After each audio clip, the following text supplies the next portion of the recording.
The story begins in a supermarket where our hero, Tien, is shopping for groceries and decides to stock up on canned food as well.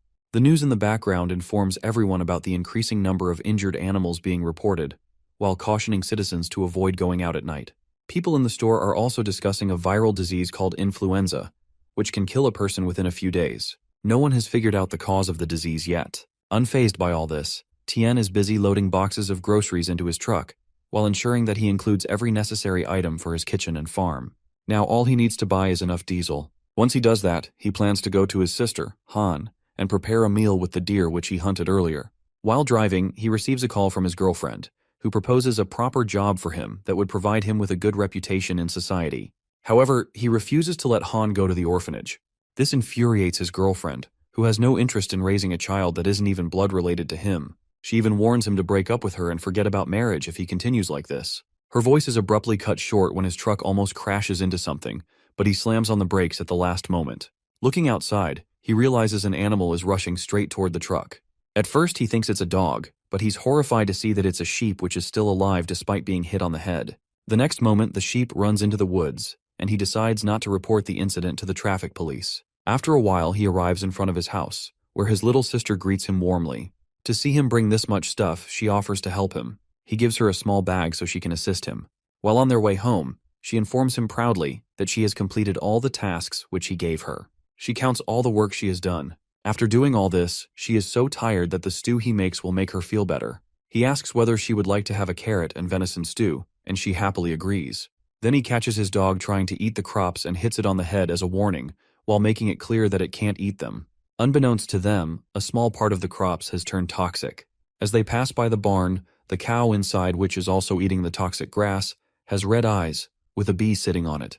Inside the home, Tien is cooking for his sister, while the news announces that the most spectacular solar eclipse of the century is going to occur. She is excited to hear it and asks whether the day will turn into night because of it. Meanwhile, she eagerly eats her food, thinking about how Tien has improved not only as a hunter, but as a cook as well. Tien, on the other hand, explains that the day won't turn into night during the eclipse, but the sun will appear darker. He allows her to view it with the special glasses which he gives her. Meanwhile, the countdown reaches its end, and the eclipse occurs. Suddenly the power goes out and the air turns cold. His dog starts barking loudly as well. Han points outside, and he is startled to see a blizzard beginning in the middle of summer. He asks her to get inside while he locks up the cattle. He instructs his dog to stay with her. He goes outside and calls for his other dog, Xiaohei. Suddenly he notices the sun shining behind the eclipse. The untimely blizzard, and now the sun leave him completely startled. In the next moment, his dog's barking turns into growling at something behind him. It turns out to be the same mutant cow, while Tien is too confused to fully comprehend the situation. As soon as Tien understands the situation, he rushes to get his compound bow, which he spots lying on a log. He grabs it immediately and targets the mutant cow. In the next moment, he fires 3 arrows in a row, but he is shocked to see that even after all 3 arrows pierce the cow's head, it is still alive. Understanding the urgency of the situation, he decides to shoot again. The next moment, a screen appears in front of him, which informs him that he has no arrows left while there are 3 targets nearby. He doesn't understand the screen at first, but when he checks his pocket, he realizes that there are no arrows left. He is kicked by the cow but is now ready to attack it again. However, his focus shifts to his dog, which is looking toward the house. He immediately understands that his sister is not safe and rushes inside. Inside the house, his other dog has also turned into a mutant, now growling at Han. Before it can attack her, Tien kicks it away. He immediately scoops Han into his arms and tells her he is going to take her to the safe house, while warning her not to come out. She asks about their dog, and he informs her that it has become dangerous. On their way, he sees a screen again and concludes that this is truly not an illusion. He puts Han inside a room and warns her not to come out, no matter what. The next moment, the number of mutant animals turns to 5 on his screen. He locks the girl inside the room and runs ahead, where Xiao Bai is about to attack him but is stopped by Xiaohei. He rushes ahead while planning to handle the cow, then goes back to aid his dog. He picks up the axe and waits as the cow charges. When it is close enough, he dodges the attack, causing the cow's horns to get stuck in the tree trunk. He is about to attack the cow when Xiao Bai bites his neck. In that moment, he wonders whether his black dog has been killed. Before he can think further, the cow pierces its horn into his stomach. The next moment, he starts to hear strange noises. His screen shows him that the apocalypse game has started. His consciousness urges him not to fall asleep, even though he doesn't understand what is really happening around him. Despite this, he is determined to protect Han as he picks up the axe again. The next moment, a screen appears, which informs him that the success of the Apocalypse survival game match has begun. As the apocalyptic game loaded successfully, Tien became its player, finding himself in a poorly maintained manor at level 1. He received the Eye of Truth as a reward, and his class was B. To upgrade to a fortress, he needed 800,000 points. Lying on the ground, he woke, wondering if he was still alive. His torn clothes and bloodstains remained, but he was shocked to see that his wounds had vanished.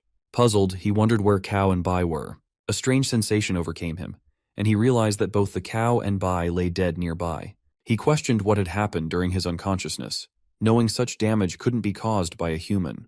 He felt a change within him, welcomed into the Apocalypse survival game as his status activated.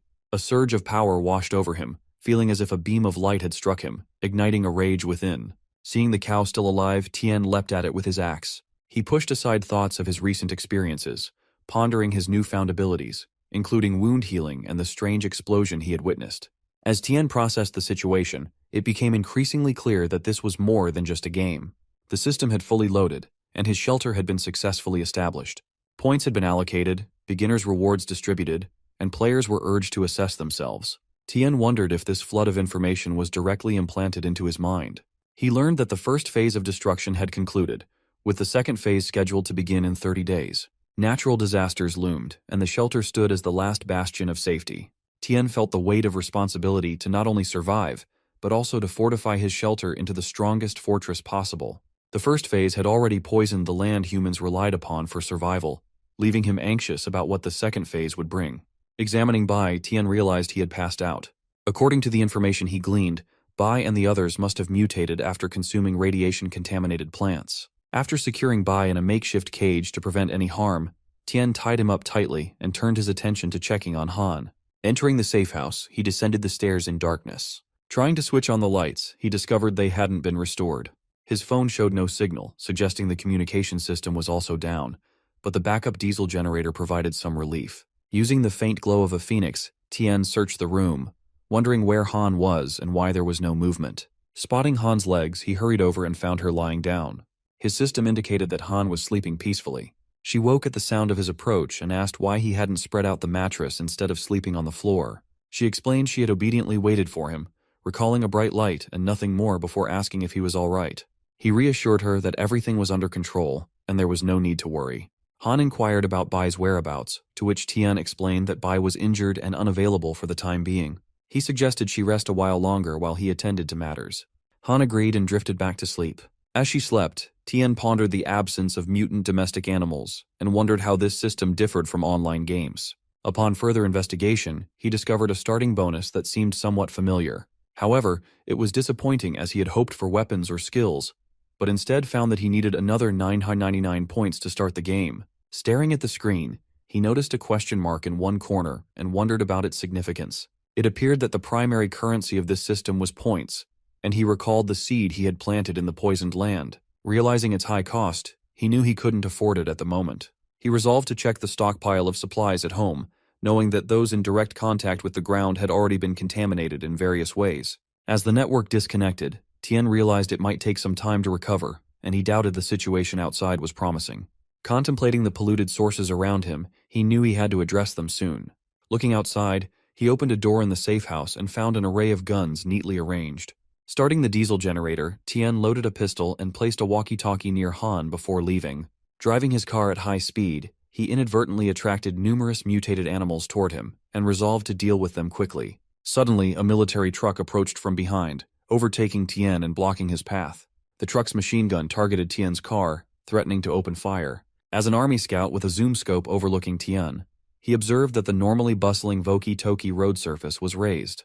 Tien suspected military forces were stationed nearby and sensed a crisis in the city. He wondered about Zhang Qing's whereabouts. The soldier warned Tien of the danger outside and advised him to return home. Through the Voki-Toki, someone reported that Area B was under attack by mutant cats and urgently needed reinforcements. Tien explained to the soldier that he had left home due to lack of supplies and asked about the current city situation. The soldier directed him to the designated government supply point and emphasized the city's unsafe conditions, urging Tien to return home promptly. Tien agreed and the soldier departed. As a military aircraft flew overhead, Tien contemplated the presence of mutant creatures. Despite his recent split with Zhonglin, he couldn't ignore the post-apocalyptic world and resolved to check on her during his journey. As he entered the city, Tian encountered widespread destruction. People spoke of another looting incident on XX Street, and a female body had been discovered at pawn number XX.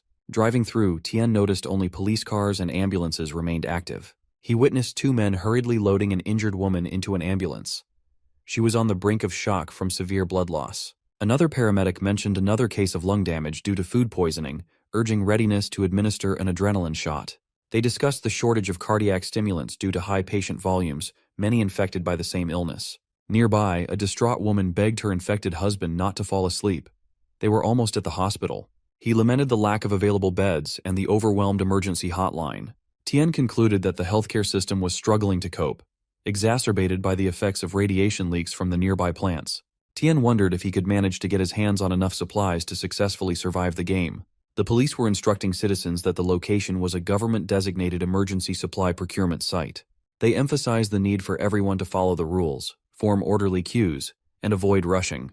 Each person had a purchase limit: 5 gins of rice, 5 gins of flour, and 1 gin of vegetables, verified with a valid ID. Arguments erupted as people fought over their place in line. One person insisted they had been waiting for 5 hours and deserved to be served first, while another claimed the spot was originally theirs before a restroom break. Tensions escalated, especially when someone purported to be the general manager of a local corporation, leading to confrontations with others in line. Some were even forcibly removed. Meanwhile, on the fringes, a young girl cried to her mother for food. Tian witnessed two people fighting over a scarce resource, each claiming they had reached it first, while a frantic rush for supplies continued among the crowd.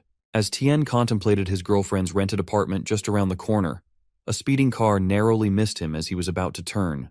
The car screeched to a halt, and a man emerged, knocking on Tian's window to inquire if he had come from the procurement site and what he was looking for. He had noticed Tian wandering around the department store market. The man tried to offer various fruits and vegetables: watermelon, cucumber, pumpkin, tomatoes. But Tian challenged him, saying he would only buy if the man dared to take a bite first. The man hesitated, asking why Tian didn't trust him and insisting that he hadn't seen anything to buy himself. Tian, frustrated, told him to leave.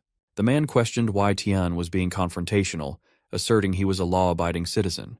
Tian then showed a gun, causing the man to recoil in fear, urging Tian to talk things out and emphasizing his compliance with the law.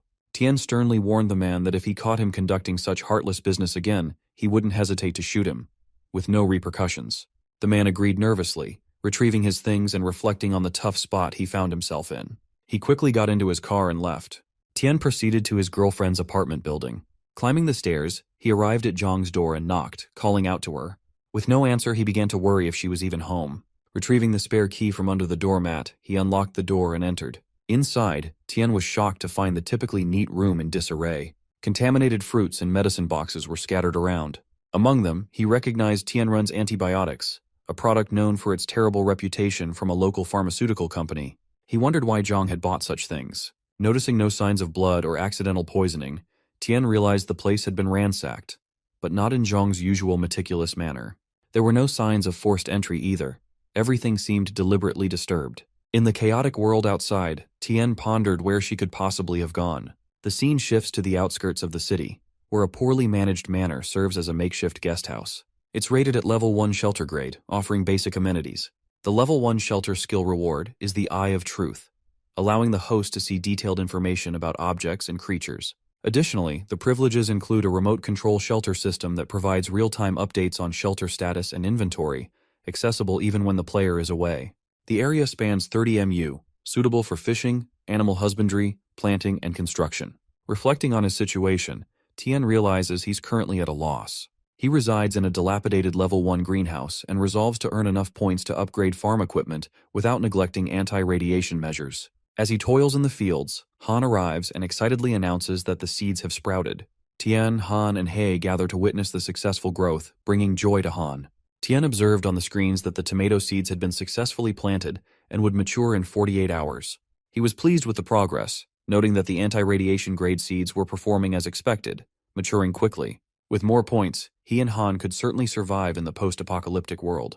Han expressed her initial doubts about the seeds, thinking they had all withered, but she credited Tian for their success. Tian confidently remarked that he always found a way, reminding Han of the rules he had set for her to follow. She affirmed her understanding and vowed not to be underestimated.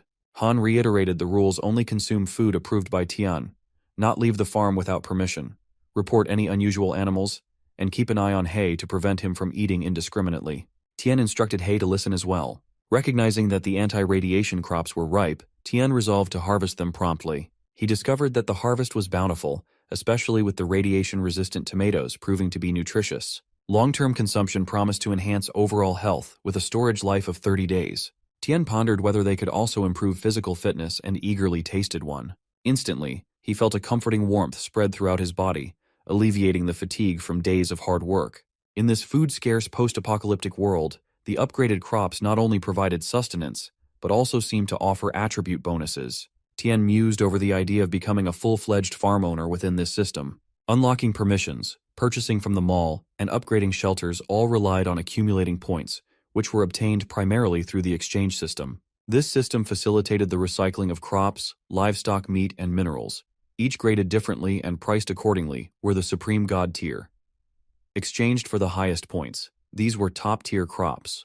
God-tier powerful crops that fetched significant points. Ancient medical-grade specialized crops known for their medicinal properties. Anti-radiation grade crops specifically designed to thrive in radiation-affected environments. Tian realized that mastering this exchange system would be crucial for their survival and growth in the harsh new world they found themselves in. Tian learned about the point system for different grades of crops were Level 1, anti-radiation grade crops 1 kilo or 1 point. Level 2, ancient medical grade crops 1 kilo or 100 points. Level 3, God tier powerful crops 1 kilo sour 1000 points. Level 4, supreme God tier enhanced crops 1 kilo and 100,000 points. This exchange system provided a comprehensive service from supply and sales to recycling, making it a vital tool for transforming the farm into a top-tier military base if enough points were accumulated. Tian eagerly anticipated this transformation. Reflecting on the anti-radiation grade crops, Tian considered the potential of the 3 higher grades, each promising even more significant effects. Excited, he decided to inspect the harvest of the ancient medicinal grade crops. Observing the carrots, he confirmed their 10% maturity rate as expected for ancient medicinal grade crops. Further investigation revealed that these carrots were at 100% maturity. They were capable of clearing all negative effects such as poison, illness, and irreversible damage caused by negative effects. Remarkably, they could be stored indefinitely. Tian recognized the immense potential these crops held for their survival and future endeavors in the challenging world they now navigated. Tian marveled at the newfound security of having the ancient medicinal grade crops, knowing they no longer needed to worry about medical treatment. Turning his attention to the recycling interface, he decided to sell 70% of the harvested crops for points and kept the remaining 30% as reserves in his backpack. Confirming the recycling of 200 kilos of radiation-resistant crops, Tian received 2,000 points and found that 3 ancient medicinal grade crops were stored in the warehouse. Pleased with the outcome, he now had 30 gins of anti-radiation grade crops safely stored. To his surprise, Tian was congratulated for completing his first recycling task and achieved the title of Master of Recycling, earning a reward, a smart working robot of the agricultural type. As the robot appeared in his palm and waved, Tian couldn't help but feel skeptical about its usefulness, given its small size. He wondered about the achievement system, suspecting it might lead to more rewards and useful items. Yet, he couldn't shake the feeling that the robot was staring at him in an oddly unsettling way. As the robot swiftly began cutting the crops, Tian was astonished, wondering how it seemed to anticipate his thoughts.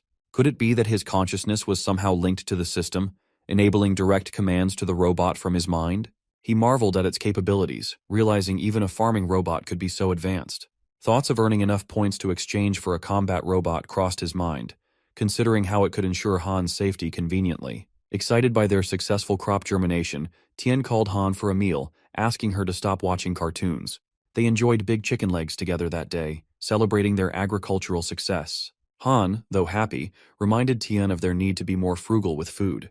He, their companion, also eagerly joined in the meal.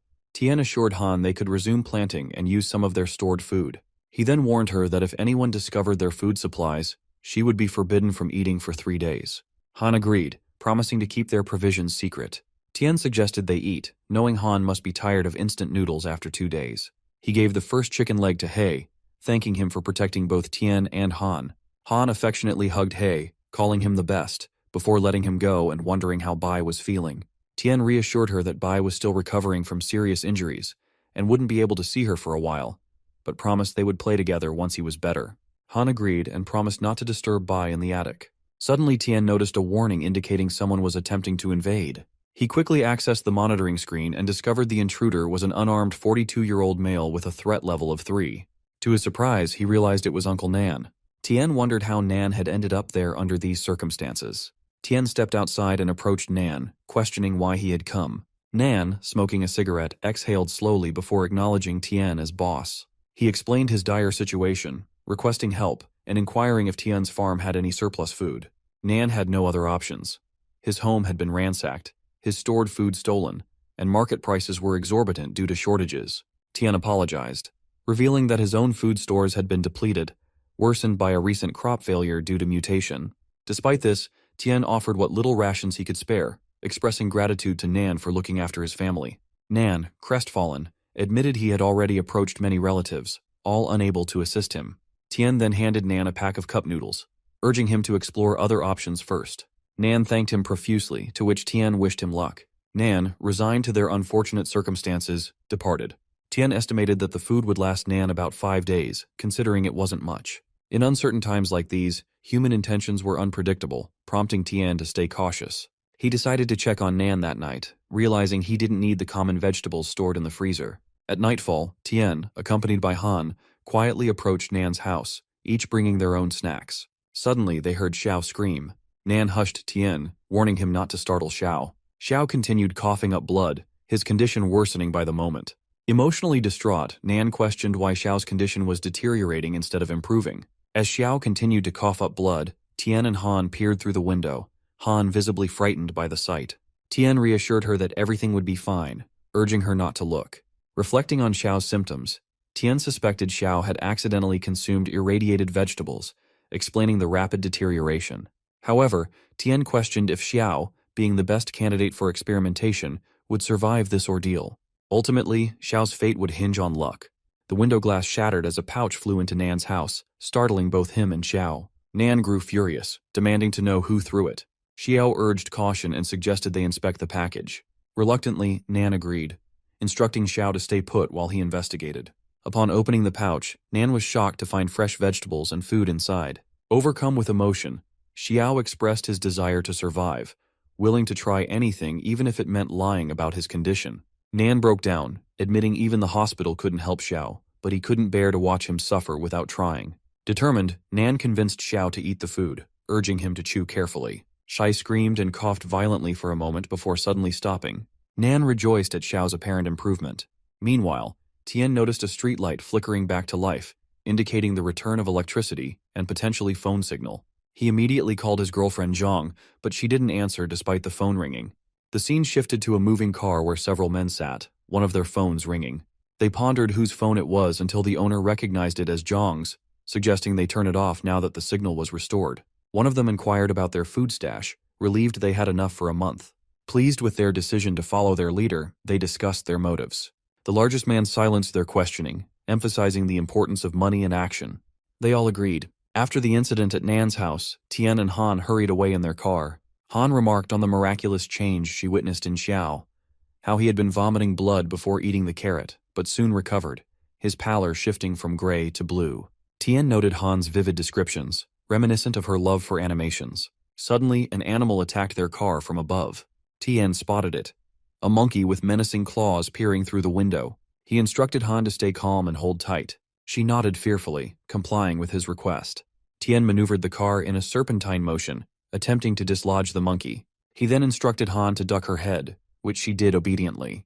Despite their efforts, the monkey persisted and ended up in front of the car. Thinking quickly, Tian swerved the vehicle, causing the monkey to collide with a rock. Drawing his gun, Tian shot the monkey, ensuring it posed no further threat. Exiting the car to inspect, Tian discovered a pool of blood where the monkey had fallen. Amongst the blood, he found a coded message. Perplexed, he wondered where it could have come from, as there were no nearby breeding farms or zoos. Tian's thoughts returned to the dire state of the city as he drove home. He instructed Han to relax and watch her animation, explaining that he had some matters to attend to. Agreeing, she departed, leaving Tian to confront Bai, still in his altered state. Donning gloves, Tian contemplated whether the ancient medicinal carrot could reverse the effects of radiation on Bai and restore his consciousness. Tentatively, he fed the carrot to Bai, hoping for a positive outcome. Bai growled loudly in response. Meanwhile, Han, engrossed in her cartoon, heard unsettling noises and grew concerned about Tien's prolonged absence. Rushing to find him, she entered the room where Tien and Bai were. Wanting to play a prank, she tapped Tien on the back, startling him. Relieved to see her, Tien asked if it was her. Han confirmed and teased him about being scared. However, their attention soon turned to Bai, lying motionless with blood around him. Han was overcome with emotion, collapsing in despair. Tien urged her to compose herself as she sobbed, questioning why they couldn't save Bai with the carrots that had saved Xiao. Tien sadly explained that the carrots couldn't reverse mutations like Bai's. Han continued crying, expressing her deep sorrow at the prospect of Bai dying. The next day, they performed the final rites for Bai and bid him a solemn farewell. Han remained silent throughout. Tien gently took her hand, suggesting they return indoors as it was growing late. Despite her absorbed state in the cartoon, Tien interrupted to invite her for dinner, preparing her favorite dish. Han didn't respond verbally, but indicated she wanted him to stay with her in the house, to which Tien agreed. Later, Tien sat outside and noticed a screen announcement about radiation-resistant crops nearing maturity, prompting him to prepare for their harvest. Soon, they harvested approximately 500 kilos of radiation-resistant crops and 10 kilos of ancient medicinal-grade crops. A small robot returned to Tien, confirming successful points redemption. As a result, his level 1 dilapidated greenhouse upgraded to a level 2 ordinary house. However, Tien received a warning that his defense shelter was only rated level 3, capable of repelling small wild animals but risky against larger threats. It strongly advised establishing a defense system promptly. Tien considered his top priority to ensure the safety of the farm.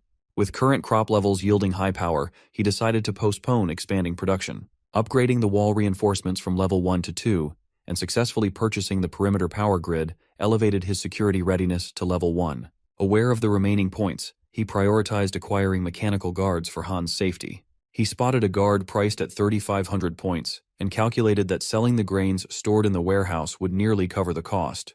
Confident in his ability to earn more points if needed, Tien proceeded with the purchase of a level 1 hummingbird and a level 2 hound. Observing the hummingbird in action, Tien marveled at its precision as it efficiently dispatched fallen leaves with bullets. With the air patrol spinner now available, Tien decided it was time to test the ground combat capabilities, directing the hound to demolish a rock. The hound utilized its beam attack to effortlessly demolish the rock, leaving Tien visibly relieved by the successful demonstration. He then brought Han over to meet the hound, explaining that it would accompany her and provide protection. Tien suggested naming it Bai, which deeply moved Han. Meanwhile, in a city building, a man reported to Liang Hani that they had successfully cleared up the out-of-control samples, with only the data from number 7 steadily increasing. He noted that it could now penetrate 5mm thick steel plates effortlessly. Liang inquired about the situation on the other side.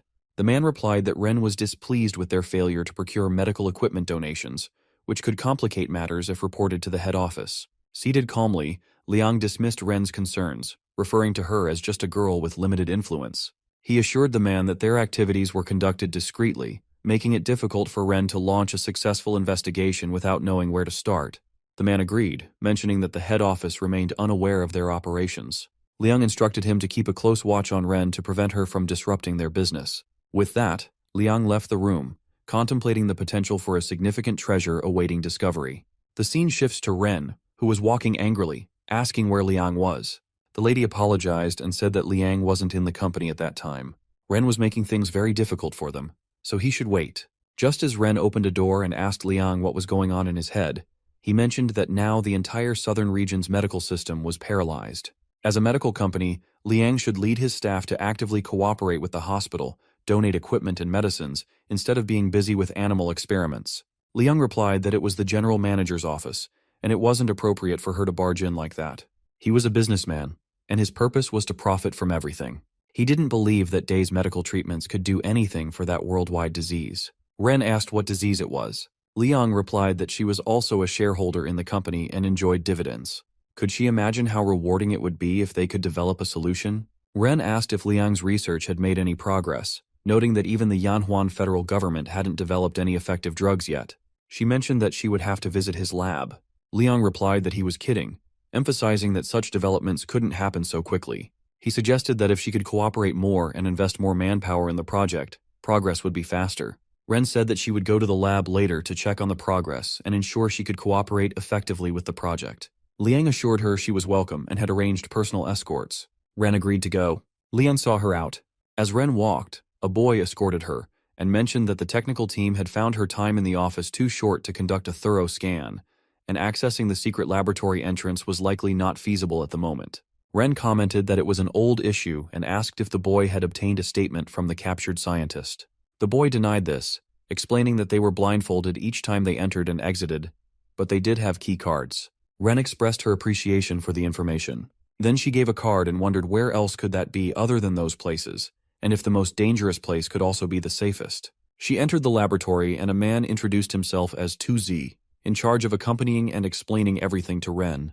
He offered to show her around, and Ren agreed, saying, "Let's go and check on the progress of the experimental subjects first." 2Z led her to see Subject 7, the only one in the experimental batch that hadn't gone berserk. Its power had increased tenfold, though it remained unstable and showed signs of aggressiveness, though not as brainlessly bloodthirsty as the failures. Suddenly, another man approached 2Z with bad news and whispered in his ear. 2Z was visibly shocked. The man explained they didn't know what had happened and asked 2Z to come and check. 2Z asked how this could have occurred. 2Z then apologized to Ren, explaining there was an emergency and he couldn't continue to accompany her. He assured her that a colleague would take over. Ren replied that it was fine, as it was just a routine check, and she would walk around for a while before leaving. The man expressed fear, stating that their actions were against the rules. Ren replied confidently, "We're all under surveillance coverage, so what is there to worry about? Just hurry and don't delay, it seems important." 2Z agreed and assured her they would ensure her safety at all times before they departed. Ren was on a call with a boy through earbuds, telling him it was time to act. The boy was seated in a room with his laptop, confirming that the surveillance was covered. Ren instructed him to scan the place for their hideout. The boy asked her to check the northeast corner for a hollow in the wall or something that could be pressed. She found it and pressed it.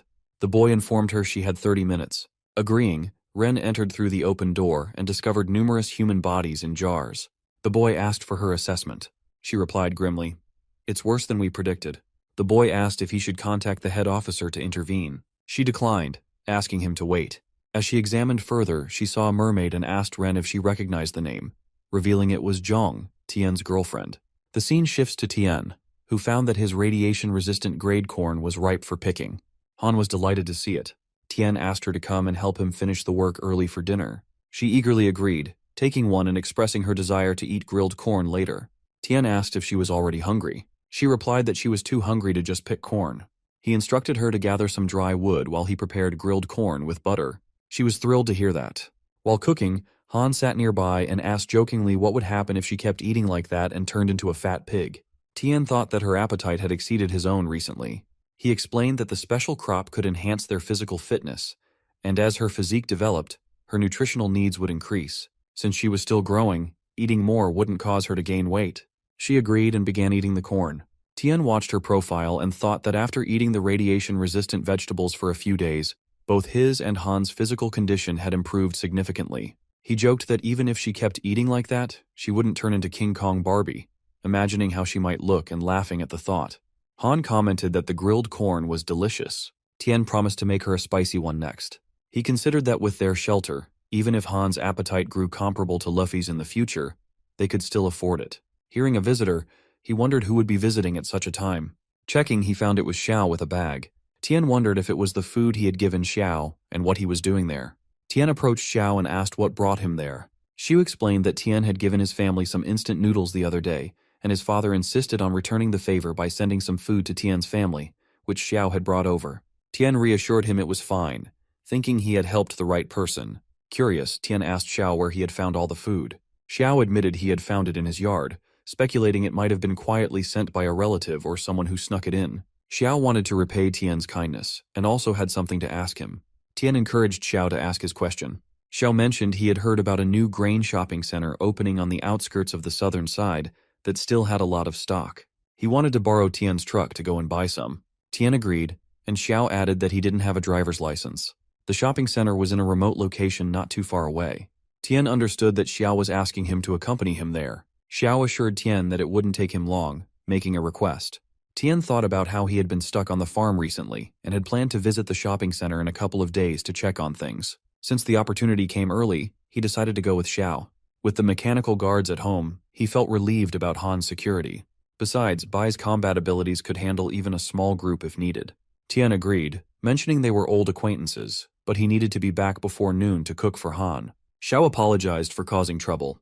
Tian asked him to wait there while he went to get the truck. Inside, Tian instructed Han to stay home and not to open the door for anyone. She reassured him not to worry and praised Bai's capabilities. Tian asked how Bai had become so capable. She explained it was an upgraded version and demonstrated how it easily smashed through big rocks with a bam bam. Tian asked if that was so, and reminded Han that she could only use Bai in emergencies in the future, as it could be dangerous otherwise. She agreed, saying she wouldn't blow up rocks anymore. Tian affectionately ruffled her hair, promising that he and Xiao would go shopping and bring back candy for her. Curious, she asked if Xiao was there and expressed a desire to greet him. Tian playfully pinched her cheek and asked if she wanted to show off Bai to others. She insisted she was 6 years old now and not a child anymore, feeling suffocated that no one except Tian talked to her that way. Tian agreed and took Han with him in the truck. Outside, Han greeted Xiao and tried to tell him about Bai, but Tian stopped her, telling her to get out of the car and let Xiao sit there so they could leave early and return in time for him to cook for her. As they left, Han complained that Tian was being mean and hadn't let her finish greeting Xiao. She hurried inside to forget about it and watch cartoons. While traveling, Tian thought that Han could be naive sometimes, expecting she would say something like that. After a while, Xiao asked Tian if it was okay for Han to be home alone. He expressed concern about the current chaotic world and feared the farm might be targeted by bad guys, putting her in danger.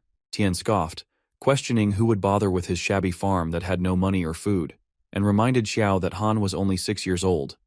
Even if she had a self-defense weapon, she wouldn't be able to use it. He thought there was no safer place for her than the farm right now. Xiao asked if Tian had any self-defense tools for Han. Tian replied that he had electrified the farm gate so no one could break in, reassuring Xiao not to worry about it. Xiao expressed relief and then took out his phone to text someone. Tian noticed, and Xiao quickly put his phone back in his pocket, explaining he was worried he didn't have enough money and had borrowed some from friends. The scene shifted to Han, who was watching cartoons excitedly. She exclaimed that they should use the Rainbow Warriors, suggesting Lemon Yellow Super Evolution Golden Yellow, and noted Xiao could change his color too. She hugged her toy, Hei, and asked if Xiao could be a member of the Rainbow Warriors. Hei looked confused. Han joked that last time she and Tian had seen Xiao, he was green with greed, but now he was red, which she found funny. Tian gave some money to Xiao, who was confused to see that. Tian explained that he didn't have much money either, so Xiao could take it for now. Xiao declined, insisting that Tian had already helped his family a lot and he couldn't accept any money. Tian insisted, telling Xiao to stop talking nonsense and focus on driving. Xiao acted grateful for Tian's help and promised to repay his kindness. As they drove, Tian realized they needed to go straight for 500 meters, then turn right 300 meters ahead. Another 200 meters ahead, they would reach a fork in the road, and 100 meters beyond that, they needed to turn right. Xiao seemed worried. Just as Tian was about to turn right, Xiao moved the steering wheel to the left, claiming the road to the right was closed, and they should go left instead. Tian felt something was off and shouted that it wasn't true, as he often traveled that road. It was the main road in the township and couldn't be closed without a major natural disaster. He asked Xiao where he had heard that news. Xiao replied that his friend had told him. Tian asked for his friend's contact and insisted on hearing it from him directly. Xiao urged Tian to trust him and turn before it was too late, promising he wouldn't harm Tian. Reluctantly, Tian began turning his car around.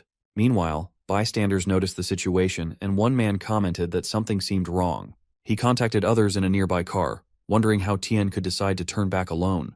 Another person asked what they should do. Nan replied that he was ready and their target was approaching, so they had to stop them. Liang added they needed to capture them alive, block their escape routes, and attack from both the front and rear. He sarcastically remarked about seeing if they could grow wings and fly away that day, before asking for updates. Xiao then apologized to Tian, admitting that he had betrayed him and it was all his fault. He tearfully explained that there was nothing he could do, as some people took his father away. Tian asked him to calm down and explain who those people were and what they wanted. Xiao, crying, told Tian that they were from Tine Run and knew Tian had the antidote for the poisoning. They had coerced Xiao into luring Tian away from the farm so they could capture Han and force Tian to submit. Tian exclaimed that Han was only 6 years old and they intended to kidnap a child. Xiao replied that he didn't know and that they had threatened his father's life, leaving him with no other choice. Just then, a car blocked their way. Xiao told Tian that those people had arrived. Tian shouted at Xiao to be quiet, saying everything Xiao had asked was just to test him and find out if the farm was protected. When Xiao was playing with his phone, he was actually messaging the other party. Soon, some people with machines appeared in front of Tian's house. Xiao apologized to Tian, urging him to give them the antidote, as there were too many of them. and they wouldn't be able to escape.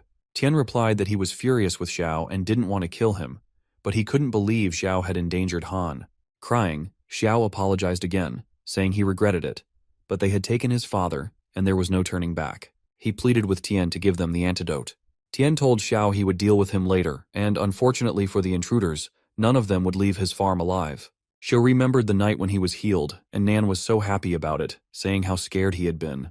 Xiao admitted that he couldn't believe he had actually survived. Nan commented that Xiao was an idiot for eating something different that caused his illness. Xiao explained that he was so hungry he couldn't stand it anymore, and found an apple in the cellar that didn't seem to have any trace of contamination.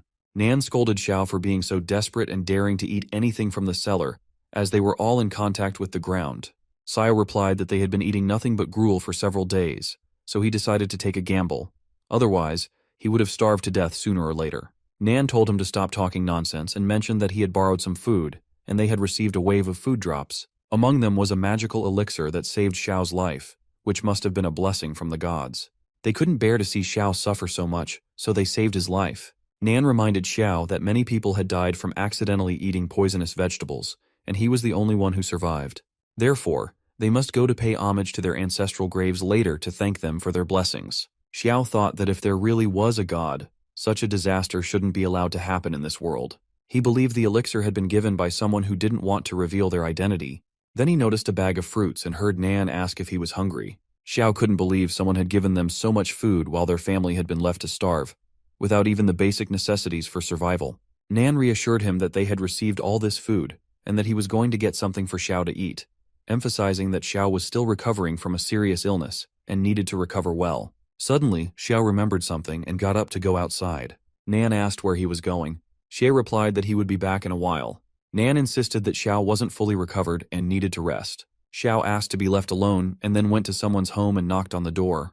The boy inside replied, telling him to stop knocking rapidly, and demanded to know who was there. When Miao opened the door, he was shocked to see Xiao covered in blood. Miao asked what Xiao wanted. Xiao replied that his home had been robbed, and he just wanted to check the surveillance video. Miao asked what that was. Xiao showed him the camera and said it was a 360-degree unplugged wireless monitor. Miao agreed. Xiao asked to check who had beaten him up because he needed to find them. Miao agreed but told him to hurry because it was his sleep time. As Xiao went to check, he thought the camera happened to have the perfect angle for his alleyway and wondered who the person would be.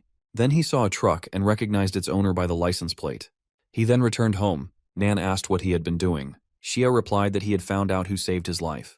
Nan asked who it was. She said it was Tian. He had checked the CCTV and found that Tian's arrival and departure times matched the time of Xiao's rescue. Nan said that Tian was a good person who not only gave them food, but also saved Xiao's life. Xiao then asked Nan if he had heard the news that the Tian Run group was paying a good amount of money to those who could find a solution. Nan was shocked and asked what Xiao was thinking of doing. Xiao replied that he was trying to make life a bit easier for both of them in this hellish world.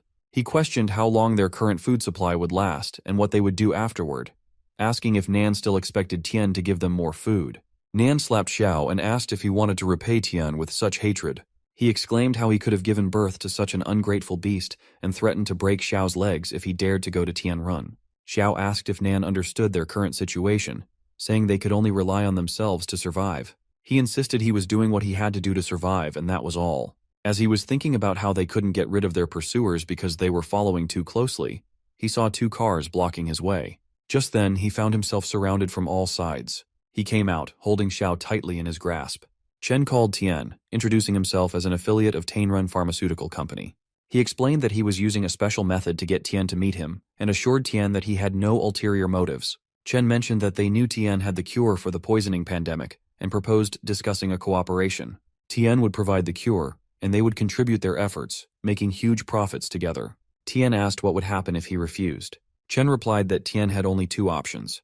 The first was to cooperate, making everyone happy and allowing them all to earn money with smiles on their faces. Tian then asked about the second option. Chen responded that they would find the cure for the disease themselves, implying they would use force if necessary. Tian replied that it was only by chance he had discovered the cure for the poisoning epidemic, and there was only 1 dose, which he had already used. Chen called Tian, introducing himself as an affiliate of Tainrun Pharmaceutical Company. He explained he had come to discuss cooperation regarding Tian's cure for the poisoning pandemic. Tian regretted they had come all this way for nothing, noting they didn't even have guns, and Xiao was of no use to them. If they had firearms, they could have simply injured Tian without the need for threats. Chen remarked that Tian seemed unmoved even in the face of danger. Chen made a call and asked if they were at the farm gate, instructing them to capture the little girl and feed her the poisonous fruits. He questioned the point of electrifying Tian's broken fence, knowing it was surrounded by insulation protection veterans. He urged Tian to understand his own value and cooperate to make money together with Tainrun. Tian's demeanor turned ominous, and he expressed his hatred for threats. Chen wondered how a mere farmer could have such a terrifying gaze. Tian warned Chen that he should be grateful they hadn't come to the farm together, or they wouldn't be alive much longer. Chen dismissed Tian's warning as nonsense, feeling confident in their numbers. Chen demanded Tian cooperate, promising he and his sister would live. Seeing Tian's reluctance to cooperate, Chen ordered his people to cut off Tian's limbs and leave him alive. Those people managed to break through the walls of Tian's farm, causing a noisy disturbance that made Han unable to enjoy her cartoons in peace. She felt an intense urge to silence them once and for all. Meanwhile, Tian found himself alone, battling enemies and hurling them away at a distance. Chen, shocked by the chaos, wondered what was happening. It was evident that the farm possessed anti-personnel weapons, necessitating the need to lure the intruders away. Observing Tian's farm from a distance, a man sensed something was amiss as rocks were being explosively dislodged. His initial suspicion of explosives was confirmed, and he decided to capture Tian alive. He realized no one had truly understood Tian's true strength. Tian himself marveled at the unexpected power boost from the radiation-resistant crops he had consumed for just a few days. His physical attributes, speed, strength, bone density, and reflexes, had all significantly improved beyond his expectations. In ancient times, one could enter the Tao through swordsmanship, but Tian chose to initiate it with a fist. A man swung a knife at Tian, but he sidestepped it, feeling he was moving closer to the Tao. Let's create some space first, he thought. Knowing his physical condition was no longer a game, he targeted Chen with his gun. Terrified, Chen regretted his oversight of not bringing a firearm, unaware Tian possessed one. However, if Chen could close the distance, the gun would become useless. He warned Tian not to provoke the powerful figure behind him, stressing the consequences.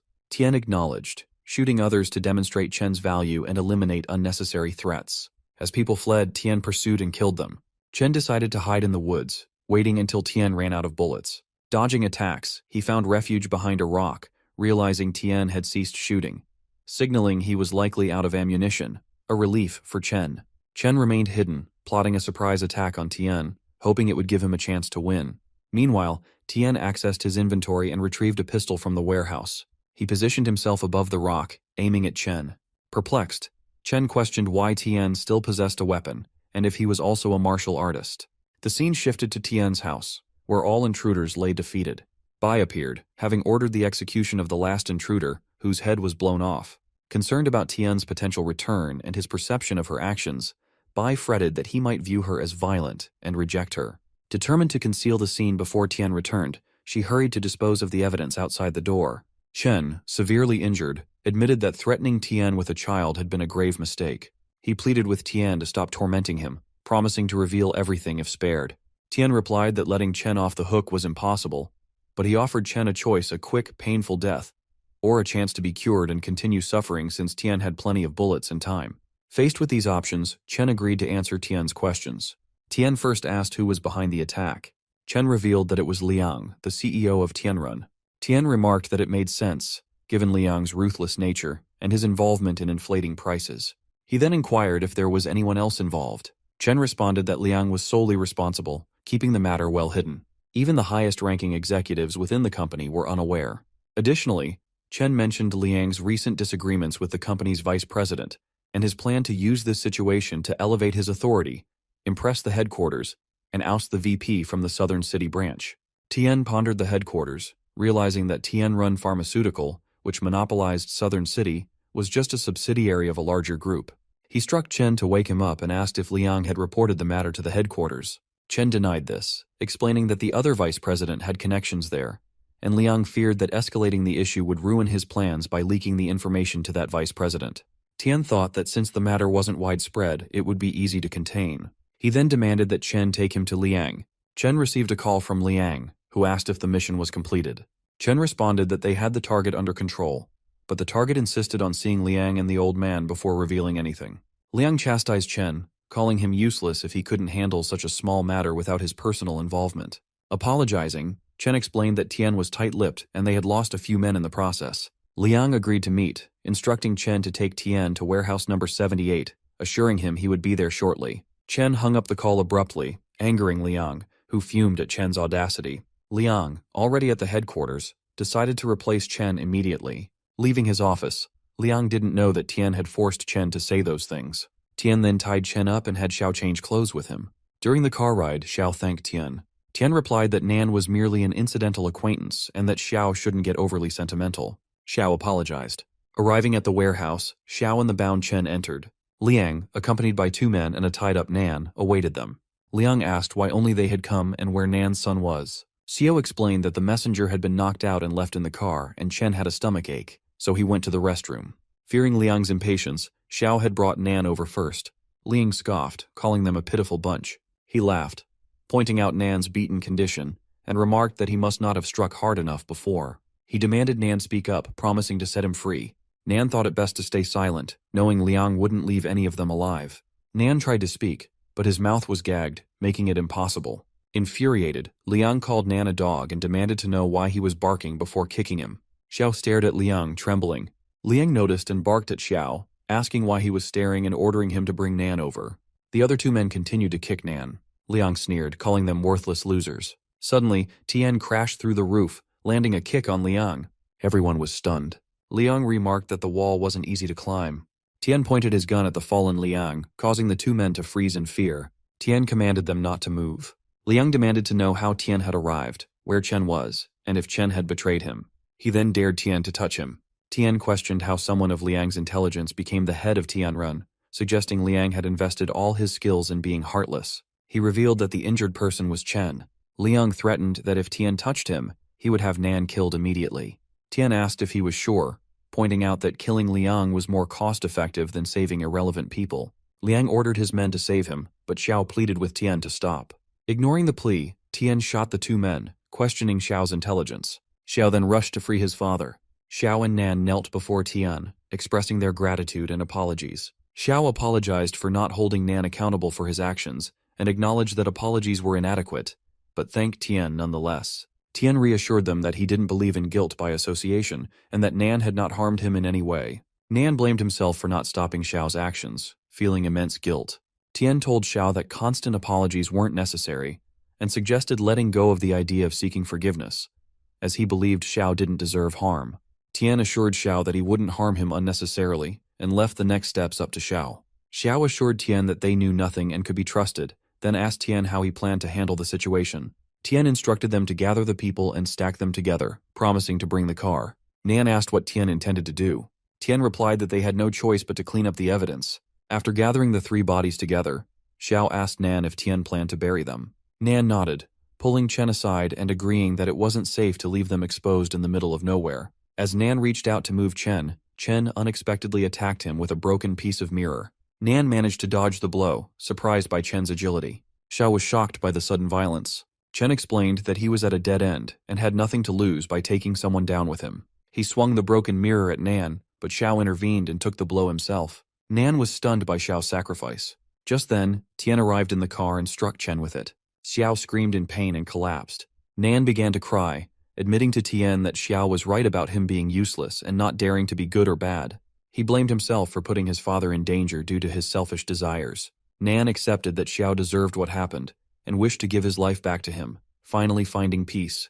He asked Tian to thank Han for him, mentioning that the candies for Han's food that night were from him, knowing they were something a child would appreciate. With his last breath, Xiao passed away. Nan was overwhelmed with grief. After a while, he and Tian set fire to the warehouse and left the scene. The scene shifted to Ren in her office, calmly sipping tea as someone rushed in, clearly agitated. She instructed them to calm down and explain slowly. After composing themselves, the person informed Ren that something significant had occurred. Ren asked what had happened, and they hesitantly revealed that Liang had died. Ren swiftly examined the bodies and asked the doctor if they had confirmed their identities. The doctor confirmed through DNA extracted from dental pulp that the bodies were indeed Liang and Chen. However, the genetic database had no matches for the other bodies, and no missing persons reports matched them. Due to insufficient police resources, further investigation to confirm their identities was not possible. Ren dismissed the importance of confirming identities and instead inquired whether the deaths were accidental or deliberate. The doctor determined they were murders. Several bodies had bullet fragments, indicating they were shot before being stacked and set on fire in a car. Some showed signs of torture. Inspecting one of the bodies, Ren concluded that whoever had done this was dealing with a ruthless character. She pondered whether the attack targeted Liang personally or Tianrun Corporation. If the former, she planned to celebrate with 2 bottles of red wine that night. If the latter, these people were now her enemies. Tian purchased a small bomb and asked Nan if he truly wanted to seek revenge. Nan agreed, declaring he was willing to risk his life for it. Tian then handed the bomb to Nan, explaining that he had taken care of the traces that could be handled, but couldn't guarantee that Tianrun wouldn't find any clues pointing to him. This was a reminder not to let what happened to Xiao occur again. Nan reassured Tian, promising to ensure the bomb exploded as intended without worry. Tian then confided all the secrets to Nan and returned home with him, calling Han to ask what she was doing there. Nan was bewildered to see Han unfazed by everything, including a robot dog in the house. Outside, Han had arranged a crane and a small sand mound to conceal the bodies. She realized Tian and Nan had returned, denying any wrongdoing and claiming she was only playing a digging game and hadn't set anything off. Tian reprimanded her, having seen everything she had done, prompting her to admit she lied because she feared he would hate her if he discovered her violent actions, worrying he might not want her anymore. He asked how he could ever not want her. She explained that it was because she had killed people. Nan wondered if that was the reason.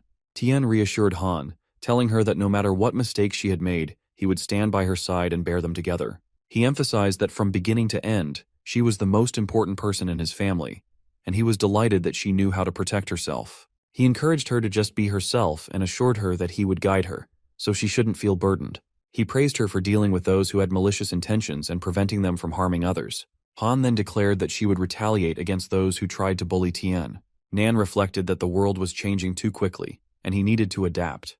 Han then confided everything to Tian, who confirmed if she was saying that she saw those people wearing red and that this made her hate them. She ordered Bai to eliminate them, and Bai agreed, mentioning how those individuals had knocked down the gate and disturbed her while watching cartoons, a color she found unsettling.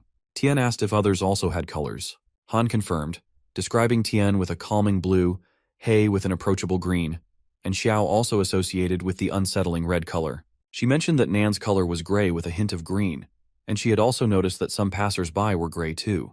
Tian wondered what the people emitting the red color had in common, suspecting they all harbored ill intentions towards Han. He asked if, besides seeing different colors, she had noticed any words or letters around them. He wondered if Han was also a player. She denied seeing any words or letters. He asked when she started seeing colors on people. She replied it had been about a week ago. Tian speculated that her ability had emerged only after the start of the destruction season, confirming that Han hadn't seen the system and thus wasn't a player. Thinking about this, he pinched her cheeks, a habit of his when contemplating a problem. Tian believed it was likely an evolution after eating radiation-resistant vegetables. He smiled, and she jokingly commented on how scary he could be. He expressed his happiness. Tian considered that if that were the case, the crops provided by the food system didn't have the same side effects as the radiative crops, but the likelihood of mutation was higher. They had both eaten radiation-resistant food for only a few days, yet their physical functions had improved significantly. Han had also evolved the ability to perceive others' emotions, akin to a proximity program or humanoid reconnaissance device. Tian named his ability the Eye of Truth and dubbed Han's ability the Eye of Good and Evil. He expressed admiration for her ability and noted its usefulness to him. When she asked if she would be able to help him in the future, he agreed, affirming that if she saw someone emitting red color in the future, she should inform him as she was his strongest assistant. As he gently touched her, she became happy. He then asked if she was hungry and offered to cook for her. Later, he prepared all the food, and the three of them sat down together to eat. Tian told Han that from now on, Nan would also live with them and help with the farm work. Nan mentioned he didn't fully understand the situation but would do as Tian instructed. Han was delighted to hear this and asked where Nan would live. Nan replied that he would build a thatched hut near the gate to live in and keep watch over it. Han then asked what would happen to Xiao now that Nan was living with them. Nan explained that Xiao had gone to another world to atone for his sins. Han remarked that it seemed those who emitted red light and wanted to bully Tian wouldn't live long. She vowed that anyone who dared to bully Tian or He would face Bai's retaliation. Tian praised Han for her intelligence and suggested she focus on her meal. Nan thought that things couldn't get any more intense than they were now. Furthermore, his hands were already stained with blood, but now he didn't have to worry. As long as he could help his son get revenge, he was willing to be Tian's watchdog. the scene shifts to a man watching a press conference. A speaker announced that it was the 15th day after the catastrophe, with a cumulative death toll of 38.6 million on Blue Star and 4.7 million in the Yanhuang Federation. The federal government was actively transferring grain reserves, and soilless cultivation technology would soon be scaled up for production. He urged everyone not to panic. The man's son approached and asked what he could do. The man inquired if he had read Ren's report. The boy confirmed and mentioned that Liang was dead. The man remarked about Tian being a good earner and lamented his death, noting that the mutation process had accelerated. He mentioned that the military police headquarters had captured a level 5 mutated beast in the mountains on the southern border. Jing, his son, was surprised to hear this and asked how a level 5 mutant beast could have evolved when the highest level they could research now was only level 3, or the result of his artificial catalysts. In the deep forest, with no human intervention to clear it, radioactive vegetation thrived. Even the lowest level species cannibalized each other, accelerating mutation intensity. The father remarked that their current manufacturing technology was vulnerable to unknown natural evolution. He instructed King to take over the lab there, and Ren had discovered that Liang's secret experiments had utilized many intriguing technologies. They planned to combine these discoveries with their current resources and ensure the prompt extraction of the virus. Jing agreed with the plan. Ren sat in her office, pondering that the records from 2 days prior had appeared entirely routine, suggesting that the cause of his death lay within that narrow window. However, the surveillance footage from those crucial days had been deleted by Liang, leaving them bereft of clues. Dwelling on this seemed futile for now. They needed to decide on the location of the new research institute, and Ren still had to welcome the incoming leader. Stepping outside, she greeted Jing, who arrived from the south. After a handshake and introductions, Ren noticed a man standing behind Jing and inquired about him. Jing explained he was Kui, the king's assistant. Jing then mentioned hearing about a suitable research institute from Ren and asked to see it. She agreed, mentioning a few locations on the city outskirts from which he could choose. Meanwhile, the scene shifted to Tian, who was inspecting the fish livestock. In that pond, Tian had fish ranging from level 1 to level 5, and he marveled at the variety of species available. He noted that the points required to purchase different types of fish at the same level remained consistent. Suddenly, he spotted a bluefin tuna and rare pre-apocalyptic ingredients available for 500 points. Excitedly, Tian asked Han if she liked eating a lot of bluefin tuna. She inquired if it was the expensive fish that melts in their mouth. Tian confirmed this and mentioned that they previously couldn't afford much, but now they could indulge as they pleased. Han joyfully expressed her desire to eat it. Tian gathered his equipment and suggested they use the excavator to dig a fish pond together. Han agreed enthusiastically, and He joined them. With the excavator, Tian, Han, He, and Nan arrived at an open area. Tian instructed them to start digging there. Nan rubbed He and asked about its age, noticing it had grown significantly. Tian explained that He had already reached adulthood and shouldn't have been growing any larger. Nan speculated whether He had gained weight due to the farm's good food, recalling when He first arrived and only reached Nan's knees, now reaching up to their thighs. Tian agreed, realizing that daily proximity had made the gradual changes less noticeable, fearing potential mutations like Bai's, but reassured that all poisonous crops had been disposed of since Bai's accident. Tian considered if He had evolved from consuming radiation-resistant crops like Han, resolving to monitor him closely to prevent any issues. Just then, Tian noticed a visitor approaching and wondered who it could be. As he turned to check, Nan asked what had caught his attention. Tian noted 2 men and a woman approaching with a threat level of 8.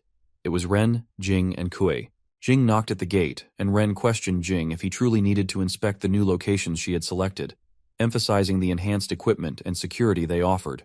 Jing affirmed the farm's excellent location and adequate size, intending to finalize the purchase before transferring operations there. Ren acquiesced to Jing's preference. She thought that despite his smile, he was difficult to engage with, not even acknowledging the effort she had put into securing those few places. She mentioned it had been a while since anyone had shown interest, doubting they would appear now. Jing instructed Kui to keep knocking, determined to get Tian's attention.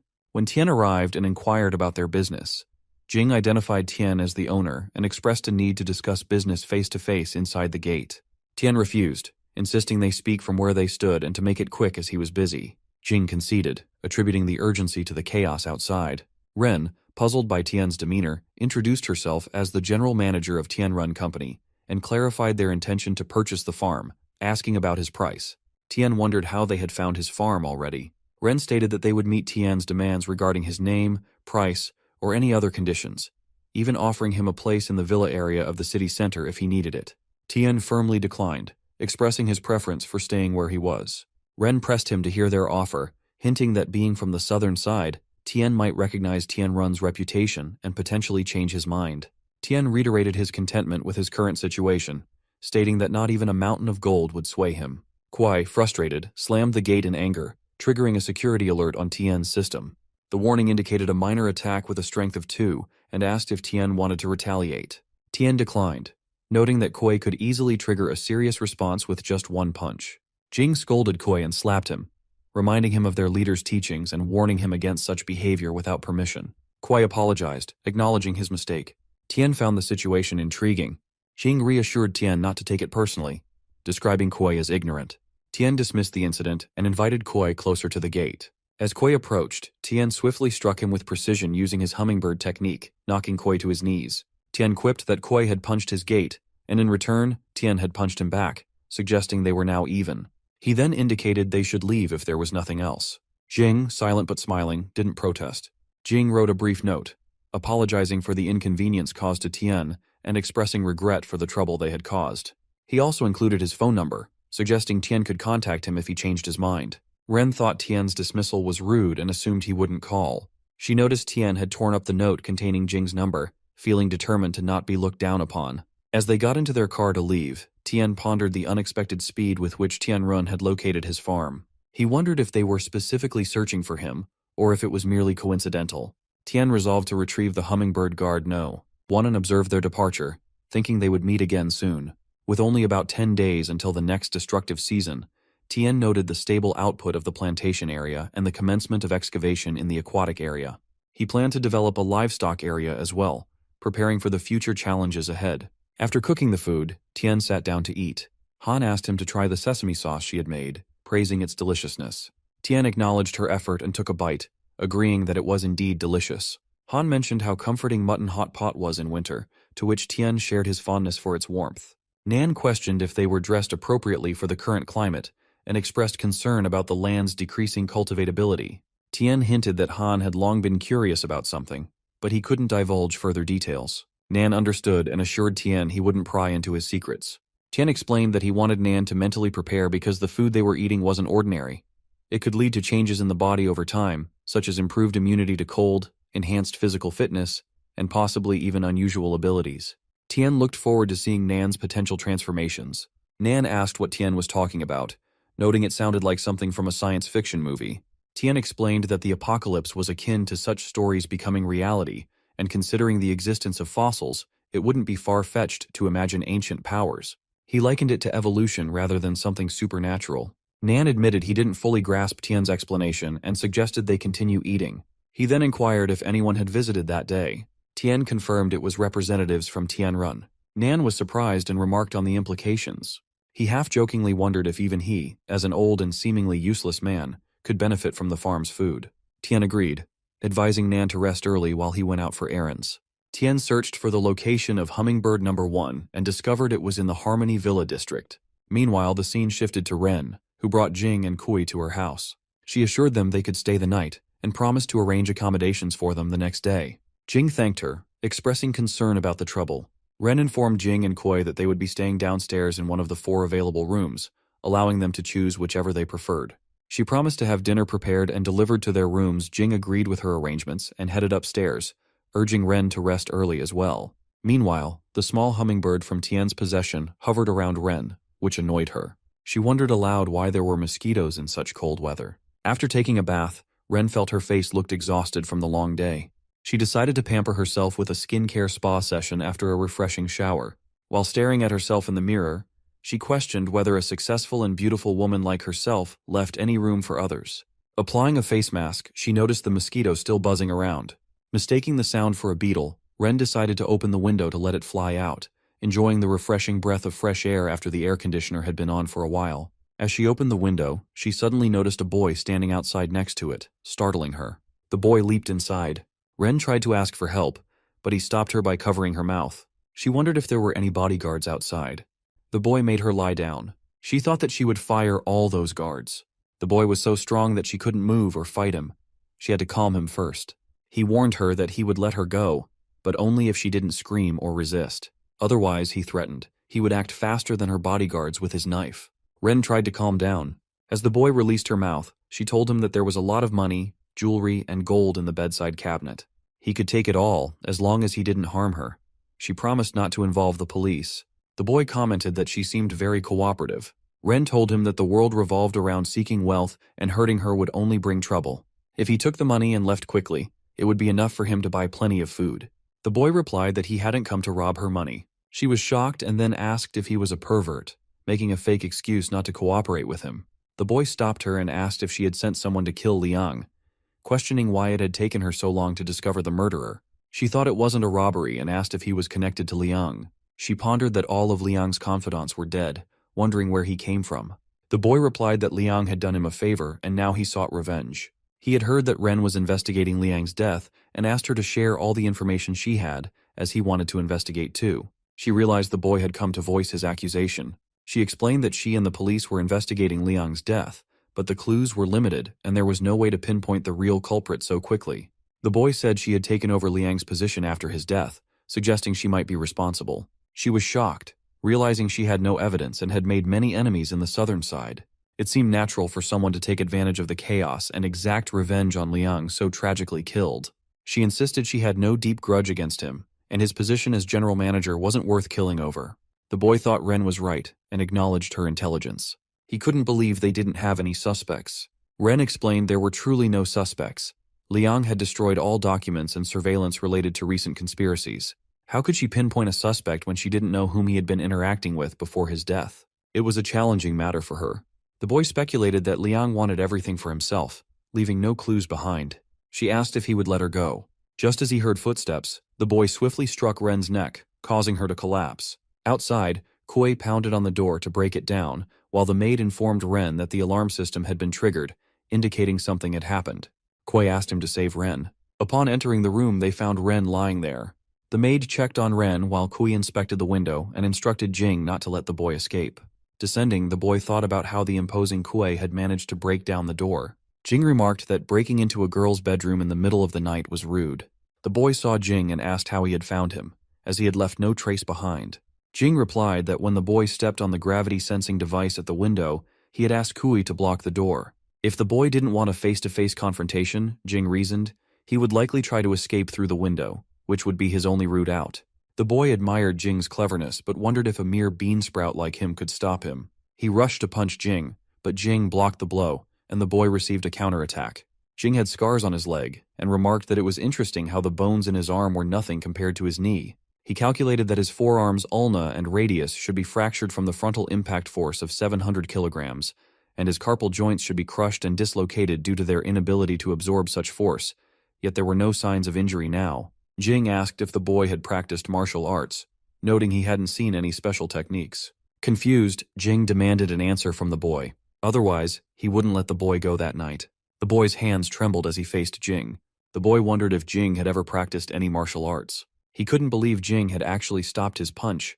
Even though his current physical capabilities surpassed those of a normal human, it was troublesome to be entangled with a skilled fighter. They heard people approaching and discussing the sounds they had heard. The boy apologized to Jing, saying he didn't have time to play and threatened that next time they met, he would beat Jing to death.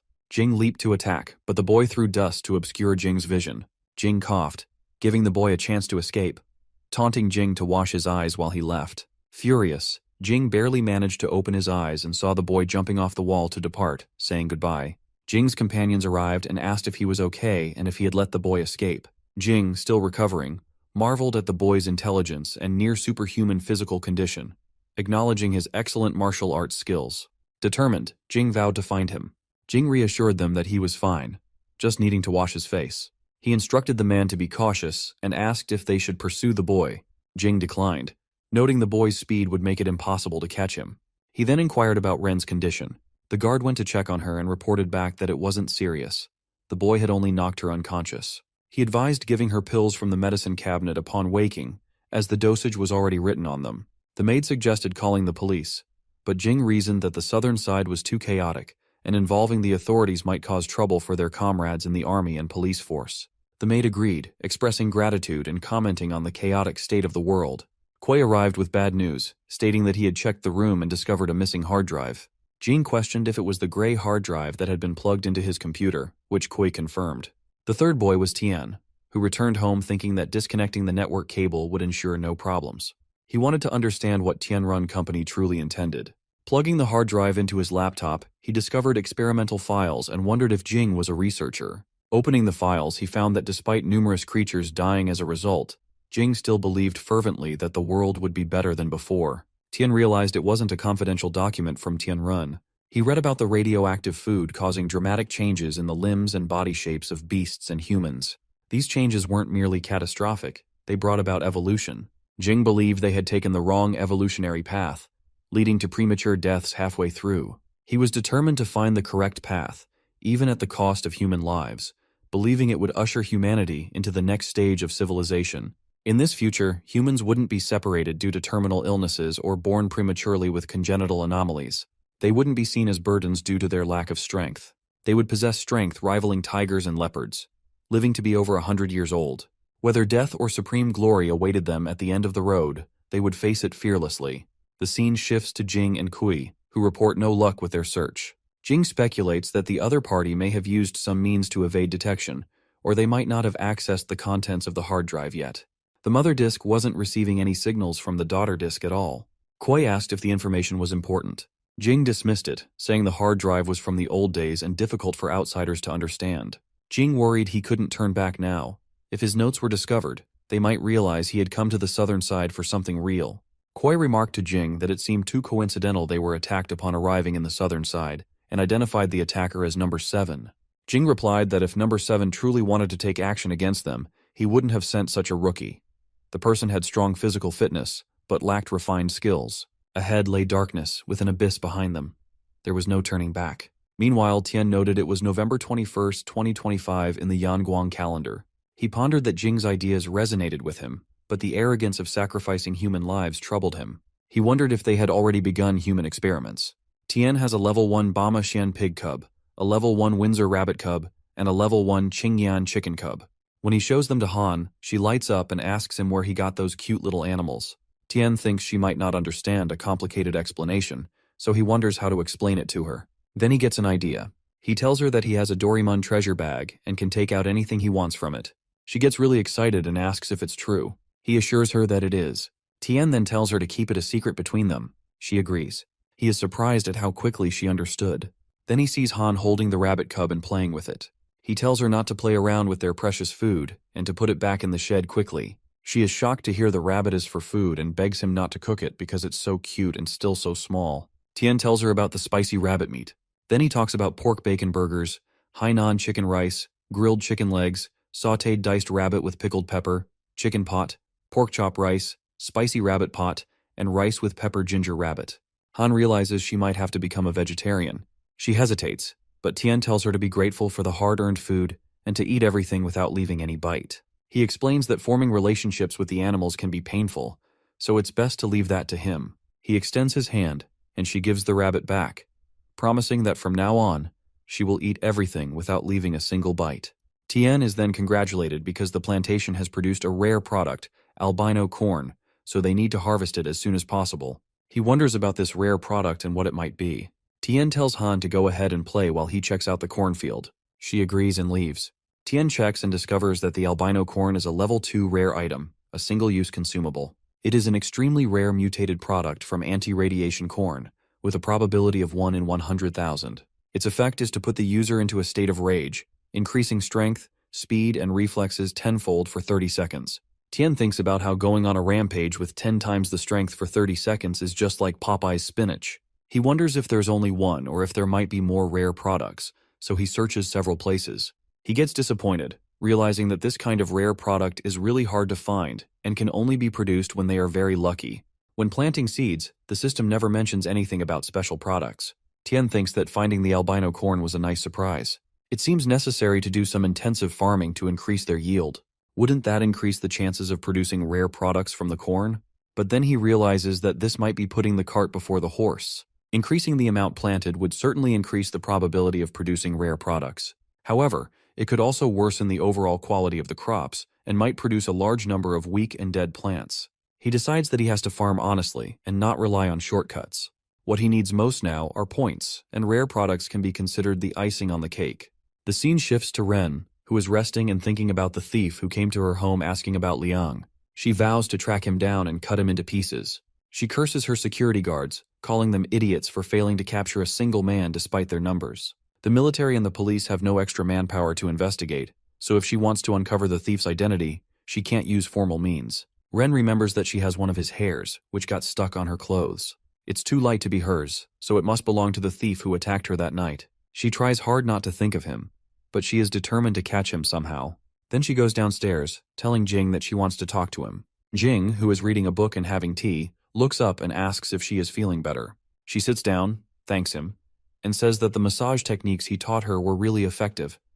She didn't feel any pain at all that day. She informs him that she has already secured a location for his research institute.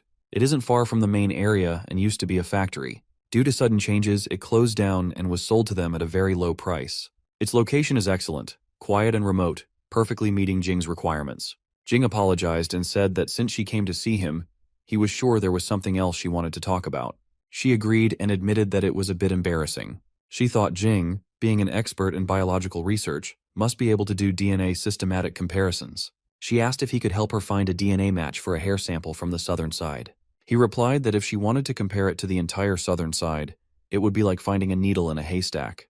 It would take a long time to compare around 100,000 samples, and just collecting the DNA samples from all those people would be a huge task. He then asked if the person was important. She replied that it wasn't that important. She just wanted to find the intruder who attacked her. But if it was too difficult, they could just leave it.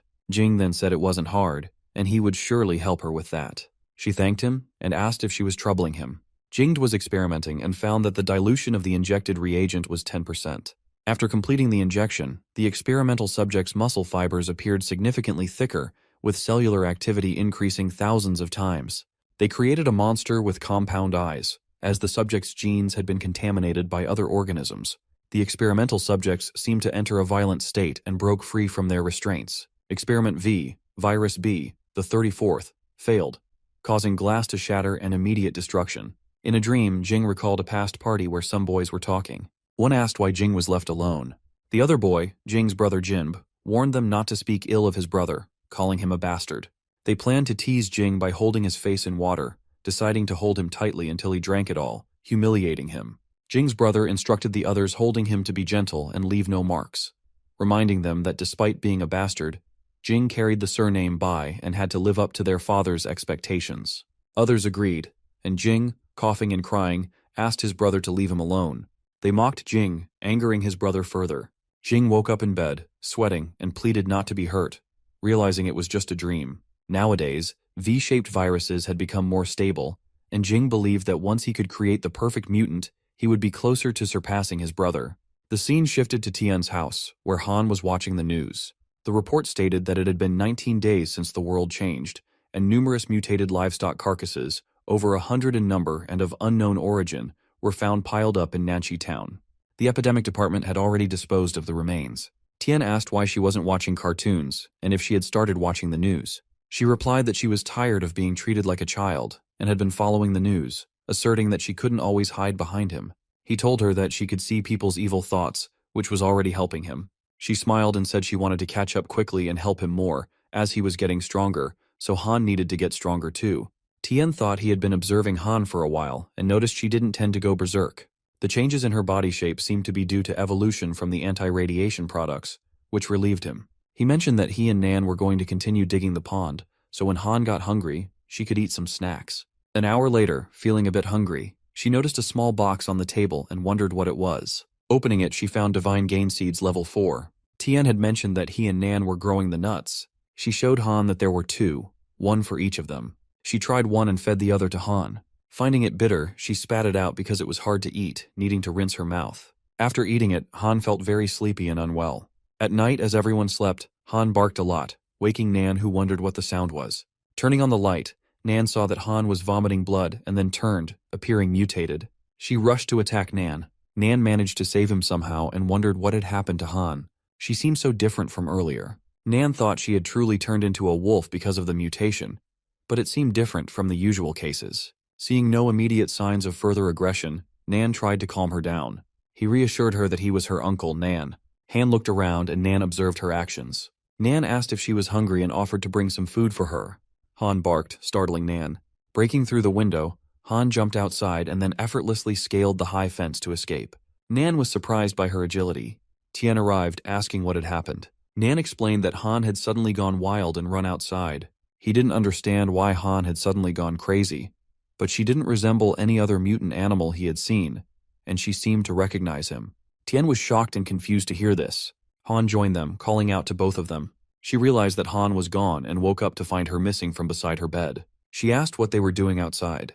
Tien reassured her not to worry, suggesting that Han might have been bored from staying home for so long and might return after running around a bit. He encouraged her to go back to sleep, assuring her everything would be okay. Han refused, noting that Han never left her side when she slept, and asked what Uncle Nan meant by getting crazy. Tien noticed her bare feet and lifted her up, expressing concern. She explained her worry about Han potentially becoming like Bai as well. Tien advised her not to overthink it, and asked if Han had eaten anything unusual recently. Han replied that they usually ate farm food and also had some of Tien's box with the growing nuts in the afternoon. Tien wondered if she meant the level 4 divine grain seeds, and speculated that Han might have evolved. He questioned why she had become agitated, and then asked his system if consuming the level 4 grain seeds could have side effects causing loss of control. Finding that the system wasn't responding, Tien grew concerned. Tien told Han that he would go and bring Han back, asking her to be good and return to bed with Grandpa Nan. She insisted that he had to bring Han back. Tien reassured her not to worry, promising to bring Han back safely because she was family. Han kept running and felt increasingly hot. Something was happening to her eyes. She thought about biting the throats of all living creatures but knew she couldn't harm humans, or she wouldn't be able to return to her master. A woman in an overcoat recognized Han as a sacred animal from the oracle and felt compelled to bring her back, believing it would please God. Tien searched on his bike for Han, while his patrol mosquitoes reported they hadn't found her yet. He realized Han must have left the area and needed to find her quickly. If the military police found Han, they would likely kill her. Then the woman approached Tien, having seen Han, and asked if he was looking for the black wolf dog, and if she belonged to him. Tien asked if she had seen where Han went. The woman asked if he knew the truth behind the apocalypse. Confused and focused on finding Han, Tien insisted she just tell him where the dog went and that he wasn't interested in anything else. The lady explained that the disasters were punishment for humanity's sins, and the apocalypse wouldn't end until all humans were extinct. She suggested that Tien could save himself by joining their self-help society and making a sincere confession to God for a chance at survival. Tien wondered if this was some kind of new missionary scam. He then asked if there were any conditions for joining that society. She replied that their self-help society had a hierarchy of membership for all beings, with different levels requiring varying membership fees ranging from 3 to 300,000 units. The higher the level, the closer one was believed to be to God, and the greater the chance of salvation. However, since Tien was the master of the sacred animals, she suggested he could simply bring that animal to join the club. Tien retorted that she should study more about brainwashing and deception before trying to deceive people. Offended, she asked how he dared to disrespect God. Tien shrugged it off, stating he had no time to entertain her, and questioned if salvation could be achieved through piety, asserting that it was up to individuals to save themselves. With that, he walked away. As Tien left, she commented that those who didn't believe in God would suffer eternal damnation in hell, considering him the lowest of the low. Hei was reminded of the past when Tien was standing on the side of the road, smoking next to Hai's car. Suddenly, he heard a noise and went to investigate, finding a dog lying there with blood around it. Tien thought it might have been hit by a car while crossing the road. Nearby, he saw a very cute and small dog next to the dead one. Tien picked up the small dog and couldn't believe it was still alive. It seemed the dead dog was the small one's mother and had been dead for a few days, yet the small dog was surprisingly resilient. He took the adorable puppy in his hand and remarked that there were many people who had lost their parents, just like this puppy. Hei interrupted his thoughts as the puppy bit a man's leg, causing the man to scream. Some men were nearby with equipment. One of them suggested shaking things up, saying Xiao Wu wouldn't be able to hold on much longer. Jing arrived and asked how the mutated beasts got in. The man explained that Xiao Wu had become addicted to smoking and had gone into the woods to smoke. He flicked his cigarette butt at the beast, causing it to become violent and attack him. Jing asked how they dared to let such a thing happen. The man replied that the beast wasn't hiding in the bushes and Xiao Wu hadn't noticed it until later. They had already contacted the military police to handle the situation. Jing asked him to repeat himself, questioning if they were saying the mutant was lurking in the bushes. The man confirmed this. Jing thought that low-level mutant beasts would simply wander around aimlessly, following the heat of living creatures, indicating this might be a high-level mutant beast. Moreover, the mutant only bit the security guard's leg without killing him, suggesting it knew the danger of guns and was trying to use the guards as a shield, which was terrifyingly clever. If they captured and studied it, they might be able to break through the instability of the V virus. This was the perfect mutant beast Jing had been looking for. Jing ordered them to gather all available men and capture the mutant beast alive before the military police arrived.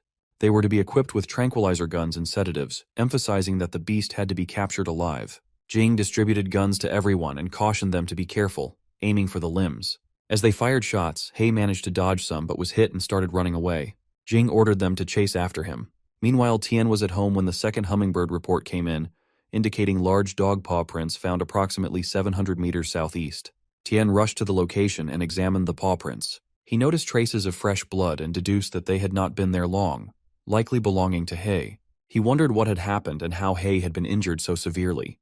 The people from Jing's group were chasing Rao, the dog, in their cars. Jing thought that no mutated animal could move so fast, and he was excited to observe its muscular tone while running, admiring the creature's beauty. He was determined to catch the dog. Meanwhile, Tian spotted He and ordered the hummingbird to show him. He saw He being chased by cars, and upon zooming in, he recognized Jing among the people in the cars. Tian wondered why Jing was after He and if he wanted to capture He for research. Tian took out an Albin core from his inventory, determined that those people wouldn't get away with it. The pursuers were shooting at He, who dodged their attacks as he continued ahead. Jing contacted the other two cars in his group and instructed them to surround He from both sides, aiming to drive him into the old factory up ahead. They agreed and moved into position. As they prepared to execute the plan, He spotted them and used a tree for support to jump over one of the cars, causing it to crash. A man fired a bullet towards He, but Tian swiftly moved in with white light blazing around him, using his power to intercept and block the shot. He realized that after consuming the Albin core and entering a frenzy state, he had 26 seconds remaining before it wore off. He wondered if the person blocking the shot was Tian. Jing was astonished to see the white light surrounding Tian. Tian knew he had only 26 seconds left and swiftly moved to take down all the men before the effect wore off completely. Jing was shocked by Tian's sudden prowess. With just 5 seconds remaining, Tian closed in and delivered a powerful punch, causing Jing to fall. As the 26 seconds elapsed, Tian moved back, sensing there might be side effects from using the Albin core. Jing realized how close he had come to danger, and decided Tian was too dangerous to be left alive, aiming his gun at Tian. The bullet hit Tian just as He launched an attack on Jing. As Tian regained consciousness, he found himself lying on top of He, who was walking at the time. He asked how He was doing. Trying to access the system, Tian discovered it wasn't responding. He then noticed something white appearing around He and capturing him. Tian wondered what it was. The scene shifted to Jing, who was lying down receiving treatment. Someone apologized, explaining that the situation had been dire. Jing had suffered a severe blow to the head, causing confusion in his pituitary gland and squeezing the blood vessels in his brain, including a fatal wound to his neck. It was considered miraculous that Jing had survived thus far. Another person apologized to Ren, stating they had done their best, but Jing's prognosis remained uncertain. Ren interrupted, reminding them it was their duty as guards to protect researcher Jing's safety with their lives. Now Jing lay in a hospital bed, his fate hanging in the balance. Another man apologized to Ren, explaining that Jing was determined to capture the mutant animals and had taken off first with the advance team. By the time they arrived, the advance team had already suffered heavy losses, with only Da Kui managing to survive. Ren cut him off, saying she didn't want to hear excuses. She asked if the man had witnessed the attacks firsthand. He denied it, saying it was too fast, just a white light. Ren turned sharply to him, warning him to come up with a credible story before trying to deceive anyone. The man apologized again, insisting he wasn't lying. Ren reminded him they were paid well and she wasn't interested in hearing him shirk responsibility. The doctor reported that Jing's condition was deteriorating, with his heart rate dropping and another hematoma found in his brain. Ren instructed them to do everything possible to save him. The doctor replied that it was futile, and Jing couldn't be saved. Ren insisted they give him a shot of adrenaline so he could communicate any last thoughts. Jing managed to open his eyes and called out to Da Kui, who confirmed he was there. Jing requested to be injected with the V-shaped virus. Da Kui refused, explaining that there had been no successful human trials, and if it failed, Jing would not rest peacefully in his grave with a complete human body. Jing argued that dying as a human or a monster was the same to him, and he didn't want to lose like this. They decided to inject 5 milliliters of the V-shaped virus into Jing and prepare shackles and a bomb neck collar. They asked Jing if he wanted them to call his family. Jing replied that there was no need. His family was just those who shared his blood, but that wasn't his home. He instructed them to proceed. As the doctors injected the V-shaped virus into him, Jing screamed loudly, his body convulsing. Ren was surprised by the intensity of his reaction, while Da Kui remained silent, hoping for the best. The scene shifted to Tian, where He was encased in the white substance that suddenly broke apart. He evolved into a half-man and emerged outside. Tian wonders where He is. He taps Tian on the shoulder. The scene shifts to Han and Nan. Nan tells Han to go to bed and not wait for Tian. He mentions that He couldn't have gone far, and Tian will bring him back soon. It would be bad if she caught a cold in such cold weather. She replied that she wouldn't catch a cold because she was healthy and would wait for Tian to come back. She asked Grandpa Nan to hold her hand because it was warm. As he holds it, he finds it really warm and is amazed at how much a person's health can improve by eating food from the farm. She tells him she's an evolved superwoman. Nan takes her to sit on his lap, saying he'll accompany her while they wait for Tian. As they wait, morning comes and they both fall asleep sitting like that. Han hears a sound, rushes outside, calls for Tian, and asks if he found He. She then sees He carrying Tian and asks him what happened to Tian. Tian replied that he had brought He back. Nan arrived and was surprised by this. Then Tian helped He put on normal human clothes. As Han looked at He from all sides, she commented that He had changed a lot. The fur was so thick, but He still had the familiar blue color. He lifted her to sit on his shoulder, thinking Han was still so naughty.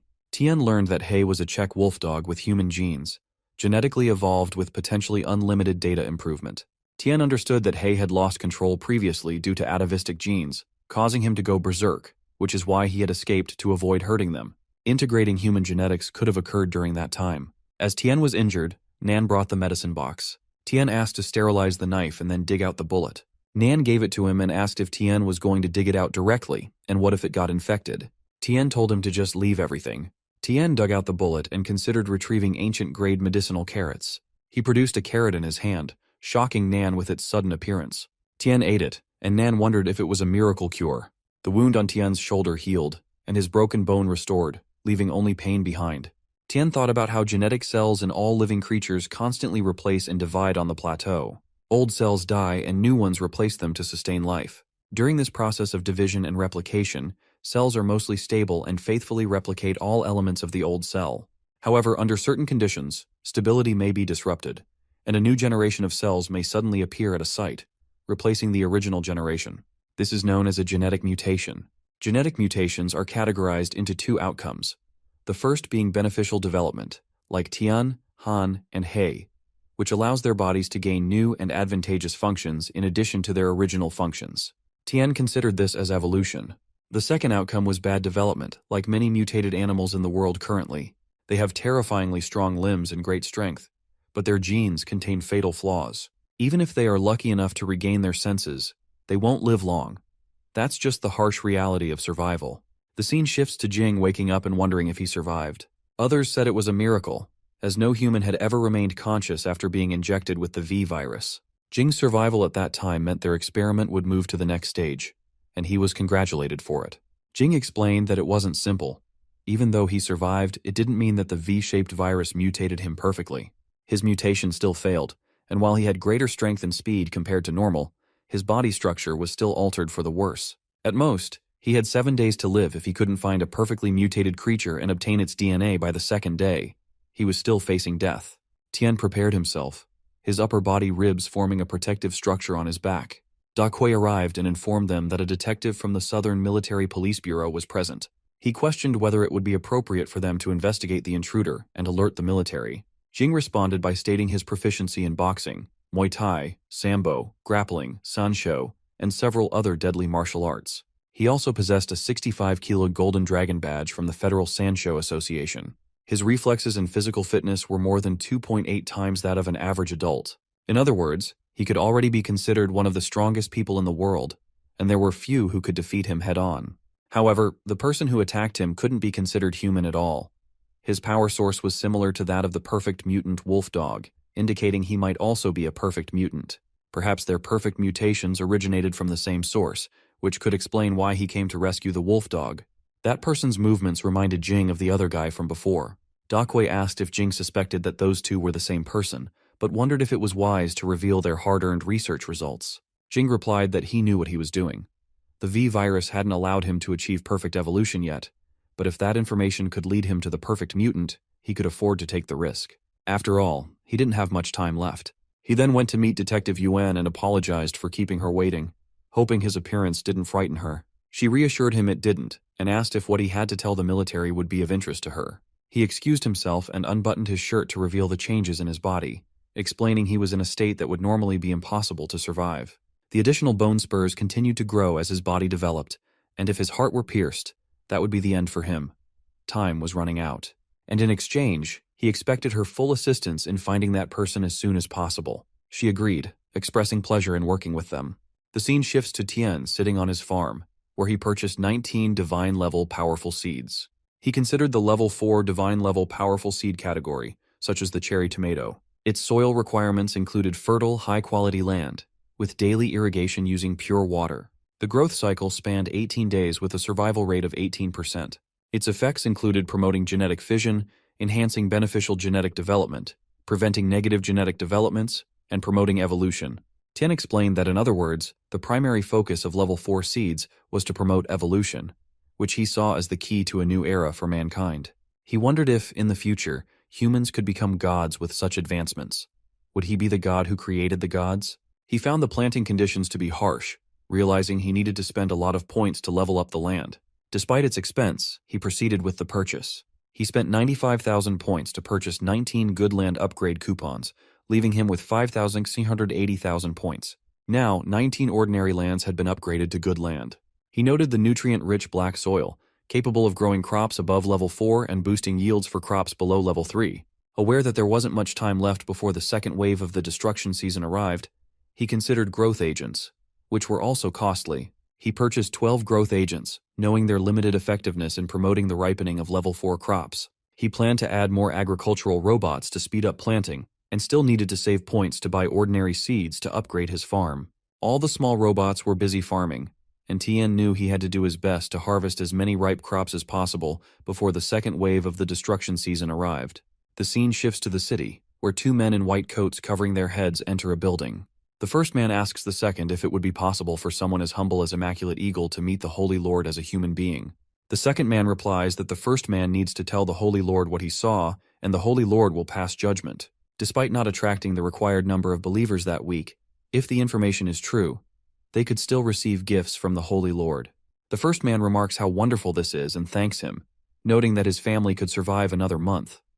Only those who devoutly worship the Holy Lord can survive in the apocalypse. They continue walking and talking, arriving at a hall where the first man informs the Holy Lord that the pure sheep sent a letter stating that a new holy beast has been discovered. They notice two individuals already present in the hall, one of whom asks the man in the coat to elaborate on the news. He then clapped and said that it was good, and it would make the Holy Lord even more powerful. The man in the coat congratulated the Holy Lord, saying that with the nourishment of the new holy beast, the Holy Lord would soon complete his emergence. He asked if he could inspect the recent arrivals. The man next to him agreed, mentioning that the Holy Lord had grown tired of eating small desserts, and all they needed to do was bring back the sacred beast and sacrifice it to the Holy Lord after his emergence. Behind them, a voice from a hooded figure spoke, saying he wanted something. A man replied that he understood and thanked the Lord for his kindness. The figure insisted again that he wanted to eat the wolf cubs. The scene shifts to Tian, who was watching the news. A lady anchor reports breaking news of a train accident on a mountain highway in the southern suburbs. A private car plunged about 100 meters down a cliff on a mountain road bend, rolled over, and exploded. Yang verified that there were 3 people in the car, 2 adults and a child. Local firefighters arrived at the scene. The 2 adults were found dead in the car, but the child was discovered hanging from a tree branch near the incident site.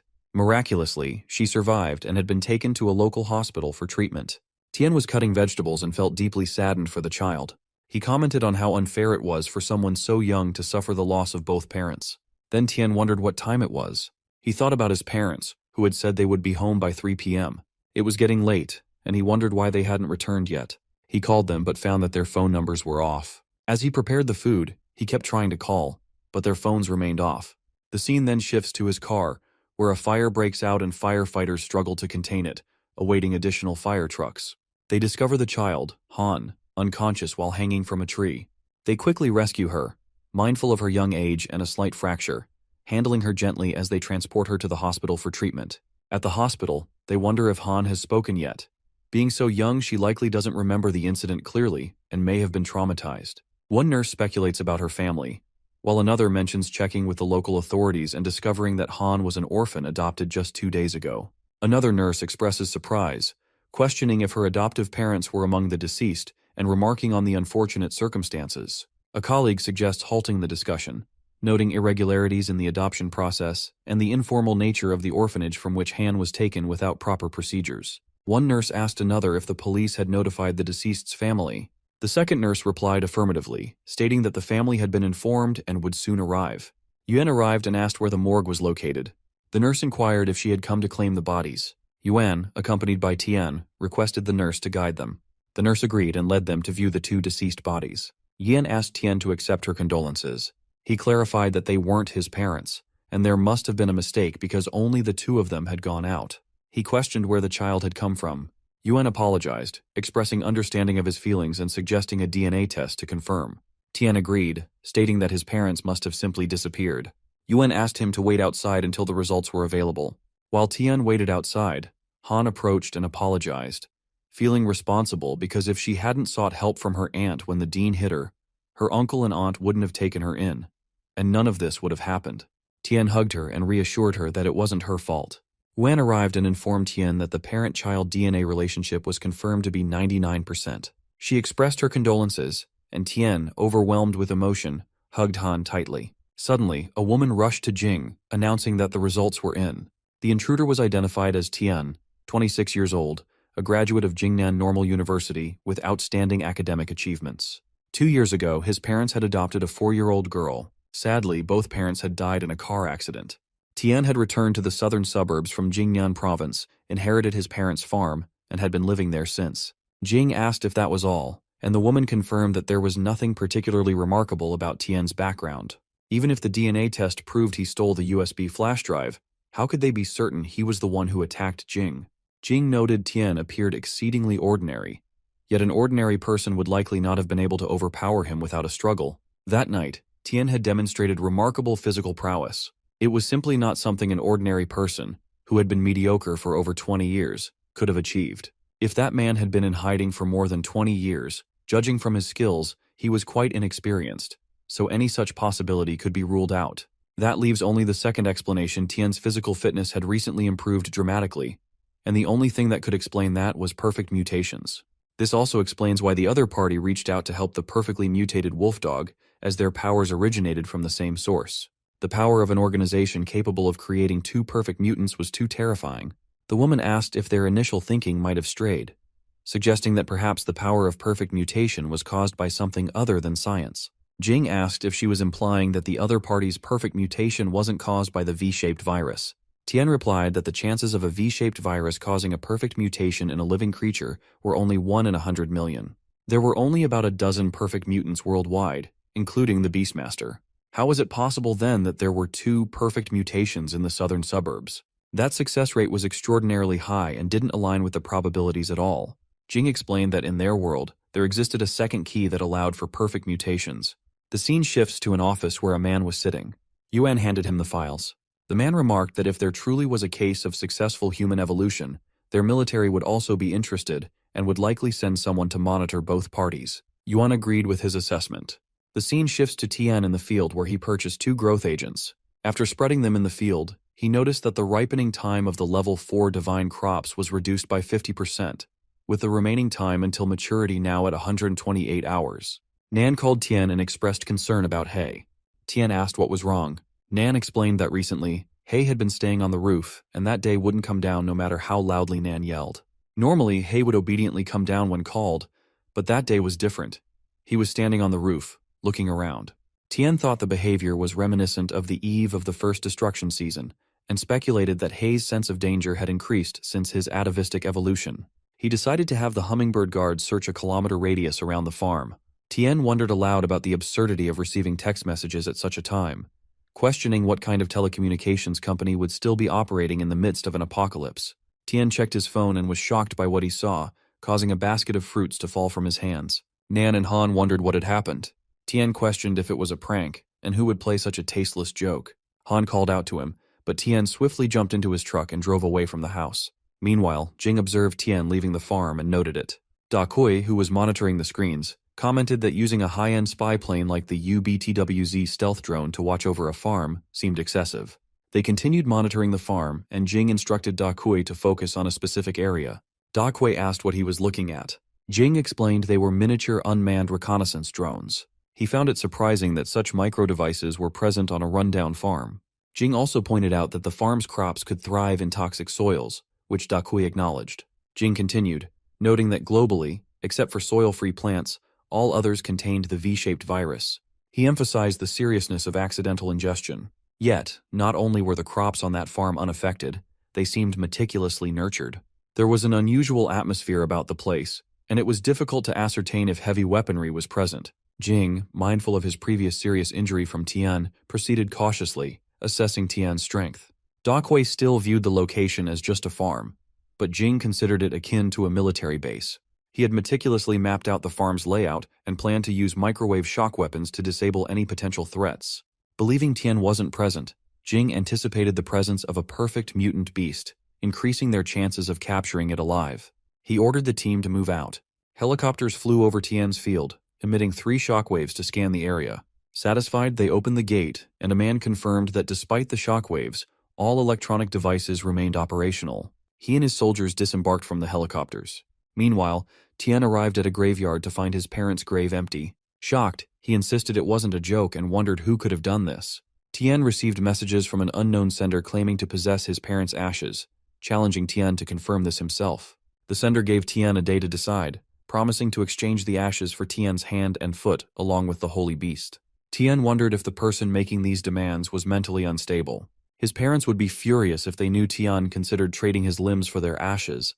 They might even haunt him in his dreams. He pondered the significance of the Holy Sword SST and whether it could be Hei. Meanwhile, Hei went out for a walk, attracting attention from numerous onlookers. Tian texted the person, questioning how they thought they could control him with a box of inorganic substances. He asserted that the person could do as they wished with his parents' ashes, but vowed to make them kneel and apologize to his parents. Tian suspected the person had targeted Hei and feared they might eliminate him once they discovered his abilities. He considered if the person could be the woman from before, though it seemed unlikely. A powerful company like Tianrun wouldn't resort to such despicable tactics if seeking revenge. Tian was left wondering about the true identity and motives of this person. Tian received a warning of a farm invasion, noting that the adversaries possessed high-precision, modern weapons with a threat level of 99. At night, soldiers surrounded Tian's house.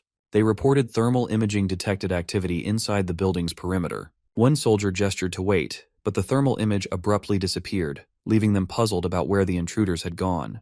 Meanwhile, Hei stood atop the house with Han on his shoulder, visibly angry.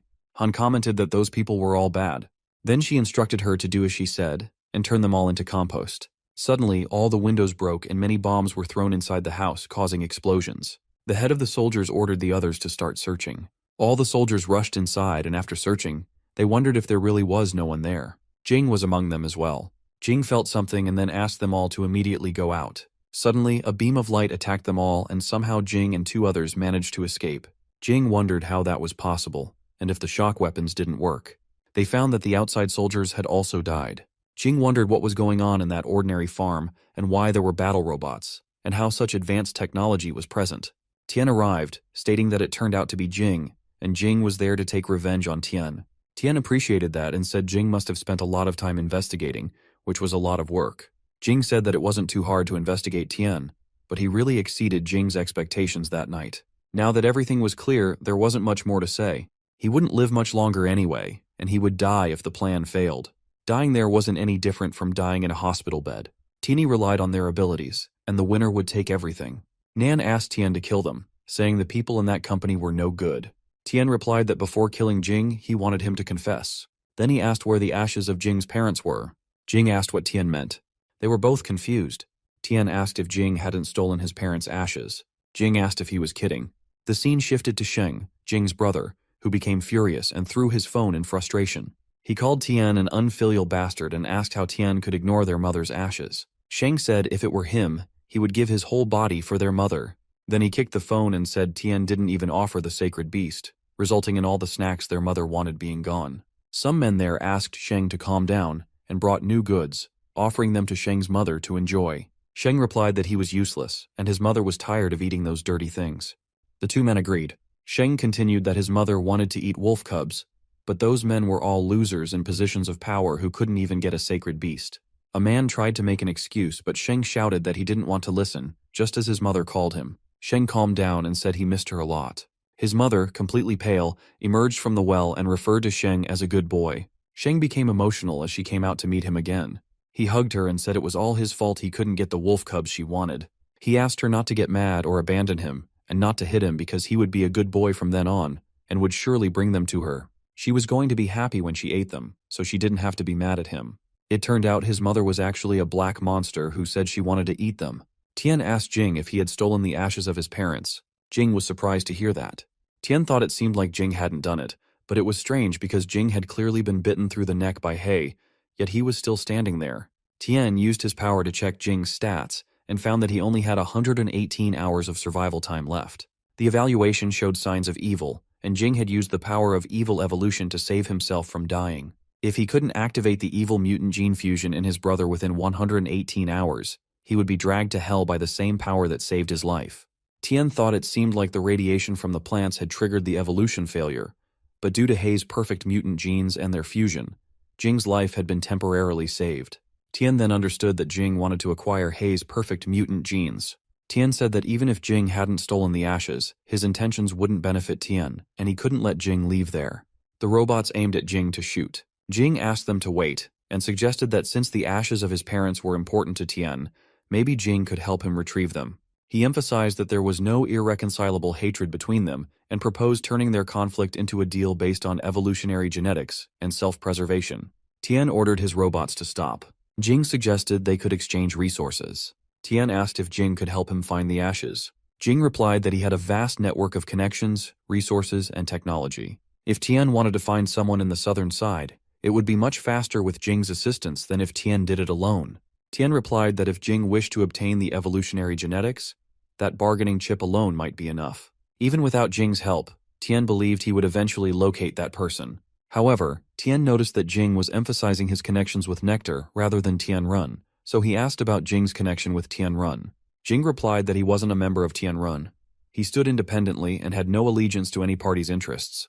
He held no enmity toward Tian, whether for killing Liang, invading the villa, or attacking Rin, all of which were unrelated to Jing. As long as Jing could get what he needed, that was sufficient. In other words, Tian would be a tool for Jing's purposes. Tian commented that it seemed interesting, but Nan wasn't happy about it. Jing approached Tian, suggesting Tian could have the handy rooms, and Jing would get the evolutionary genetics to save his life. A win-win situation. He extended his hand for a handshake, but Tian didn't reciprocate. Instead, Tian crossed in front of Jing and instructed Jing's men to squat in the corner with their hands on their heads, then asked Jing to follow him. Tian led him inside to meet He. Han used her eye skill and noticed a green aura around Jing, signaling to Tian that everything was good. Tian reassured Jing not to be nervous, explaining that this was the gene Jing wanted. Shocked, Jing asked if this was the perfect mutant, questioning how it had come to be like that. Tian replied that if he guessed correctly, He had merged with a human gene during his perfect mutation process, and the human whose genes He acquired was Jing. Based on Jing's genetic fitness, his genes should be able to prevent his evil evolution. Jing was delighted to see the perfect mutant, noting that even the high-ranking mutant beast kings on the southern border, who had merged with human genes, typically became mindless monsters driven by frantic instincts to feed. However, this one not only had self-awareness but also followed human commands. Jing believed that as long as he could decipher its genetic secrets and mass-produce it, they could achieve great things. Tian intervened and stated that it was settled. Now it was time for Jing to fulfill their agreement. He showed Jing a number and asked for help tracking it, requesting all call records made to that number and the signal locations over the last 10 days. Tian wanted to see what information Jing could gather, expressing satisfaction with his choice of tools. Jing replied that it was easier said than done. He needed a blood sample and had less than 5 days to figure out the key. Tian remarked that Jing didn't yet have the leverage to negotiate terms with him, so Jing needed to work hard and locate the person as quickly as possible. Jing agreed. Sometime later, a helicopter arrived over Tian's house and landed. A man emerged and approached Jing, questioning why Jing hadn't come to find him at his base instead of calling him there. The man didn't want to be outside. Jing showed him the chat, and the man asked if that was all they had to say after he arrived. Jing replied, telling him not to be too clever and to check the signal of that number. Furthermore, Jing asked him to find the circuits in Tian's house as an apology for using the shock weapons. Tian thought that the man seemed adept at this. Lan pulled out his system and informed Jing that he wasn't the boss, but merely an old man. Tian asked Jing if Lan was truly reliable. Jing replied that Lan was the best with technology. Lan began his work. Tian then asked Jing how he had become a mutant and transformed into such an inhuman, ghostly form, suggesting it was akin to entering the era of gods. Jing responded that it was expected Tian had accessed the contents of his USB flash drive. He admitted Tian was superior in that aspect of human advancement. 10 days after the world changed, Jing's team extracted the V virus from a radioactive planet. This virus was the source of mutations in those who consumed it. Through his experiments, Jing discovered that the V-shaped virus caused biological cells to divide rapidly and greatly increased the likelihood of evil mutations, ultimately creating deformed, short-lived monsters driven solely by their need to feed. Jing believed he might gain inspiration from Hei's genes in his research. Tian remarked, "So these conclusions were based on extensive human experiments with that virus." Jing replied that he didn't consider what he did to be cruel, pointing out that countless data on human biology throughout history had been derived from cold human experiments. Moreover, before he joined Tianrun, they had already conducted inhumane experiments under Liang's instructions. Rather than clinging to life half-dead, it was better to let their experimental subjects fulfill their purpose and maximize their value. Jing added that he wouldn't mind being a guinea pig for a while before he died. Even as a failure, he represented valuable data. Tian commented that it was truly insane. Jing laughed and said that biological and scientific progress had often been achieved by stepping on the bones of countless people. In such an apocalyptic future, this was unlikely to change. Lan receives the information and then sends it to Tian. Tian receives the information on his phone and, being confused, tells Lan that he didn't give his email address to him yet. Lan becomes frustrated and asks how long they have been living together. With only a photo of Tian, Lan digs up all his information in just 10 minutes. Lan adds that he overheard the two discussing his current skills and warns that if they question his skills again, he will hack their cameras and broadcast them both taking a bath. Tian is bewildered by this threat. Jing reveals that despite Lan being a loudmouth, he still adheres to professional ethics. Jing warns Lan that if he continues to gossip, his payment will be reduced. Lan becomes worried and promises to be quiet.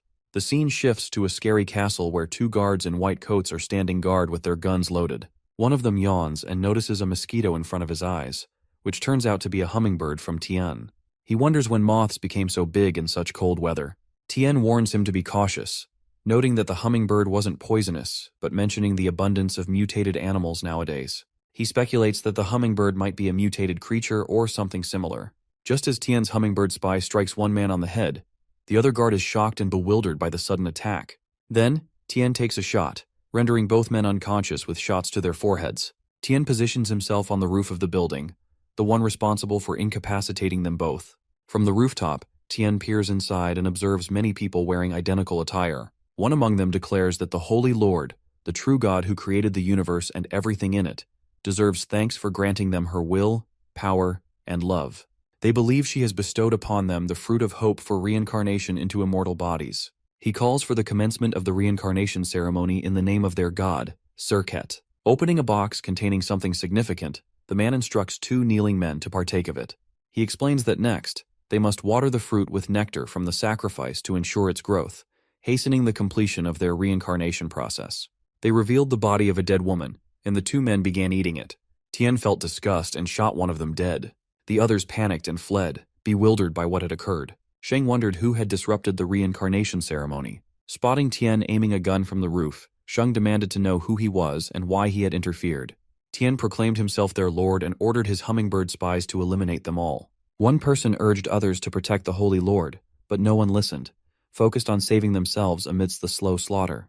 As the guardians were killed, they realized their situation was dire, and someone urged the Holy Lord to flee. Tian descended, expressing disbelief that they were not thieves but rather despicable scum worse than animals. Sheng asked if Tian was Tian, to which Tian confirmed and demanded Sheng bring his parents' ashes, promising a swift death in return. Seeing a dark entity emerge from a dead person's mouth, Sheng warned Tian that killing him would prevent Tian from locating the ashes.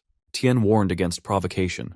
The dark entity took on a frightening human form, prompting Sheng to suggest they distract it with nonsense until they could escape. Slowly, the creature transformed into monstrous forms, roaring as more appeared, each with wings. Tian drew his gun, calling the monsters ugly and disgusting, but found his bullets had no effect against their tough bodies. As they rushed to attack him, he dodged and opened the doors of his warehouse, hoping to find a variety of lethal weapons. He considered a bazooka or something similar, but realized he didn't have enough points to purchase them, having spent them on seeds just the day before. Summoning his hummingbird warriors, Tien watched as they attacked the monsters, only to find their firepower unable to penetrate the creature's thick skin. He reflected that while he had expected ordinary thugs exploiting the apocalypse for profit and evil, he hadn't anticipated they would possess such bizarre monsters. He resolved to bring out a few of his heavy combat warriors. Tien found a hiding spot while Sheng called out to him, questioning his sanity. Tien realized he was in a tough situation without any albino corn left, and ordinary weapons were ineffective against the monsters. Contemplating blasting their eyeballs to buy time, Tien saw the monsters closing in. As they attacked, Tien barely dodged their lightning-fast strikes, realizing their speed was impressive. Suddenly, a massive explosion rocked the area, throwing Tien off balance. The scene shifts to Yuan in her office. As the telephone rang, she answered and identified herself as being from the Southern Military Police Station. On the other end, an old man expressed relief that she finally answered, describing an explosion near his house accompanied by strange noises, the result of mutant beasts causing havoc. He pleaded for Yuan to come and investigate, as he was with frightened children. Yuan agreed to come and asked for the location of the explosion. Afterward, Yuan instructed the police force to mobilize a cleanup crew and follow her, mentioning the possibility of encountering level 2 or 3 mutant beasts on the outskirts of the city. One man acknowledged her orders to inform the others. Another eagerly asked if there truly were mutant beasts of that level in the city, expressing excitement at the prospect of capturing one alive for a reward from their leader. Yuan cautioned that level 3 mutant beasts shouldn't be underestimated, emphasizing they were far more challenging than regular level 1 beasts. Meanwhile, Tien was struck against a wall as the monsters closed in on him. Despite shooting out their eyeballs to slow them down, his ribs were broken, and he resorted to using ancient medicinal-grade tomato to heal himself. Sheng remarked that Tien was on the brink of death yet still fought back, noting he hadn't even fought back when he was severely injured, and was likely to become a meal for the monsters. The creatures leaped to attack Tien, knocking him outside the wall. Sheng wondered if Tien had died, likening the monsters to pigs. He recalled Tien's warning not to enter that room. Unaware of Sheng's caution, Tien thought the attack had almost struck him, and he was seriously injured. He heard cries for help and turned to see who was aiding him, discovering numerous women imprisoned with chains, pleading for assistance. They were crying and scared of the monsters, wanting to go back home. Tien wondered if the girl who was sacrificed was also considered goods, and how many people Sheng had already killed. He saw the monsters approaching and knew it wasn't good.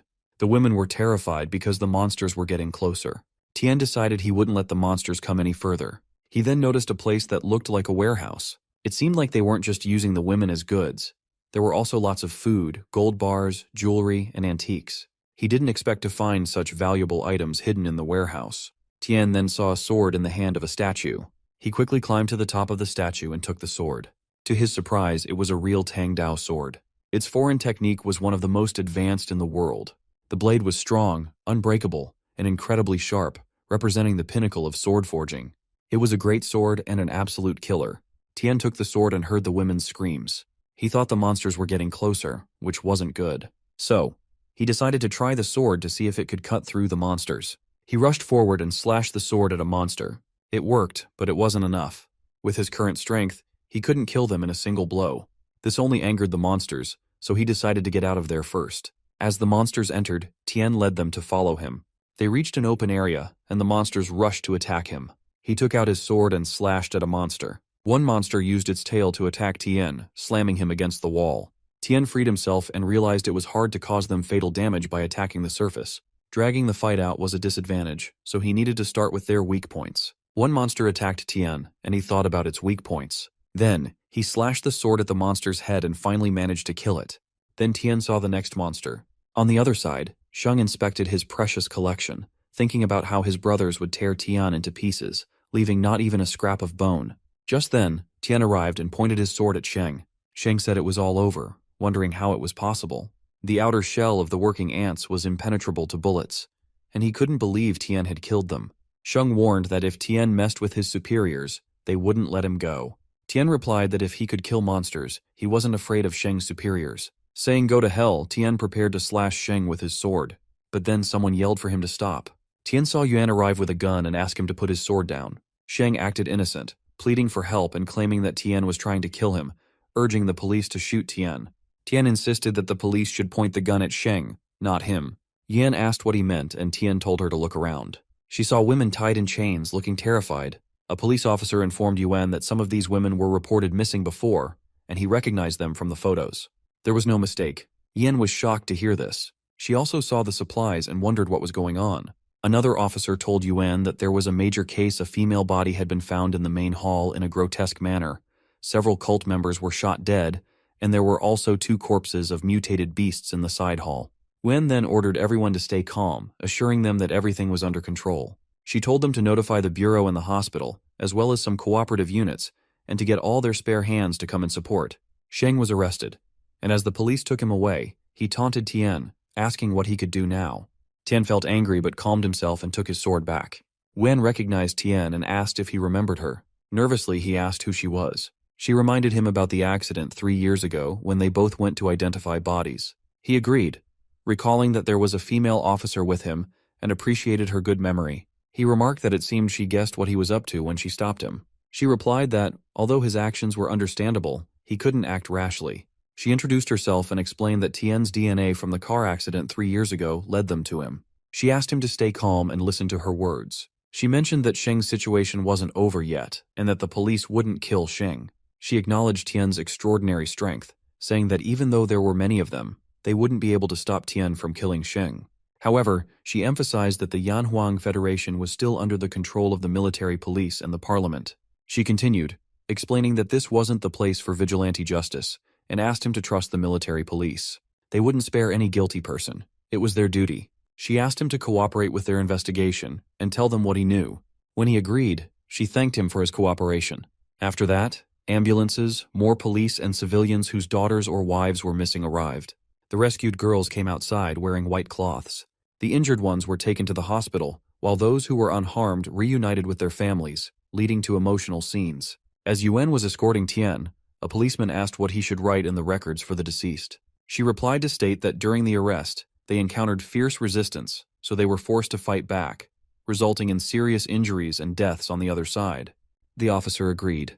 Yuan then told Tian, "Let's go." As Tian walked away, he saw a dead body being taken away, its hand visible outside the stretcher's curtain.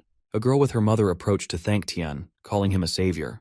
She said that if it weren't for the noise he made, which attracted the military police, they might have all been sold as toys to the rich and powerful and eventually sacrificed. She thanked him again. Tian wondered about the mention of toys. Yuan asked the girl if she knew anything more. The girl replied that she used to be a member of a self-help society, but they lied to her, saying it was just a mutual aid society. They claimed that by bringing people in, they could buy food at low prices. But after a while, she discovered their true purpose and tried to escape. They found her and locked her up. Before she was captured, she saw the location of their transaction ledger. Wen asked her to explain in detail. They had a long conversation about it. Meanwhile, 2 people were watching from a distance. One of them remarked that the Holy Lord controls all, then instructed the driver to leave. After everything, Tian was sent to live in a room. He told the officer that most things were sorted out, so he asked if he could leave since he still had things to do at home. Out of the window, Yuan and an officer were watching over Tian. Yuan said she didn't agree with the way the situation was being handled. The officer responded that, since ancient times, merits and demerits have been irreconcilable. Even if Tian had done good deeds, it couldn't cover up the fact that he committed a crime. He was just a citizen and didn't have the authority to take the law into his own hands and judge or kill others. Yuan agreed, saying he had no right to do so, but added that was only true if they found the missing girls before he did, and if the higher-ups had issued an order for his detention. The officer said they were waiting for a response from the city council, but it was unlikely the higher-ups would tolerate the presence of a dangerous man like Tian. Yuan mentioned that nowadays, the world had changed, and both the military and the police were severely understaffed. She added that it's difficult to predict the future of law enforcement. Even though the higher-ups hadn't responded yet, the man was rushing to convict Tian. To put it bluntly, she suggested he must be panicking about his dereliction of duty. Therefore, she prepared to send Tian's evidence of law violations directly to the leader's desk the moment they received a reply from the higher-ups. She emphasized that this would make it easier for him to do his job. She questioned whether such lenient treatment would truly bring justice to the girls who were killed and trafficked, expressing doubt. Chen became angry and told Yuan to watch her mouth. He asserted that he didn't care about her background. He was the sheriff, and she was his subordinate. He ordered her to detain the suspect and keep him under guard. Just then, someone approached Chen and asked what he was doing. Chen was startled because the person who approached was his superior. Respectfully, Chen asked why he was there. The man who arrived was Chief Inspector Zhen from the Military Police Department of Handing Province, accompanied by Senior Police Officer Yi. Zhen remarked to Yang that Chen had been well taught, becoming more promising, though he wasn't adept at catching criminals, but seemed good at making enemies. Chen explained he was following orders from higher-ups. Zhen inquired whether it was Yang or Dong giving those orders.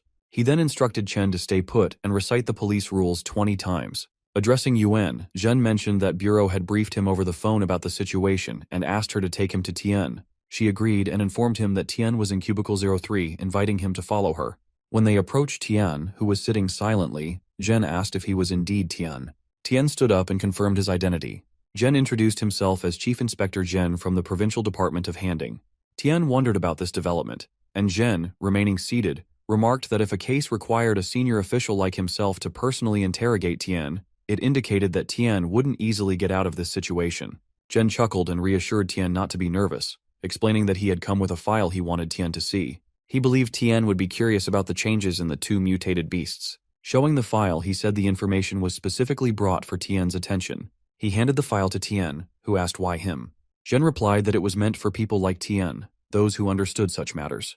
The file detailed a mutated beast discovered in the Karangma Mountains by a patrol officer 5 days earlier. When they surrounded it, they found it feeding on humans. Later, they discovered human faces on its back, indicating it was growing more intelligent, sometimes even outmaneuvering their troops. Zhen asked if Tian understood the implications. Examining the photos, Tian noted that the monster's intelligence and behavior were increasingly human-like. He wondered if their genetic barriers had been unlocked. Zhen nodded in agreement, explaining that they had moved beyond simply combining genes from different animals to enhance physical attributes. They had successfully incorporated human genes to enhance intelligence, giving rise to a new species they called Beast Kings. At least 5 such advanced mutant beasts had been identified in Yanhuang, and that number was expected to increase. When Tian asked why Zhen was revealing these secrets to him, Zhen pointed to a jar placed nearby containing 3 red objects. Tian began to grasp the significance. Zhen confirmed that these were the 2 eggs that had ceased to hatch after Tian shot 2 believers who had carried them. Lab tests confirmed they contained genetic material from insects, animals, and a significant portion of human genes. Tian asked what this meant. Zhen replied that in the southern region, there was a strong likelihood that a Beast King was hiding and reproducing among its kind. Tian asked to wait, but with the destructive power of the Beast King, how could it possibly be lurking in the city undetected? Zhen said that this brought them to another issue, the ledger.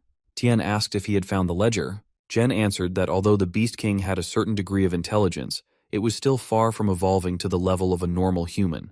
It was impossible for it to create an organization in just a few dozen days after the mutation started. Tian asked if Zhen was telling him that there were humans siding with the mutant beasts, and why that was happening. Zhen replied that it was unknown. Tian asked why Zhen was revealing all this to him. Zhen replied that he wanted to give Tian some idea of what was going on, and he was sure that Tian would be able to make a better judgment of the situation. Tian asked for clarification. Zhen answered that in light of Tian's violent attack, which resulted in the deaths of many people and caused extremely serious consequences and negative social impact, the military and police departments were ordered to arrest him. An execution notice for the detention of the criminal Tian had been issued. Yuan was about to say something, but Zhen stopped her. Tian slammed his hand on the table and commented on what serious consequences and negative social impact he had caused by killing those gang members, saying such laws and rules really made him laugh. Zhen told him not to be so angry and just listen. Now that the world had changed, Zhen was going to be brutally honest and say that in the future, the military and police in the cities might not be able to protect all civilians. But until the existing social system collapses, they still remain the most powerful forces. According to the current evolution speed of the mutant beasts, there was a trend towards integrating the military and city police departments. This would mean the military police would take over the cities. Unlike the city police, the military police had zero tolerance for violations of the law and were as ruthless as war machines. They could shelter Tian now and wipe his record clean, but they wouldn't have that power once the military police take over the city. Tian asked Zhen to clarify what he was trying to say. Zhen replied that it was simple. They wanted Tian to join them. They could give him a privileged status, and even if the military police take over the city in the future, Tian could still have some special powers. Tian asked if Zhen wanted him to join the military police. Zhen explained that having an official status wouldn't be a bad thing for him. It would ensure the protection of him and his family. Tian said he needed some time to think about it. Yuan suggested returning Tian's sword to him and stated that they wanted his answer by the morning of the day after tomorrow. Yan added that if Tian agreed, He should fill out the form, and if he didn't, she would bring the enforcement team to find him the day after tomorrow. Tian asked how someone could say such cold words. She handed him the letter and the sword, saying there was no point in flattering her, but if he joined the military police, none of this would be a problem. Tian said he would surely give his answer by the day after tomorrow. Tian then saw some men passing by him with a policeman, so he asked Yuan if those people were involved in the buying and selling recorded in the ledger. Tian felt like their faces were familiar and wondered if they were members of the Southern City Council.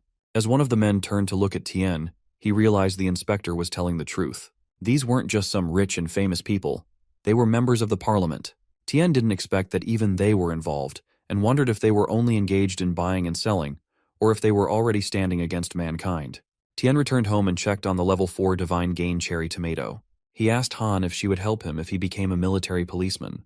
She agreed. He told her that in that case, he wouldn't be able to be with her as much, and she might cry when she was alone at night. She replied that she hoped he wouldn't give up on what he wanted to do because of her. She reminded him that 3 years ago, he gave up his job and came back to run the farm, and she felt she had been dragging him down. He replied that she didn't do anything wrong.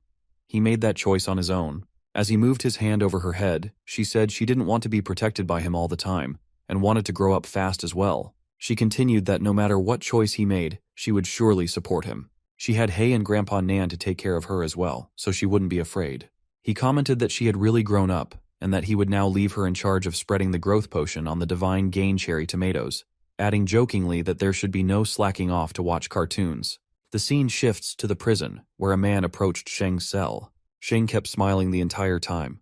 The man passed a small seed-like object into Sheng's cell. Sheng picked it up and ate it. The scene shifts to Tian, where they take blood from Hay and give it to Lan. Tian said that it was as he promised. Lan asked if this was the perfect mutant beast, noting that unlike the Beast Kings, this one didn't have huge changes in its limbs and vital signs, and didn't look that powerful. Tian replied that there were many directions to perfect mutation. The mutation of the existing Beast Kings might not be in the right direction. The right path to perfect mutation could involve increased strength, a change in physical form, or an increase in intelligence. The process of mutation varied, so it was naturally impossible for it to be exactly the same every time. Lan agreed with Tian's words and added that he had the wrong impression initially. Each organism had a different genetic makeup, so the same perfect mutant gene might produce different results in different organisms. Then Tian asked how Jing was doing. Lan replied that Tian had destroyed a cult, and Jing was in jail for a while. If Tian hadn't given that blood sample, Lan was afraid his boss's grave would be filled with grass. The scene shifts to Jing, where surgeons were examining his body, and found that the bone spurs grew back in less than 30 minutes after being removed. Currently, they were growing even faster, making surgery impossible. Lan arrived with the blood sample. Jing sat up and commented that it was great. He asked the doctors to analyze the sample immediately, noting that he only had 24 hours left. Upon analysis, a surgeon reported changes in the arrangement of the 20th pair of chromosomes. According to the blood cell analysis, the density of the skeleton was more than 10 times that of ordinary dogs, and it contained 79 chromosomes, one more than the average dog. Jing realized that Tian had unlocked the genetic code. The surgeon explained that the extra chromosome would greatly increase its size, strength, speed, and bone density. Another surgeon added that the extra chromosome could almost be called divine, and that these were the genes of a perfect mutant, not the genetically messed up ones in their monsters created by the V-shaped virus. The first surgeon noted that although the success rate wasn't high, they would try to replicate it. Jing ordered them to get ready to replicate the process. The scene shifts to Tian, where he checked on the level 4 Divine Gain cherry tomato, which had entered the ripening stage. Now, Tian would be able to observe its effects. As he examined it, he thought about the potential impact of a Divine Gain fruit in its ripening stage. Tian realized that the evolution path after consuming a level 4 fruit involved awakening the genetic memory of the bloodline genes, enhancing the original data of the body, and acquiring the ancient talents of the race, with an activation probability of 80%. He noted the different types of potential enhancements. Intelligent brain type was the human body could affect electromagnetic fields, allowing abilities such as hypnotism, mind reading, and controlling electric machinery, with an activation probability of 4%. Divine type was the human body could develop foreign abilities such as immortality, wings, and extreme speed, with an activation probability of 4%. Ancient divine type was this included abilities like controlling weather, water, fire, and other substances, with an activation probability of 0.4%. Tian was amazed at the possibilities and began to consider the implications of these abilities. Tian thought that the intelligent brain type and the divine type were already tempting enough, but the probability of atavistic evolution was too high. If he were to evolve into the most useless of all, the atavistic type, it would be a big loss. He decided to ask the system for advice. Tian wondered if he could reset his evolution if he ate a level 4 fruit and evolved into the atavistic type. He discovered that the host could continue to eat level 4 fruits, and if other types of evolution were activated afterward, the host could choose to keep one evolution type. In other words, as long as he had enough divine gain fruits, he would eventually be able to evolve into the ancient divine type. The scene shifts to Zhen, who asked Yuan if Tian had agreed. She replied that Tian contacted her and said he would send the application form the next day. Zhen was happy to hear that and said that his trip to the southern side wasn't in vain. She asked if he was leaving. He replied that his superiors had already urged him enough, and he was planning to go back after finishing the cult case. He had only come to the southern side because he had been specially appointed by the Ministry of National Security to be in charge of recruiting special talents. Wen commented that they had arrested Congressman Li and Guo for more than 10 hours, but the political department hadn't taken any action, and she felt that something was wrong. Zhen asked if there had been any movement from Wang's side. She agreed and asked Zhen to stay in the southern side for a few more days as she felt uneasy. The next morning, Tian was coming out of his entrance gate to submit the application form. As he stepped outside, he noticed a dead body hanging from a nearby tree. At first he wondered who the girl was, and upon closer inspection, he realized it was the girl who had revealed Sheng's plans when Tian saved the girls. Shocked, Tian rushed towards her. A lawyer representing Congressman Li and Guo met with Zhen and stated that he had been commissioned by the Southern Side Council specifically to handle the case concerning the detention of the two congressmen, Li and Guo, by the military police department. Just as Zhen received a call from someone, the lawyer asked him to pick it up. Zhen picked up the call and was shocked to hear something. The scene shifts to the hospital where the mother of the deceased girl was crying, wondering how this happened. Tian sat by her side, feeling sorry for the woman. The lawyer was with Li and Guo there, mentioning that they must have suffered. The woman continued crying, and as she glanced towards Li and Guo, the lawyer assured them that he would take care of their case so they wouldn't feel pressured. Smiling, Li asked what kind of pressure they could feel. The woman approached Li, calling out to him. He turned and asked who she was. The woman explained that her daughter had spoken about Li when she returned, before her death, and had implicated Li in some business. She rushed at him, accusing him of taking her father's life and threatening to kill him. Li kicked her, causing her to fall, telling her not to touch him. Yuan approached the woman to ask if she was all right, then told Li not to go too far, reminding him that they were in a military police station and questioning how he dared to use violence there. The lawyer intervened, praising Yuan as a fine person and stating that it was the woman who had attempted to attack them, with Li and Guo merely defending themselves. Li remarked that it wasn't very polite. The lawyer asked the woman to mind her language, noting that Congressman Li and Guo had already been released on bail and should no longer be called prisoners. Wen was shocked to hear this. The lawyer urged the woman to calm down, pointing out that she had attacked the congressman for no reason and could be held accountable. Yuan protested that it was impossible and questioned how they could have been released. The lawyer responded that he would issue a warning to Yuan, as she had attempted to arrest a member of parliament. He cited physical evidence, documentary evidence, witness statements, victim statements, criminal investigation reports, the defendant's statements and defenses, expert opinions, examinations, inspections, identifications, investigations, and laboratory records. He continued, adding that there were also audiovisual materials and electronic data, emphasizing that nothing less than this evidence would convict a congressman. Tian listened silently to it all. Yuan asserted that they had apprehended the ringleader, and a testimony was only a matter of time. The lawyer replied that, unfortunately, the maximum detention period of 24 hours had elapsed, and he would now be taking the men away. Walking away with disdain, he commented that she was exerting herself to manage the case, but he hoped that in the future she would be able to distinguish correctly between criminals and law-abiding citizens to prevent similar incidents. He mentioned their busy schedule, implying they didn't have much time to cooperate with her investigation. Furthermore, he dismissed the credibility of the witness she mentioned, stating that the witness had already been diagnosed by a doctor and provided a psychiatric certificate, rendering their testimony invalid. She warned him not to assume it was over, and vowed to keep watch. The lawyer asserted that it was a direct order from the Ministry of National Security. If she doubted him, she could verify with her superior officer. The lawyer concluded that he had simply followed formal procedures in his office to retrieve Li and Guo, and as promised, the witness would later be transferred to the custody of the Southern Side 4th Hospital. Yuan was shocked to hear this. Just then, the lawyer noticed Tian looking at him, and he felt a chill down his spine. The three of them got into the car and drove off. Meanwhile, the woman cried, lamenting that her daughter had been right. They couldn't do anything to those people. If even the military police station couldn't punish them, who else could? Tian noticed a worn-out form there, realizing it was his application form. After tearing it up, he hurried away and reached his farm. There, he found that the level 4 Divine Gain cherry tomatoes were ripe and needed to be harvested immediately. He gathered them all, totaling 2.5 kilos. After eating some, he sensed that the 47th evolutionary chromosome had activated within him, completing a successful evolution.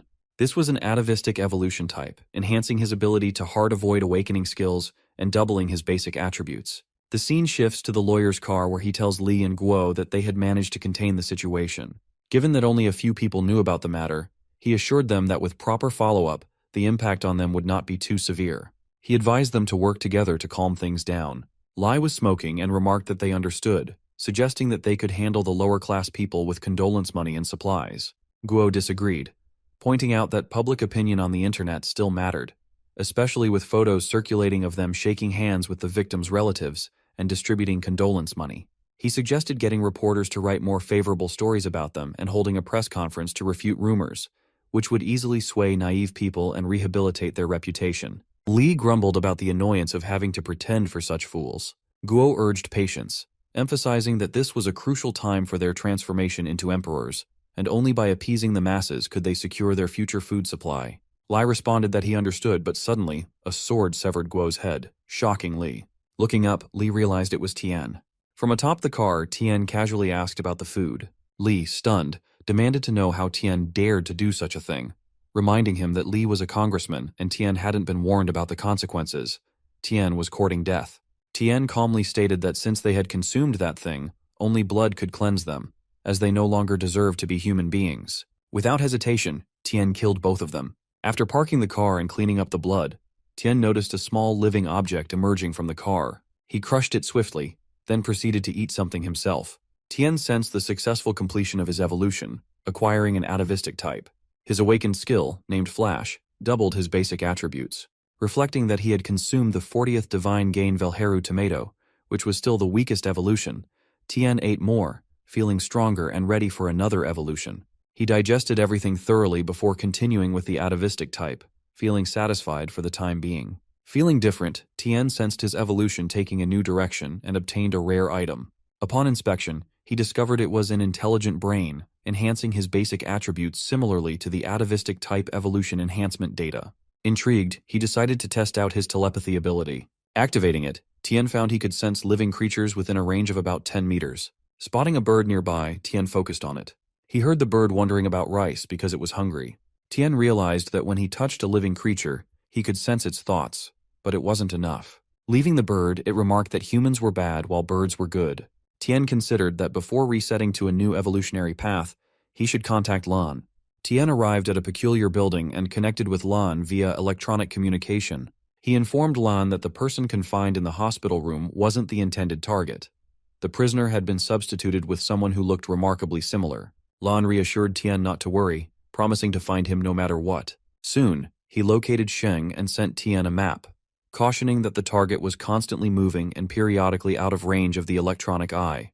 Tian had to proceed cautiously, as Lan wouldn't be able to assist him during those times. Tian studied the map and realized Sheng was underground, explaining why he couldn't sense him earlier. The scene shifted to a man in white clothes walking along an underground canal. Tian arrived, announcing he was looking for Sheng, and immediately attacked with his sword. However, Sheng reacted swiftly, dodging the strike. Tian noted Sheng's improved reflexes but warned he wouldn't dodge the next blow. Tian managed to sever one of Sheng's arms, but with incredible speed, Sheng leaped to the other side of the canal. Tian questioned if he was trying to escape. Sheng continued to smile, prompting Tian to leap across the canal to attack him again with his sword. Tian discovered that Sheng had disappeared and found bugs in the area. A monster approached Tian from behind, chastising him for taking so long to arrive. The monster apologized, explaining that it had recently evolved into an adult and hadn't yet adjusted to its new body. With bugs swarming around Tian, he swung his sword vigorously to fend them off. Sheng returned to human form and urged Tian to forget the incident, lacking the energy to punish him. The monsters were shocked to see Sheng's injured arm, but he dismissed it as insignificant, stating he was in the midst of evolving. Tian attempted to strike Sheng's head again, but Sheng vanished once more, enraging the monsters who questioned Tian's audacity to attack the Holy Lord. Sheng reappeared behind the monster, advising better control, while the bugs continued to swarm around him. The monster apologized, admitting its current lack of skill. Sheng ordered it to kill Tian. The monster agreed and approached Tian, promising Sheng that he would return to fetch him once he finished. Sheng insisted they forget it and leave Tian alive, needing to recharge after completing his evolution. The monster faced Tian directly. Tian charged at the monster, declaring his disdain for those who boast about themselves. Meanwhile, Sheng returned and had to return to his mother, deciding to pupate there, covering himself in white clothes. Tian battled the monster fiercely.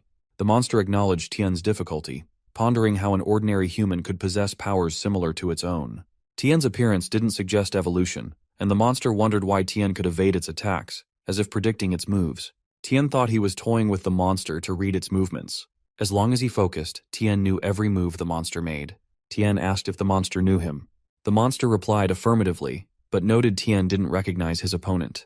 The monster intended to give Tian a gift, admiring Tian's resilience and the beautiful scene of a girl hanging from a tree. Just then he grabbed Tian's sword. Tian insisted the bug should be flushed down the drain. The monster asked Tian if he knew who he was dealing with, dismissing him as just a mere human. Tian retaliated against the monster, triggering memories of a scene where Wang knelt before Sheng.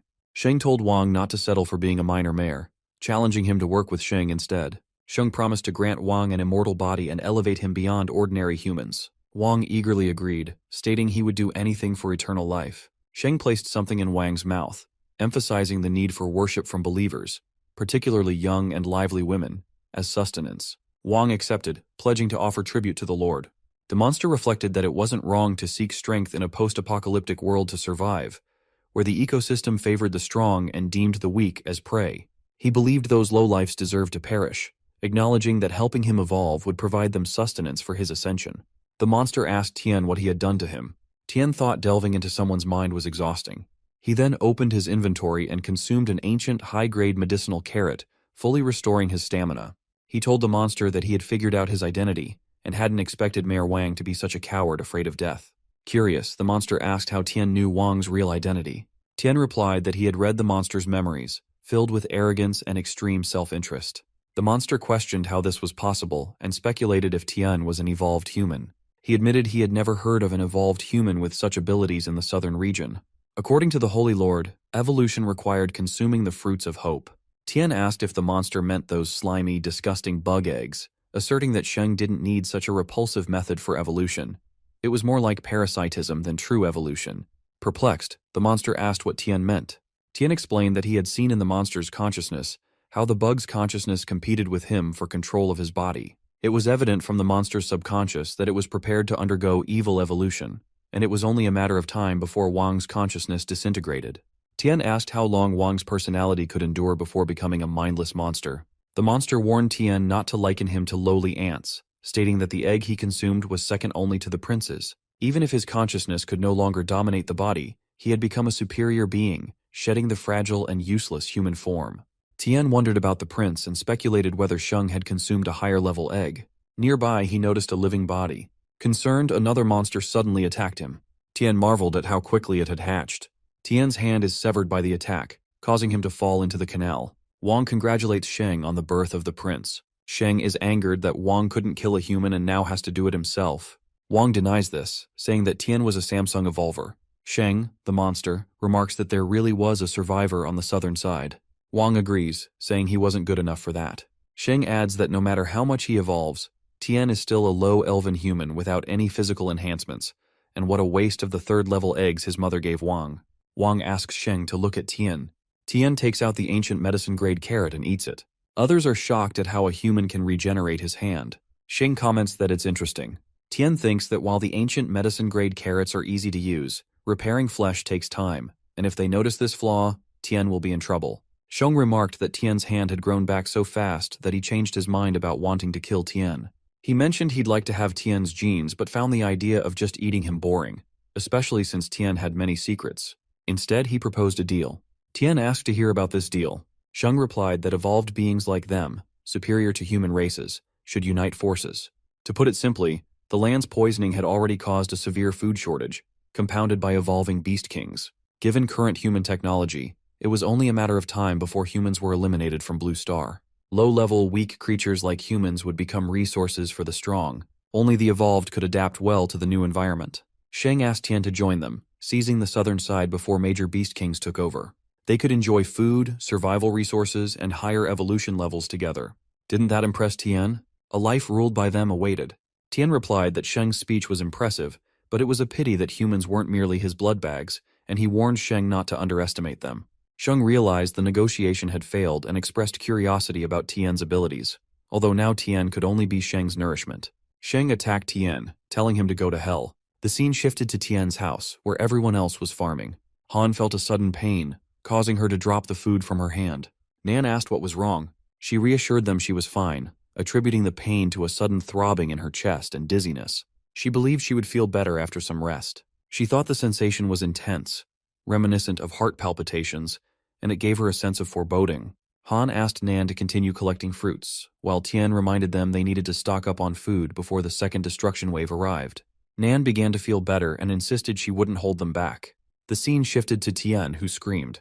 Sheng remarked that he had finally discovered Tian's secret. Tian could only repair his body after consuming that strange fruit. Given this, Sheng decided not to let Tian eat it, leaving Tian with both hands restrained. Sheng pointed out that it was now 2 against 1, yet Tian still posed a significant threat to his own kind. Uncertain of what to do next, Sheng admitted he couldn't bring himself to kill Tian. Meanwhile, Wang floated in the canal, injured by Tian. Sheng expressed growing curiosity about Tian's fruits. Ignoring Wang's pleas for help, Sheng offered Tian a deal. If Tian revealed his secret, Sheng would consider granting him a quick death. Just as Tian's small hummingbirds arrived to attack Sheng, Sheng wondered why there were still more. Tian seemed relentless, pulling out all his cards. The firepower of the tiny creatures was useless against Sheng's hard armor. They were mere stray bullets that could be more dangerous if they hit their own side. Tian knew this, but it wasn't his purpose. Sheng remarked that the mosquitoes were noisy and wondered if they were supposed to tickle him. Tian struck Sheng's sword with a hummingbird, then swung his sword at Sheng. Sheng was surprised, and Tian noted that while the hard armor was troublesome, the joints were vulnerable. He landed a solid slash on Sheng, causing Sheng to scream loudly and injure his legs. Tian moved back, realizing he couldn't continue like this. He needed to improve. He took out some fruits to eat. Sheng fell to his knees, admitting he had just evolved and hadn't eaten anything yet. He lacked the energy to repair his body and felt extremely hungry. Wang asked Sheng to save him, explaining that the previous battle had drained his energy, making it impossible for him to stand. He pleaded with Sheng to take him back to Sheng's mother so Wang could repair his body. Wang emphasized that Sheng needed him to control the southern side, and that evolving had taken Wang considerable effort. He didn't want to die. Sheng replied amidst the noise and his hunger, stating he had just evolved and needed something to eat. Lamenting his lack of energy, he compared Tian to a hard-to-catch flea, adding that he was in a terrible mood. Wang urged him to simply eat and not infiltrate the southern side's military police department, emphasizing his desire to live and the effort he had put into reaching his current state. Sheng clarified that Wang's role was to expedite food collection, and that promoting him to level 3 was a reward for his hard work, though he hadn't anticipated Wang being so ineffective. He then mentioned that their mother was nearing the final stage of her evolution, predicting that once she emerged from her cocoon, their clan would control the entire southern side. And when the time came, Sheng's people would be able to produce as much as they wanted. He was so hungry and needed to eat to replenish his energy. Wang denied this, but Sheng killed him, stating that after being distracted for a little bit, they would be able to fix themselves again. However, it felt so good to eat a level 3 evolver, and Sheng felt energized.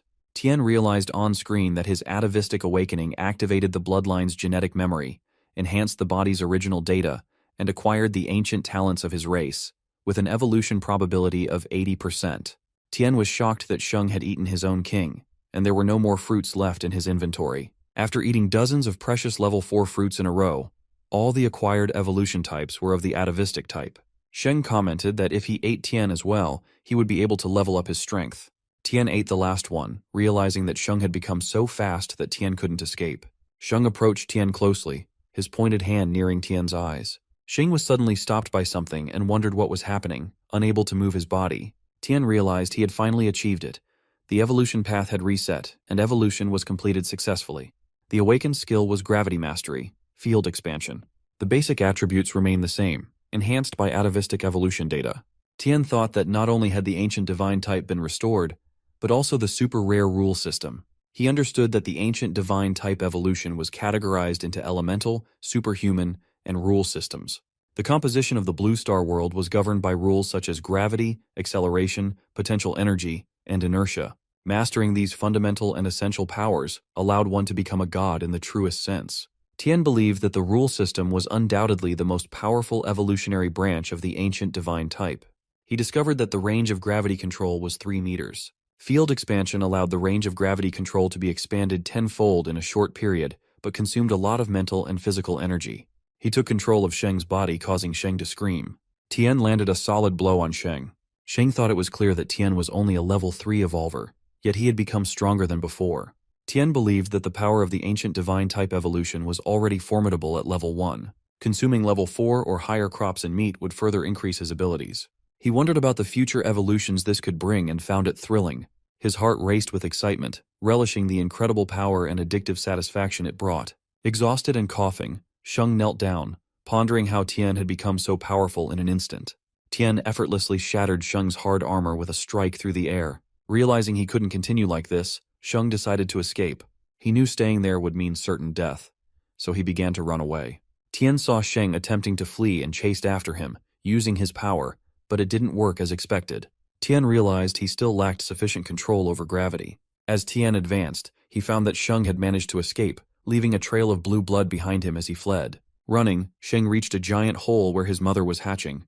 He apologized to her, admitting he hadn't lived up to her expectations and had failed, feeling deeply disappointed. Suddenly, there was a blast from the direction Tian had come. Tian entered and remarked that it turned out the sewer exit led to the ground floor of the municipal building, explaining why Sheng's actions had gone undetected by the military police. Wang had found a good hiding place for Sheng. Tian mused ironically that Sheng had never expected to die at the hands of the religious cult he personally worshipped, a lingering ghost of irony. Sheng reflected on his time with his mother as the floor began to shake. Finally, his mother finished evolving. She emerged from the hole, now giant as well. Tian commented that he had thought Sheng was desperate enough to consume his own kind of evolvers, and questioned who Sheng was referring to as mother. Sheng became angry and asked Tian who he was calling Likantahi. Despite his mother being the most loving in the world, she had a bad temper. She often beat him, refused to give him food, called him a fool, and if he didn't get first place in an exam, she would slap him and make him kneel. However, when they were surrounded by a group of mutant ants, she was the one who saved him while he ran away, feeling like a coward for leaving his mother. Tian thought Sheng was in good shape but found him quite strange. Sheng told Tian he wouldn't allow him to say anything more and spoke rudely. Sheng told his mother that he was a bit hungry and low on energy, asking her to save him. After all, a newly evolved BDIT would still be weak. She agreed and said they could both stay together. Tian thought it wasn't good, especially when those monsters joined. He believed Sheng took the initiative to let the Break King devour him, wondering what the point was in going that far. It didn't seem right that those two merged. Suddenly, Sheng's body started shining brightly. The scene shifts to the research lab, where they were thrilled about successfully replicating the divine gene, which was a significant achievement. One of them immediately suggested informing Jing to inject it into his body. Suddenly, one man noticed the table shaking vigorously and wondered if something strange was happening. Another replied that he didn't feel anything unusual. The first man insisted they check the shaking equipment, but another dismissed it, stating Jing's life was more important. Meanwhile, a reporter was broadcasting that an abnormal seismic event had been detected at the municipal building, suspected to be caused by a high-level mutant beast. Military and police forces from the southern side surrounded the area, with helicopters circling overhead. Yuan was among them in one of the helicopters. Suddenly a blast erupted from a building, revealing a level 8 Beast King, a massive ant queen, wreaking havoc. Yuan was shocked to witness this and questioned how such a powerful beast could appear in the city. The reporter enthusiastically commented on the spectacle, anticipating it would make a sensational headline. Amidst the chaos, Tian shouted loudly, asking Yuan how he had arrived there. The reporter and cameraman were momentarily stunned. The reporter admitted he was so excited that he accidentally yelled out, revealing they were from the Southern Side Daily Journal. Yuan sharply questioned if they had lost their minds, demanding to know who gave them permission to fly there, emphasizing the danger and ordering them to retreat. The reporter defended himself, stating as a journalist he couldn't miss such a big story. Yuan pointed out that high-level Beast Kings typically appeared only in frontier and remote areas, not in the southern side. The reporter was elated at witnessing the high-level Beast King firsthand and being the first to cover such a story. Soon they noticed something suspicious around the Beast King and instructed the cameraman to zoom in on the blue light moving near it. They zoomed in closely and discovered it was a human. Tian, flying there, considers that after altering his own gravity, he could achieve a floating state. By reducing the friction of his body and combining it with his improved attributes, he could speed up to incredible levels. However, Maintaining afloat would continue to drain his mental and physical energy. He sees on the screen the ancient divine-type rune system human evolver and his skills. Gravity mastery, field expansion, with a range of 3 meters, can be leveled up by consuming crops above level 4. The field expansion allows him to expand his gravity mastery range tenfold in a short period, consuming a lot of mental and physical energy. He summons the insects, thinking the bugs would help replenish his wounds. At that rate, he cannot kill all the bugs, and moreover, the gravity mastery attack range is too small to cause any lethal damage to the Beast King. And there is also a steady stream of bugs to heal that would run out of energy at that rate. If Tian uses the field expansion to deliver a fatal blow, that should be. But then he realized something and abandoned that plan, fearing that using the field expansion would leave him at his lowest point of mental and physical strength. If it didn't kill the Beast King with a single blow, falling into a coma would likely result in his death. He was struck by the Beast King and knew this was a serious problem. Several blasts landed close to him, but Tian managed to dodge them. Yuan called out to Tian, promising cover fire and instructing him to target the core of the Beast King. Destroying its brain would halt its recovery. Tian considered her words carefully. Tian noted that the core of the Beast King was typically near its brain, the hardest part of its armor. Yuan warned him to be cautious, noting the distinctiveness of the surroundings in that area. Tian understood and continued attacking the monster, wondering about the exact position of its core. As he approached the Beast King, he observed the bugs gathering around what seemed to be its core. With the assistance of the military police, he unleashed his full mental power. Determined to end it, Tian prepared for the final blow. After unleashing his full powers to attack the Beast King, Tian began to fall, but helicopters swooped in with nets and saved him from crashing. Wen commented on how close it was. Seeing Tian, she wondered about his identity, considering him the mysterious person. Finally, the Beast King was defeated. The reporter announced that at 6:14 in the morning, a super-large mutant appeared at the municipal building, causing damage over a 10-kilometer radius. It was estimated to be at least a level 8 Beast King in size and energy fluctuations. The creature was now eliminated by a powerful blue humanoid, covered in a light that made it difficult to see clearly. Many people watched the report, with the reporter speculating whether this was a new government weapon or a new type of mutant, admitting they had no further information. The Honglishu store was unreachable. A boy in a hoodie watched the broadcast and commented that the boy was an evolver. The scene shifts to Tian lying on his bed, realizing that the second wave of destruction was imminent, with only 8 hours remaining. He was urged to focus on upgrading his shelter's level and defenses to prepare for its arrival. Wondering what it could be, he recalled fainting after expending all his physical and mental energy. Fortunately, he hadn't been unconscious for too long, and the system reminded him that the current farm defenses were inadequate for the second destruction wave. Watching the countdown, Tian realized the second wave would likely bring more devastation than the first. Projecting forward, humanity's current technology might only hold out until the third wave, after which civilization could collapse entirely. Opening his point screen, he saw he had 7980 points but needed a few more to upgrade the shelter to level 2. He decided to harvest another batch of crops to complete the upgrade, despite having consumed a lot in the recent battle. There was plenty of space in the system's inventory, and he wondered if he could store a weapon there to retrieve as needed. Tian decided to place the Tang horizontal sword in his inventory, and to his surprise, it worked. Upon inspection, he found it was at level 1.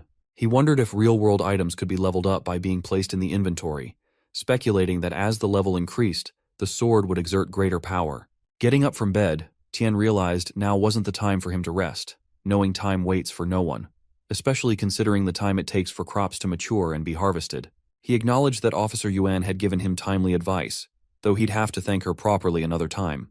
Leaping out of the hospital, Tian later saw Yi and Yuan at his bed, discovering he had escaped. Yi asked Yuan if she intended to bring him back.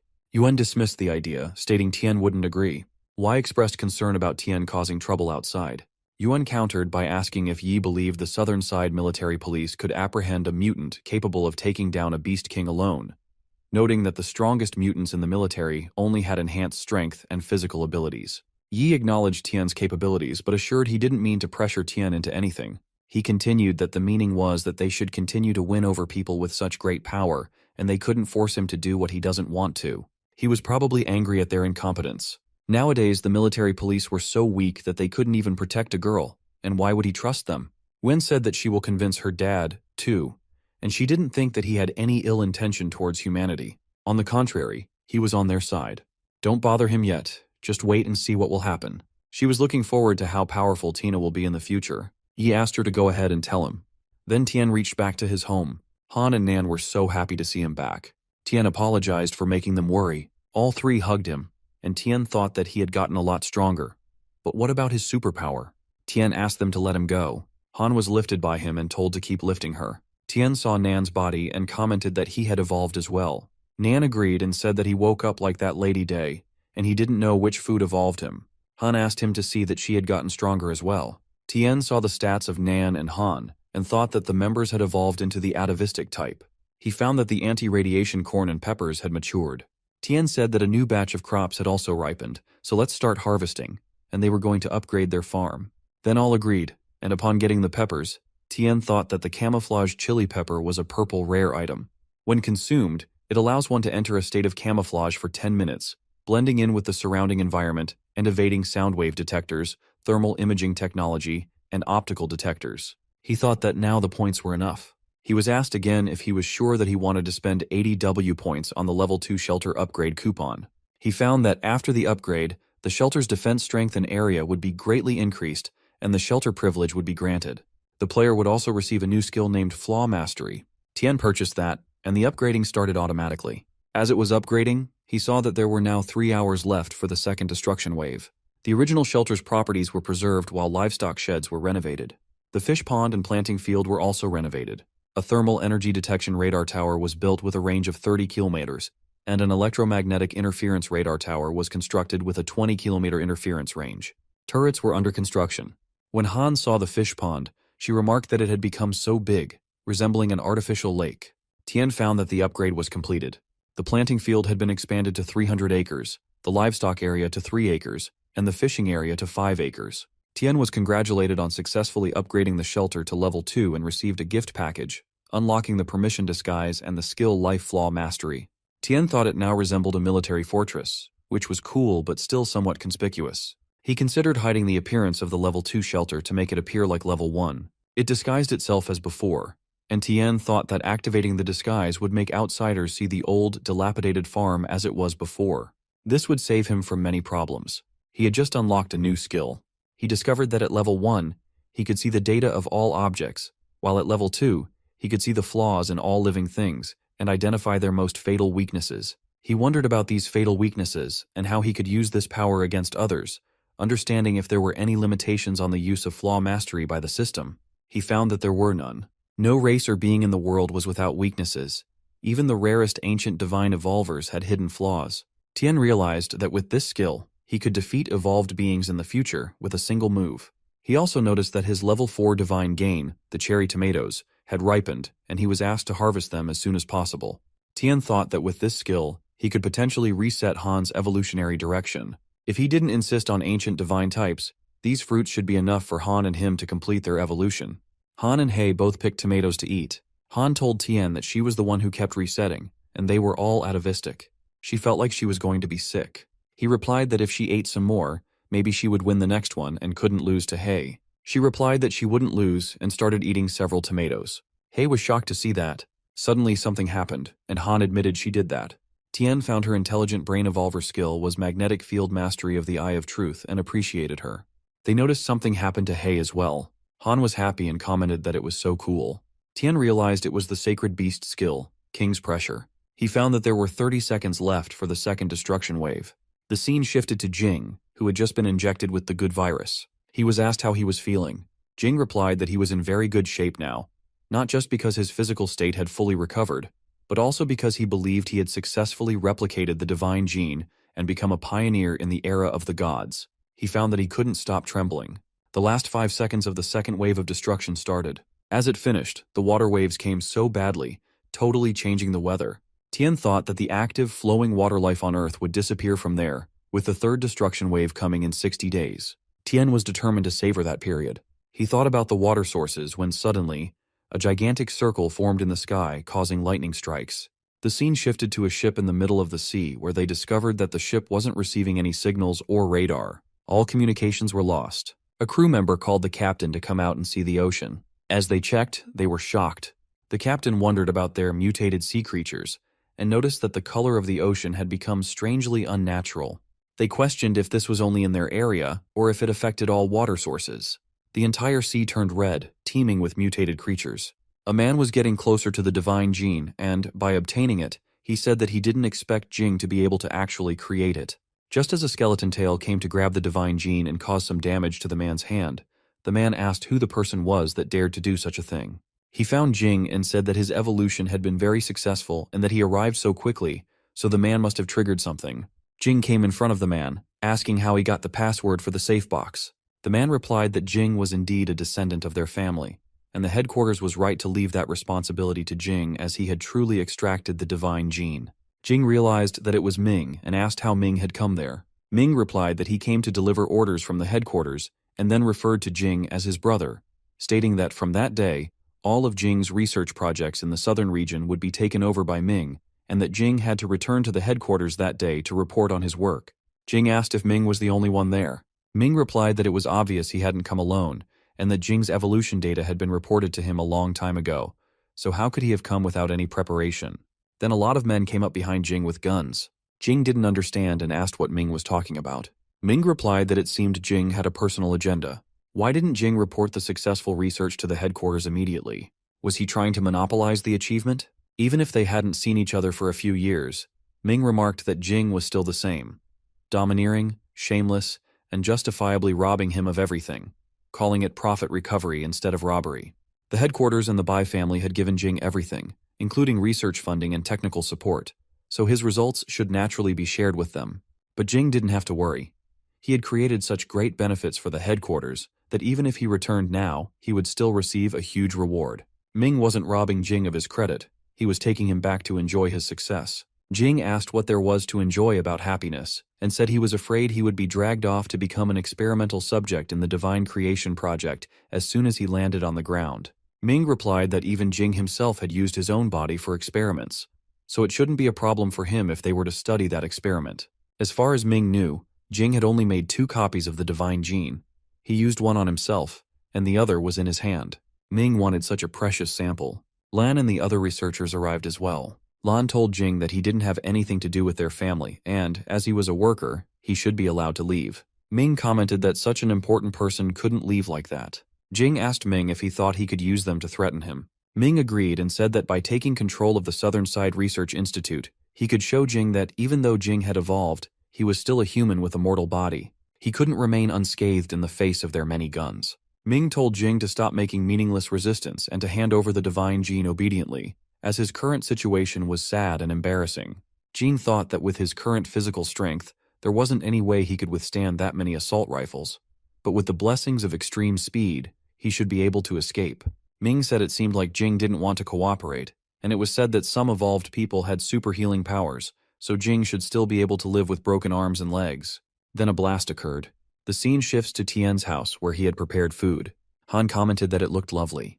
Tian said there wasn't anything she didn't like to eat. Nan asked Tian why there was a feast. Tian replied that it was to celebrate the fact that they had all the evolutionary directions, and as a result, he put a lot of effort into the meal, adding many high-grade ingredients. He mentioned that the second destruction wave had occurred and everyone was still at level 1, so he wanted to see everyone level up sooner. Han said that even though they had such a celebration, He didn't come to eat with them. Tian thought about the conditions for He to transform back into the Beastman form. First, He deactivated the Beast King mode due to his physical strength being too low, weakening him to the point of being unable to maintain the mode. Tian mentioned that He liked his current state a lot, so Tian made a separate meal for He to eat outside. Han agreed, commenting that He looked more handsome. Suddenly, Tian received a warning that 2 heat sources were rapidly approaching the farm. He detected that they were humans moving at 38 meters per second. The targets had taken heavy damage, their body temperature dropping, and they would arrive at the farm in 23 seconds. Tian wondered about the speed of these humans, thinking only mutants could achieve such velocity. Using his power, he identified Jing carrying Lan.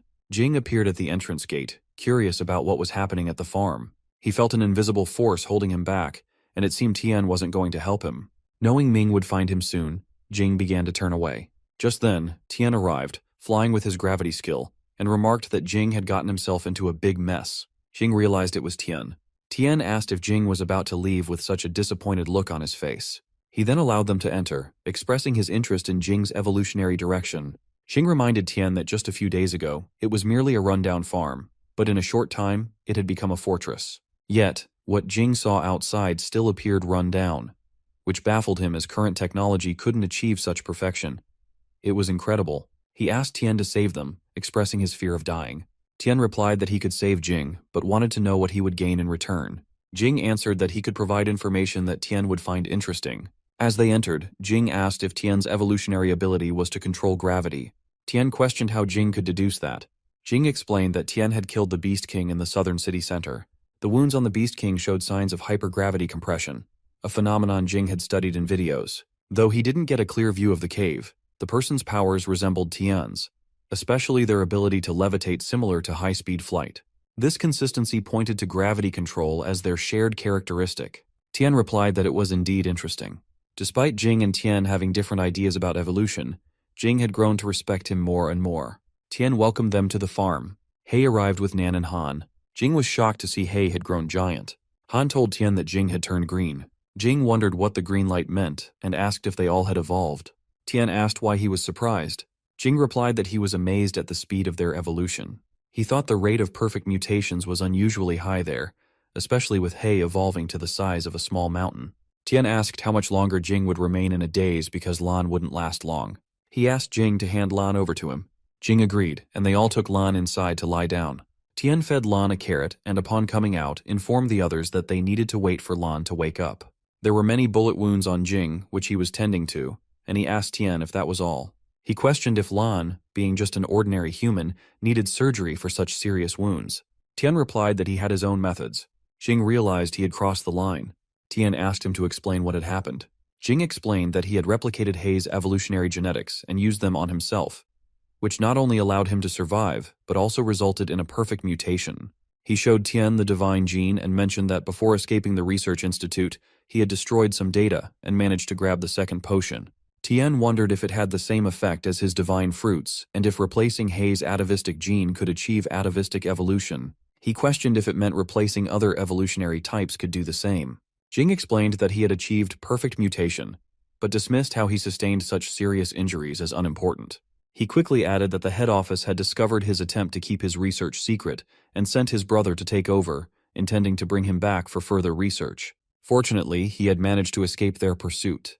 Tian asked how Jing could think it wasn't important. He pondered what kind of family would conduct research on Jing. Han asked Jing how his brother could harm him and declared that if anyone dared to hurt Han, Tian would deal with them severely, possibly by lethal means. Jing became emotional and explained that not all family members were like Han and Tian. He had a good brother. Han looked at Tian and thought she had been dependent on him from the start.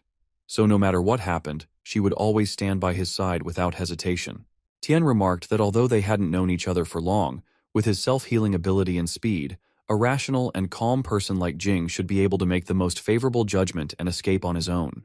Escaping should be simple for him, but what about Lan? Jing replied that he hated owing favors, especially to meddlesome idiots. Tian thought Jing was a ruthless, science-obsessed maniac with no regard for life, but now it seemed Tian had misunderstood Jing. Jing stated that he wouldn't stay there long. News of his escape with the one and only divine gene had already been sent to the head office. It wouldn't be long before they launched a comprehensive search for him. With their ambition and power, they would turn the southern side upside down to find him. The allure of it was too powerful, enough to change the world. Tian commented that if what Jing said was true, could he escape with an ordinary person? Even if he managed to escape from the southern side, where would he go? Tian pondered that what appeared to be the most common atavistic gene was now a coveted treasure fought over worldwide. Jing explained that he knew he would be hunted down if he deceived the head office. He had planned to quietly leave the country with his materials and equipment, but he hadn't anticipated being betrayed by someone within the head office. His assets in the EU were frozen, so he would have to find another way. He decided he was going to Storm Island. Storm Island is surrounded by the three major countries of Yanhuang, the European Union, and ancient Egypt. Due to its unique terrain, storms sweep through the area year-round. Despite its lack of strategic importance and scarce mineral resources, Storm Island remains unclaimed. Only a few indigenous people live there, relying on animal husbandry and fishing. The level of technology and civilization on the island is notably primitive. Jing revealed to Tian that he had built a small base there several years ago during his biological research expeditions, which he had never disclosed to anyone. That made it the ideal hiding place for him now. Tian asked what exactly the head office was. Jing explained that the headquarters was a monopoly group comprised of several large families involved in nearly every profitable industry. The five major families, Bai, Ren, Lan, Qin, and Zhong, formed the cornerstone of this organization, representing the highest centers of power. After the world changed, Jing realized that there were infinite possibilities that could exist with their radioactive plants. He proposed the Divine Creation Project to the head office, but there were differing opinions within the office about the project. Many opposed it, arguing that it violated humanitarian principles, but some families saw immense profits in it. Without informing the Bai and Zhang families, Jing was allocated all the resources to establish a research institute in Southern City under the guise of researching new medicines. Jing's true intention was to utilize the head office's resources to achieve his goals. He didn't want his research results to merely serve profit and hegemony. Despite belonging to the Bai family as an illegitimate son, he lacked influence in both the head office and the family. Whenever he needed approval, he had to concoct irresistible lies, believing he had everything under control. However, it seemed that was never truly the case. Tian agreed and said that he would send Jing to Storm Island. Jing was surprised and mentioned that they couldn't simply sneak onto a ship anymore, especially with the polluted oceans where boats could be attacked by mutated sea beasts. He also noted that the head office was definitely monitoring all airplanes, which made him afraid. Tian asked who said they needed a boat and then led Tian outside. Once there, Tian explained that maximum returns required maximum investment. He revealed a helicopter with stealth paint, which would help them evade radar detection. Tian assured Jing that it would safely transport him and Can to Storm Island, along with all the necessary lab equipment and living supplies. Jing asked why Tian was helping him, wondering if Tian believed Jing's plan was too extreme. Tian replied that after witnessing numerous brutal events, his perspective had changed. He emphasized the urgent need for radical changes in the human environment, especially given the pollution of the seas. Tian added that if Jing accepted his investment, Jing would need to adjust some of his concepts. Jing said that if Tian really helped him reach Storm Island with all his equipment, he promised that someday in the future, when Tian needed him, Jing would travel thousands of miles to help him, disregarding any opposition, and clear the world for him. They shook hands, and Tian reminded Jing to remember his promise. Until they were sent away, Jing couldn't live or eat at Tian's place, so he asked for help in feeding the sheep for a few days. The scene shifted to Ming, who was speaking with his father and seemed angry that Jing had resisted. Ming hadn't expected that outcome despite making extensive preparations. He acknowledged Jing's unexpectedly strong evolutionary abilities, but reassured his father not to worry, stating that Jing wouldn't get far. Ming had already dispatched people to inspect and monitor all airlines and transportation hubs throughout the southern region. Additionally, the medical industry was under their control. Jing was just an ordinary person, heavily injured and without access to systematic medical treatment. It was certain he wouldn't survive for long. As soon as he appeared, they would catch him immediately. Father remarked that despite everything, Jing was still a member of their family, and they couldn't easily explain if they harmed him. Ming replied that whether Lan lived or died had nothing to do with their family. Father ordered Ming to handle the matter, to which Ming assured him to leave it to him. Father then mentioned hearing that Jing had achieved perfect mutation. Ming confirmed this. Father continued, expressing surprise that his own son was the first perfect mutant among the 5 major families. He noted that if not for Jing's deviant thoughts, making Jing his heir would have been a good choice. He emphasized that the family's heir must excel in every aspect, urging Ming not to disappoint him. Ming responded that if he couldn't capture Jing within 3 days, he would relinquish all his privileges in the head office and the family. Father reminded him that it was a promise Ming had made, expecting good news in 3 days. The call ended, and Ming instructed a man to bring Ren because he wanted to ask her some questions personally. The man agreed. Jing was doing what Tian told him, feeding the pigs, while Tian sat nearby commenting that Jing was too stingy with his work. Jing replied that he had been doing such tasks since he was 8 years old. Tian mentioned that even the young master of the Bai family had done similar work before. Jing explained that he was an illegitimate child in his family and lived with his mother until he turned 8. If the family hadn't been so thinly spread, they might never have acknowledged his existence, but he didn't mind. He didn't feel like a true member of the family, but having their surname provided him with the resources he needed. Tian thought it sounded like the scandalous dramas of wealthy families were really true. He received notifications on his phone, and Jing asked what was going on. Tian replied that he had something interesting to discuss with him. The scene then shifted to Ming, who wanted Ren to tell her everything about the people Jing had interacted with since arriving in the southern region. But the information gathered didn't differ from what Ming already knew from her sources. Ren told him that Jing had destroyed a lot of data before leaving the institute, so there wasn't much information she could provide. He asked if there was anything special. She replied that all the information she had was already shared, and since he was an insider, he should know she hadn't spent much time with Jing. Ming commented that Ren seemed somewhat hostile towards Jing. Ren said it might be because of Jing's questioning and his destruction of her carefully prepared laboratory after arriving quietly in the southern region. Ming explained that the decision was made by the three families because Jing had stolen the divine gene belonging to them and betrayed them. Ren thought that judging from the seriousness the headquarters had placed on the matter, the power of the potion must be far beyond her imagination. She pondered on the divine gene and considered those inhuman monsters in the research lab. Besides the mutation of Jing's body after injecting the semi-finished product, the result of that genetic alteration was Liang's death. Then she got an idea that Tian might be the one responsible. Ren told Ming that the head officer's real research was actually about transforming human beings. Ming replied that as far as he could say, it wasn't something she should delve into. At present, the three families had an opportunity to bridge the power gap, so he needed to find Jing and asked her to play her part. Ren thought he was quite unpleasant and pointed out that with the power of Ming's family, they should have already blocked Jing's escape routes. If even the family couldn't find Jing, how could a mere manager without access to high-level secrets do so?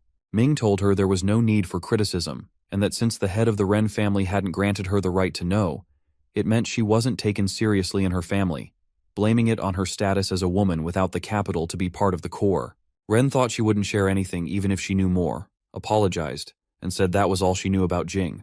After all, she considered herself a woman with limited abilities. After excusing herself, Ren was leaving when Ming remarked that this was why he always said women should stay at home and raise children. Outside, Ren pondered for a moment before getting into her car and calling Tian. She identified herself and requested to meet him urgently, knowing Jing was at his home. Tian initially feigned ignorance, but Ren insisted that Tina knew what she meant and urged him not to disappoint her rare kindness. She promised to arrive at his farm within half an hour. Upon reaching the farm, Tian was already waiting. Ren wasted no time and asked him to hand over Jing. Tian brushed off her request as presumptuous, questioning her sudden appearance and accusations. Ren pressed him not to play games, revealing that her men had obtained a DNA comparison report suggesting Jing's involvement with Tian. She emphasized that their personal ties shouldn't interfere with headquarters affairs and threatened to escalate the matter unless Jing was handed over, as she hadn't yet reported the findings to headquarters. Just as a sniper attack targeted Tian, he managed to dodge it. Ren was shocked and wondered where the sniper shot had come from. Ming arrived with his men, expressing surprise that Jing had been hiding in such a rundown farm. He sarcastically thanked Ren for unwittingly leading them there and warned her to consider how she would explain tipping off the traitor to his family. Ren was stunned that Ming had found them and asked if he had followed her. Ming replied that he didn't even trust his own family's illegitimate son, so he certainly didn't trust her. He explained that he monitored all devices, expecting to provoke her, and she fell right into his trap. Frustrated, Ren decided to sneak Jing away and hand him over to his guardian, thinking Ming's comment about women being stupid was directed at her and Jing alike, calling them both garbage. Tian and Ren found themselves in the sniper's crosshairs, and Ming ordered everyone to stay put and settle things peacefully. Ming told Ren that as long as she didn't oppose him, she could remain a member of her family and he wouldn't harm her. Then he asked Tian to return Jing. Observing Tian's modest appearance and apparent financial strain, Ming questioned what benefit he could gain by sheltering a fugitive. He insisted that Tian hand over Jing, promising wealth and resources in return. Tian hesitated, wary of Ming's well-equipped men. In response, Tian criticized Ming as someone who only spoke highly of himself and exuded arrogance. He unleashed his hummingbird warriors, catching Ming's men off guard.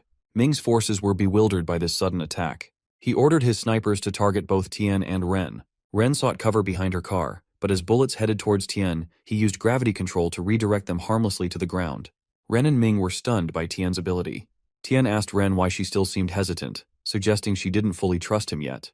Han arrived, flying in, and mentioned she couldn't control so many people at once currently. Tian reassured her it was fine, given her current level. He then used brainwave control on Ming, leaving him immobilized. Ming was shocked by his inability to move and asked if Tian was a perfect mutant. Ren explained to Tian that she was cautious for her own safety. Tian understood and swiftly dispatched Ming's remaining men with his hummingbirds. Ming accused Ren of trickery and demanded to know when she had discovered it. She revealed that she suspected an insider around Jing, prompting her to check her phone for bugs. Finding one, she borrowed a colleague's phone to send a message to Tian, staging their exchange as part of a ruse. Ren noted the advantage of Ming bringing all his men there, saving them the trouble of capturing them individually. Ming grew increasingly furious and trembled with anger at the revelation. Jing emerged from behind, pressing the sharp point of his tail against Ming's neck, declaring that he deserved to die.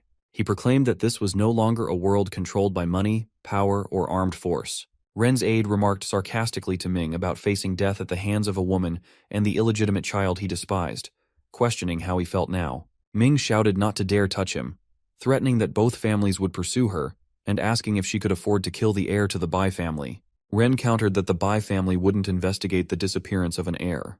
Confused, Ming demanded clarification. Jing reminded Ming that his surname was also Bai. Ming asked if Jing wasn't afraid. Hing retorted, questioning why he should be. If he killed Ming, Jing would be the sole child left in the Bai family. He challenged Ming to consider whether the family patriarch, despite his affection for Ming, would recognize Jing as his heir after such an act. Ming scornfully replied that Jing was born of a lowly woman and would never be acknowledged by their patriarch. Jing scratched his neck nervously and told Ming that he didn't have to make that decision. Ming replied sternly, accusing Jing of daring to eliminate a potential threat to the Bai family, but knowing he would never receive recognition from them.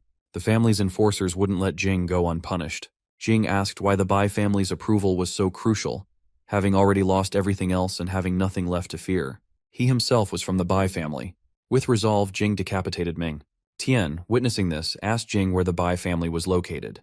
Jing dialed Ming's father on his phone, and when he answered, Jing apologized for disappointing him. Ming's father recognized Jing and revealed that he was also his son, urging him not to do anything reckless and to return with Ming. All would remain unchanged for Jing. Jing sadly acknowledged that only in times like these did his father remember him, and he had the unfortunate news to share.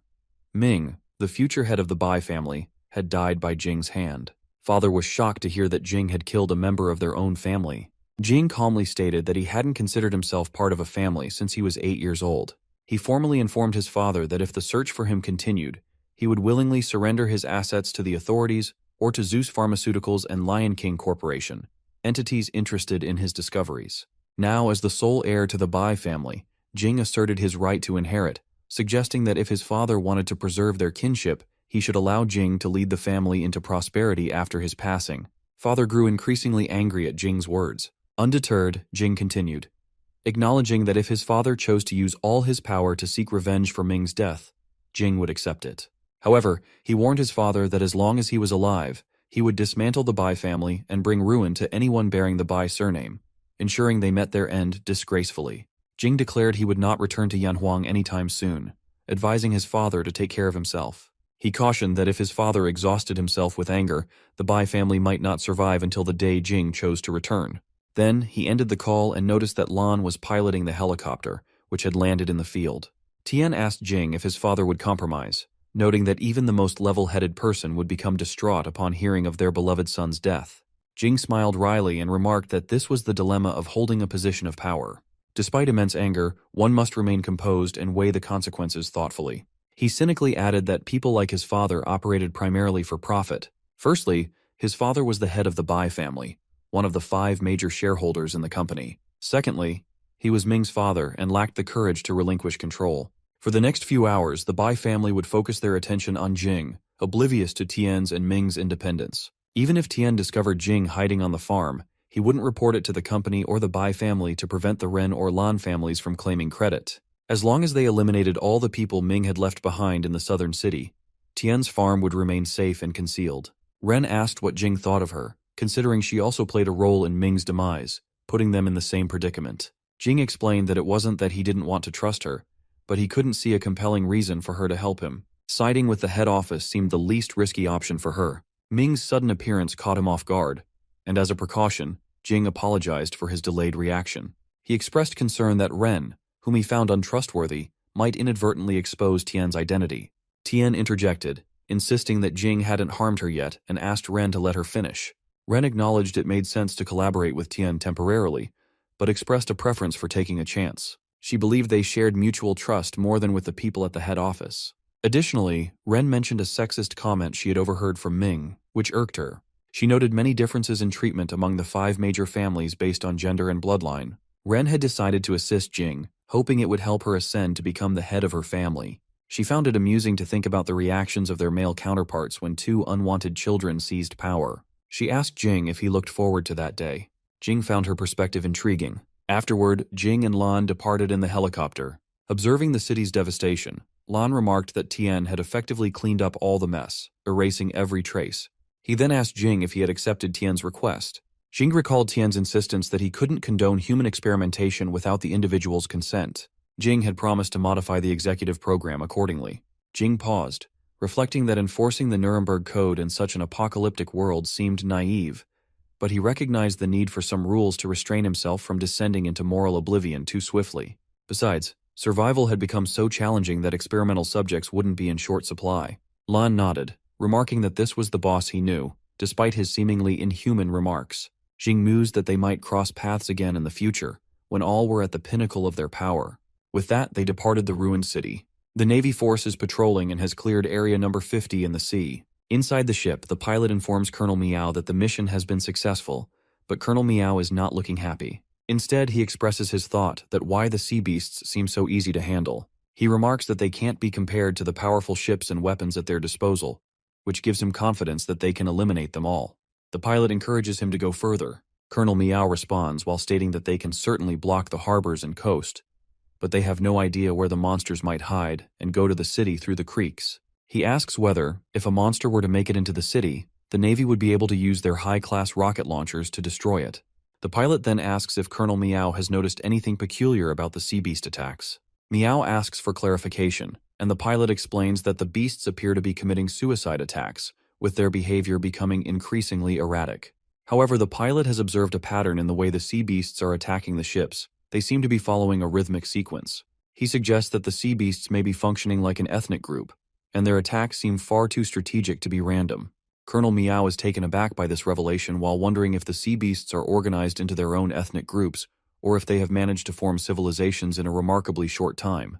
The pilot responds that it's too early to assume they have developed a civilization, but he believes their attacks are far from meaningless. They seem to have learned from their encounters with human forces while adjusting their strategies and becoming increasingly dangerous. The pilot warns that if this is true, it could be disastrous. Colonel Meow contemplates the situation, and his concern starts growing. The pilot adds that the large beast kings appear to possess intelligence comparable to that of humans. They both hope that their suspicions are wrong, but the ominous sense of impending danger looms over them. At that moment, a man from the crew approaches Colonel Meow with urgent news. It was a message from the Ministry of National Security, which states that the military will take control of the entire Yanhuang country within 3 days. The man then asks about the exact location, and he replies that it was the Baju battle zone, which was located on the southern side of the city. As night falls, a woman awakens to sense the presence of a monster outside their window. She tries to wake her husband, but he dismisses it as a hallucination. But next moment, she has seen a monster is watching them from the window. Meanwhile, the military quickly moves to a level 1 alert, while confirming that a monster has indeed breached the city. That night, disaster strikes in Maxi Town, where over 5,000 people perish as a result of the monster's rampage. The villagers are urged to evacuate immediately, and everyone bands together to assist in any way possible. Meanwhile, the monster, who was driven by the scent of food, heads toward Tien's farm. As the beast nears, an alarm sounds, which signals the approach of a large heat source. Xiaohe stands, while being prepared for the approaching threat.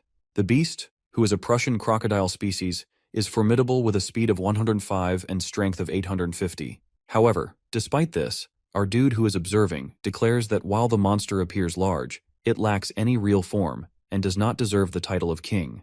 He then orders Xiaohe Li Tian that they should get him in order to get its meat, as the farm is running low on meat for his dog to eat. After a while, Han is seen asking her brother if the meat is cooked, but gets the reply that it isn't ready yet because the beast's meat is difficult to cook. Tian suggests that Xiao eat the monster's legs if he can't wait, which Han finds unfair. He explains that it can eat raw bee meat because it's a dog. Meanwhile, our dude observes that the monster's skin can be turned into leather shoes, while its teeth can serve medical purposes, and its meat can be used for various delicious dishes. Weighing about 10 tons, the meat is enough to feed the dog for many days. After the food is cooked, he takes a bite alongside Han, and both of them find the meat incredibly tasty. After taking few bites, he notices the meat's unique tenderness and white texture, unlike anything he has ever eaten. He soon realizes that it enhances his strength, while triggering a rare change in his evolutionary traits. At that, he concludes that consuming the meat of such beasts can open paths to evolution. However, he wonders if the creature had devoured its own kind, as the blood and meat of evolvers greatly benefit other evolvers. Amidst these thoughts, Li reflects on the second destruction wave and the threat of the V-shaped virus, understanding the bleak future for humanity. He contemplates how some evolved individuals may resort to devouring their kind for power, while finding such shortcuts which are both rare and immoral. Meanwhile, Xiaohe, who is fully fed, enjoys the meal without worry, while our boy ponders expanding his strength. In another part of the city, the military receives a report which confirms the absence of the Beast King, which they find impossible to believe. The only clue left behind is a piece of scale armor, bearing bite marks, with no other trace of the beast. Yu Chung, who is a former parliament member, is shocked by the Beast King's disappearance. Despite his worsening health, which is marked by bloody coughing fits, he remains determined to capture the Beast King, dismissing his condition as minor compared to the challenges he has faced. The military reports that the area is desolate, with villagers having relocated, except for one farm near the location of the broken armor. This discovery surprises Yu and the council. Suspicions grow as they decide to investigate the farm, while the female soldier is considering the possibility that Tian may be involved. Inside the farm, Han is seen practicing the brainwave but trips and falls to the ground. Our dude notices that her brain's strength has enhanced, though she expresses that she doesn't enjoy training because she is tired. At that, he promises her more fried chicken legs and suggests they explore new ways to have fun. Deciding to test it, Han plays with Xiao. Meanwhile, his brother analyzes that her brain's power has increased, but her skill value remains unchanged after eating the beast's meat. He understands that her mental strength depends on her increased mental attributes. He considers how consuming meat boosts points but notes that the effect varies based on the type of evolution. He also concludes that all basic attributes improve after eating the meat due to the intelligence linked to the atavistic brain. Despite facing a monster larger than Xiao He, the beast was ordinary in nature, and they managed to defeat it with ease. At that, he ponders the challenges of encountering a level 7 atavistic beast, which is far more powerful than the previous one. He realizes that organisms are evolving rapidly, with no sign of human life in the sea, which suggests that newly evolved breeds will surpass earlier ones. This thought leads him to consider humanity's struggle for survival and the pressing need to adapt. Though sea creatures haven't yet evolved to survive on land without water, giving humanity a chance, he understands the urgency of upgrading human capabilities. Then, he contemplates raising a Beast King, recognizing its self-healing ability, which could provide long-term meat and other valuable resources while strengthening Xiao He. His thought is interrupted by a sudden sound of meow, which makes him wonder where a cat might have come from. He steps outside and finds Xiao He is sounding like a cat. He turns to his sister, who explains that she was playing with Xiao He and hacked his memories to make him behave like a cat since she wanted one. Her brother, who is clearly unimpressed, tells her this wasn't his intention, but she dismisses his concerns. Later, Xiao He's memories recover, and he inquires about his findings. Han reveals that Xiao discovered new creatures in town. The said monsters with hard shells resembling stinky crabs, now advancing toward a military jeep. Now the military forces face a relentless crab attack. Despite their efforts, bullets prove ineffective against the creatures. A female officer instructs them to target the eyes, while they realize that the crabs regenerate rapidly after being injured. As the crabs close in, the military jeep crashes, leaving its occupants injured and disoriented. Inside the jeep, Yu Chung desperately tries to wake Yuan while urging her to escape. Struggling against time, they manage to flee the scene, narrowly avoiding the advancing crabs. While running, the crab is about to attack her, but she is saved by Yu Chung. However, the monster gets him, and both of them fall to the ground. The next moment, when Yuan opens her eyes, she finds the crab's claw dangerously close to her face. To her astonishment, it stops at the last moment. Our boy gets the monster with his crew and expresses his delight at seeing her again. But she immediately warns him of a monster behind him, but he reassures her that it is only Xiao He, and that the girl with him is his sister. Suddenly, a massive male crab approaches, which is handled by our boy's big dog. Li quickly orders Xiao He to eat its heart and leave the meat while his sister wants to eat crab roe. Meanwhile, she tends to Yu Chung, while doing everything she can to stabilize him. She encourages him to hang in there until they will get him to the hospital. Despite her efforts, Yu Chung insists the medicine should be reserved for the younger generation, while expressing newfound hope after witnessing Tian's strength. As tensions rise, our boy inquires about Yu Cheng's position as a parliament member, but the she interrupts while pleading for assistance in getting Yu Cheng to a hospital. Frustrated but determined, she demands Li's help, even offering future military support in return. He finds her persistence intense but calms her, while assuring her that he won't let Yu Cheng die as a kind and upright person. He then pulls out an LV4 Divine Cherry Tomato and hands it to her, instructing her to use it to aid Yu Cheng's recovery. Yuan wonders at that why our dude is handing her a tomato while finding his actions absurd and assuming he must be joking. Being injured and desperate, she continues pleading with him to head to the hospital, her frustration mounting. Our boy, while growing impatient with her persistence, silently considers her behavior irritating. Without a word, he takes the LV4 Divine Cherry Tomato and feed both of them by himself. The moment she consumes it, her body energy changes. She becomes visibly worried and anxious, unsure of what is happening. Suddenly, a wave of intense heat overtakes her, and she collapses to the ground. Han was alarmed by the sight and looks to her brother for answers. While remaining calm, he explains that her body is entering a dormant state, which is a necessary process before it begins self-repair. He further reveals that the tomato is a divine-level evolutionary fruit with an 80% activation rate. Its properties not only heal but also awaken dormant potential within the body, accelerating recovery and enhancing strength. As Yuan lies motionless, he reassures his sister that the process is natural and will soon lead to a remarkable transformation.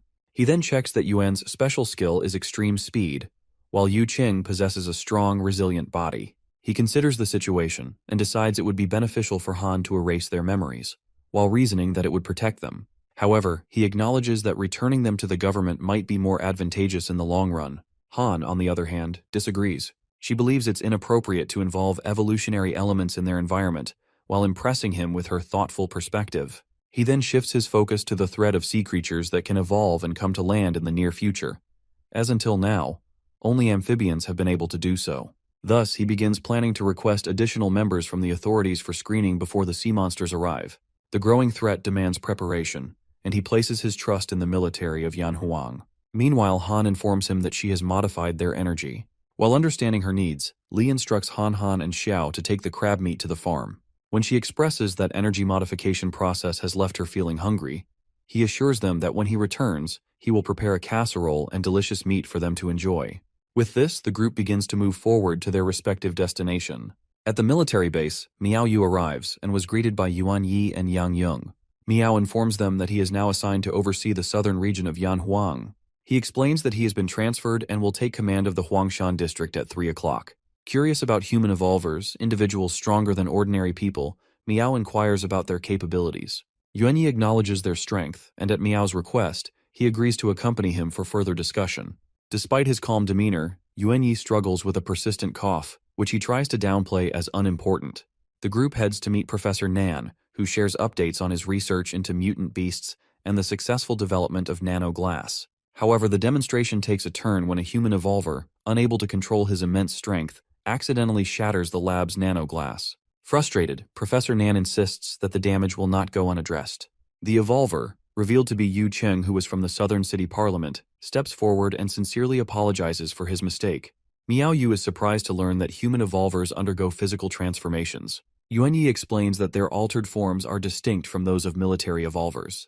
He also reveals that Yu Qing's physical data has increased, and he has developed a special skill that was blood rage. He finds this particularly intriguing, noting that Yu Qing may go berserk for a period. His curiosity grows as he becomes more interested in learning about other evolvers. As the conversation continues, Yuan, as another human evolver, arrives swiftly. She asks him if he is the one who replaced her father, while mentioning that she has heard much about him. Impressed by her speed, Miao listens as Yuan Yi introduces her, while explaining that her special skill is stealth. She was pleased by the introduction, then expresses her admiration and shares that her abilities are more suited for handling small beasts. In contrast, she reveals that Yu Qing, with his greater power, is well suited for dealing with the formidable Beast King.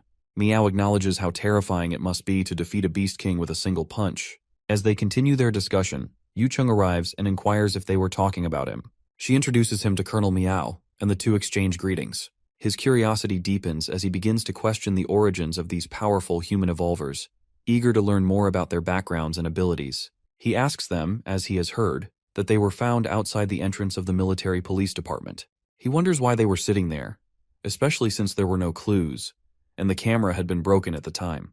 He suggests it could have been a man-made event, but there are no signs to support that theory. Yu Qing admits that he has been trying to remember, but his memory is completely lost. She also said that her memory is also gone. Professor Nan interrupts, stating that there is no need to focus on their origins. He points out that they have superhuman gene banks at their disposal. However, he acknowledges a significant problem that was the shortage of funds for reproducing evolvers. The destructive power of these beings requires extensive training, weapons, and clothing, all of which come at a high cost. With most of Yanhuang's budget allocated for shelters, he hopes Colonel Miao can assist in securing funding. He agrees to request support from his superiors. As the discussion continues, Miao becomes increasingly concerned. He realizes that the sea beasts are moving closer to land, and the Dongyan fleet must act quickly to deal with the threat. He also fears the possibility of more evolvers being needed to combat the growing danger. Meanwhile, in the Southern Ocean Mariana Trench, a new beast evolves. Furious and determined, it makes its way toward the city. It is night when a sudden sound startles a boy in his apartment. Something hits the window of his house. He was curious, looks outside and notices an object lying on the ground. Upon closer inspection, he sees it is a planarian branch, which is a fragment of the Beast King. The sight disgusts him, but as he approaches, the creature abruptly latches onto his face. Overwhelmed with discomfort, he struggles, but the creature burrows into his head, while taking full control of his body. Now under its influence, he begins searching for its target that was the king of mankind. Meanwhile, Han is experimenting with a strange sea monster resembling a fish. As she focuses on it, she invades the mutant fish's brain with her own powerful mind, while synchronizing their thoughts and memories. The connection allows them to read each other's memories, but the effort overwhelms her. She starts coughing up blood, her body unable to handle the strain. Tien quickly picks her up and rushes to help her, but the connection triggers something dangerous. The sea monster begins receiving Han's brainwaves, drawn to her unique magnetic field. On the other hand, Han was pale and trembling and tells Tien that how she feels waves of violence and horror. The sea is alive with brainwave swarms that radiate pure aggression. She whispers that the sea monster has found her, and its attention locked onto her presence. Tien tries to comfort her while assuring her she is safe, but his mind races with questions. The sea monster, who is sensing the immense power of Han's brainwaves, mistakes her for the king of mankind. Deciding to challenge her directly, the creature commands its sea servants to search and hunt her down. In the city, chaos erupts as the sea monster takes control of ordinary people and turns them into puppets who violently attack civilians.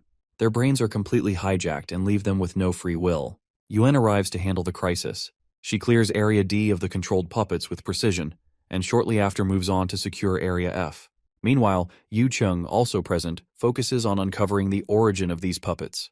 The professor intervenes while requesting that a live sample of the puppets be brought back for research, rather than exterminating all of them. Yu Chung informs him that the puppets keep repeating two phrases, "the king of mankind" and "little girl." This revelation stuns the professor, who realizes the puppets are searching for something or someone of great importance. He suspects a dire situation is unfolding, and Yuen's nod of acknowledgement reveals his growing unease. The puppets' synchronized words confirm that a powerful entity is orchestrating their actions. Meanwhile, oblivious to the escalating chaos, our dude and his sister enjoy their meal while savoring the last portion of the crab legs. The cheese-baked crab meat delights Han, though she feels a tinge of sadness while knowing that they will soon run out of seafood. She marvels at the flavor of the evolved beast's meat while recognizing how unique and delicious it is. However, she also expresses that the lack of meat production on the farm to feed Xiao is a problem nonetheless. He reflects on this issue, while realizing that while the quantity of beast meat could satisfy Xiao's appetite, it provides no points for his evolution. The farm-produced meat, on the other hand, directly benefits his growth. Lost in thought, he barely notices Han enthusiastically enjoying the cheesy meal. Suddenly, a status screen appears before him, which indicates that he has successfully evolved from level 1 to level 2, which marks a significant leap in his abilities. He is startled to discover that his level has increased. Along with this advancement, a notification reveals that he is now eligible to start side quests. However, the new opportunity comes with its own risks. Han notices her brother is sweating and feeling overheated. However, the screen question only heightens his curiosity about the nature of these quests. Despite the uncertainty, he decides to accept the challenge while hoping it might lead to an upgrade for his farm before the inevitable attack of the sea beasts. He understands that dangerous quests often bring greater rewards, which could help him earn more points and solve the growing ration problem. Amid his thoughts, he also grows increasingly concerned about Han. He realizes that a powerful sea creature has already locked onto her consciousness. If it manages to come ashore, her survival could be in serious danger. Determined to protect her, he resolves to grow stronger quickly and find a way to disrupt the brainwaves that make her detectable to the sea beast. With time running out, he chooses to start the side quest immediately while knowing that every second counts. The first quest objective requires him to eliminate the puppets wreaking havoc in the city. The second task is even more challenging, that he must reach the city center, locate a crystal stone, and destroy it. He has only 48 hours to complete both objectives, and failure will result in severe penalties. Our dude reaches a city filled with puppets. He spots light coming from a specific area, guessing it to be the summoning crystal stone. Ready to begin the side quest, he watches the puppets roaming around, all staring at him. A status screen appears which indicates that destroying a fragment will allow him to kill the puppets. It is a fragment of a secondary evolved Beast King. At that, he prefers his sword and prepares to attack. As the puppets advance, he strikes with a strong blow while eliminating several. More puppets rush toward him while only 26 hours remain to complete the quest. In this time, he kills 429 puppets, After eating, he feels an increase in strength. The planarian branch fragment is destroyed, and he finds the summoning crystal stone. He discovers the Beast King can divide into creatures that control others, a terrifying ability. Realizing it's impossible to kill them all individually within 48 hours, he contemplates the penalty for failure, unwilling to waste the points he has saved. Determined, he resolves to destroy the branching core using all his stamina within the remaining 26 hours. Reaching the crystal's center, he finds a massive group of puppets. Noticing their formations, he suspects that they are made from gathered small crystals. Different crystal groups lie scattered, and he decides to target the largest one to retrieve the summoning crystal stone. Testing them, he kills several puppets but suddenly experiences a sharp decrease in strength. Shocked, he realizes his gravity skill drains him significantly. He concludes that completing the quest will not be easy. Considering medicine-grade plants to boost stamina, he decides to conserve energy by avoiding gravity skills to prevent being attacked by the puppet group. Our guy starts killing the puppets one by one. His strength steadily decreases with each kill, but he focuses solely on eliminating them. He realizes the energy from the carrot lasts only 20 minutes. Checking his inventory for a boost, he finds it empty except for ancient medicine-grade soybeans, which provide only 5 energy points. With only 4 hours left in the quest, his strength continues to decline. He considers the albino corn and estimates he could kill the puppets in 30 seconds, but realizes his chances of survival are slim. Using all his might, he continues attacking with his sword. Eventually, he decides to eat the soybeans while knowing it is a waste but having no alternative. He becomes aware that the combined effects of bleeding and energy loss might kill him. A status screen appears, notifying him of receiving a camouflage chili pepper, which grants camouflage for 10 minutes. Under its effect, he consumes high-grade food while receiving a cold bento. The meal increases his physical strength by +5 and stops the bleeding and hunger. After a while, the camouflage deactivates, and 3 hours remain in the quest. One by one, he eliminates all 1,000 puppets. With only 20 minutes left and his strength nearly depleted, he picks up his sword and approaches the large formation. His strength increases momentarily as he destroys the crystal stone, but he again feels his strength fading. With only 15 minutes left in the quest, Tien destroys the crystal stone and completes both objectives. He successfully finishes the quest and is rewarded with 2,000 points, with a weapon upgrade coupon and LV4 crop seeds. However, his stamina reaches its limit, and he collapses from exhaustion. Meanwhile, the sea monster learns about the destruction of the summoning crystal stone and commands its sea soldiers to hunt down the one responsible. On the other hand, Tien regains consciousness and receives a message for a second side quest. It asks for his acceptance, arriving sooner than expected. Fully restored in strength but low on food inventory, he decides to accept. Noticing the weapon upgrade coupon, he wonders if he received it before passing out. He equips the Q1 sword, capable of inflicting heavy damage with continuous bleeding, and realizes the urgency of the new quest. The main objective is to eliminate the hard-armored army. With only 4 minutes left to accept, the ground suddenly shakes while signaling something approaching from the seashore. The sea monster's soldiers advance while following their orders to kill him. The sea monster arrives in the city while possessing domination as its skill. It is a crab king, detecting a heat source that turns out to be the only human remaining on Earth. From this crab, the message is sent to the creature inside a sea which knows that this human has destroyed its formation and killed its puppets. The monster wonders if other humans also possess extraordinary powers apart from the king of mankind. He had received a message from the puppets which informs him that humans are less evolved than sea creatures, while strengthening its resolve not to forgive this human. He cannot tolerate the idea that humans might have more power than sea creatures. The monster decides to fight the man responsible for destroying the formation. The generals and the monster, being hungry for blood and battle, eagerly await the conflict. The monster believes only the strongest creatures who are sea creatures should survive. Initially, he plans to kill the king of mankind and dominate the city, but the prospect of fighting this human with extraordinary powers feels more entertaining. The monster begins to warm up before the battle. The descent of its domination power is indicated by a status screen. He sees Tien through a crab and considers him too insignificant to have destroyed the summoning crystal stone. At that, he wants an entertaining fight while finding the idea of a boring one intolerable. Tien realizes the someone is controlling the Crab King and points out him anger at the destruction of the rock. The monster is shocked to discover Tien speaking the language of the sea creatures and knowing its thoughts. This ability stems from his Eye of Truth skill. This skill helps our boy to understand the language of the monster. He notes that the language of the sea tribes is very simple and easy to learn for anyone, while the monster is unable to learn many kinds of human languages. He remembers when Xiao's language system was not fully developed, and he had purchased a translator to assist him, which helped significantly. However, our dude is only trying to scare the monster with his lies. The Crab King finds it shocking to hear that the language of the sea is considered simple and easy. He feels underestimated and views his words as belittling the sea tribe. The monster responds by asserting that his tribe does not learn the language of lower-class beings, while relying instead on absolute power. He even dismisses all of his metal contraptions as meaningless child's play. Tien then questions why, if the sea tribe is so powerful, they have not conquered the land in a single attempt. He asks whether it is a matter of choice or the need for a larger group. The monster, who is infuriated with his jabs, finds his questions nonsensical and irrelevant. The scene shifts to the farm where Xiao sleeps peacefully while Han remains worried. Suddenly, she senses someone and urges Xiao to go with her. Meanwhile, the crab monster warns Tien not to overestimate it. Our boy draws his sword and attacks the monster, but it manages to dodge the strike. Tien predicts that the monster will now hide among the pack and send the smaller ones to fight. The monster inside the Crab King, while already possessing a domination skill, orders its minions to catch him. Next moment, small crabs swarm toward him, attempting to attack, but he counters with his sword, while using all his might. He soon realizes that he should not underestimate the power of the Beast King monster. As more minions close in, the larger monster taunts him, while suggesting that if he cannot defeat the subordinates, the task will be impossible. The Crab King commands its forces to attack together. Next moment, he sees with astonished expression that someone already attacks them, and when he turns, he finds his crew there.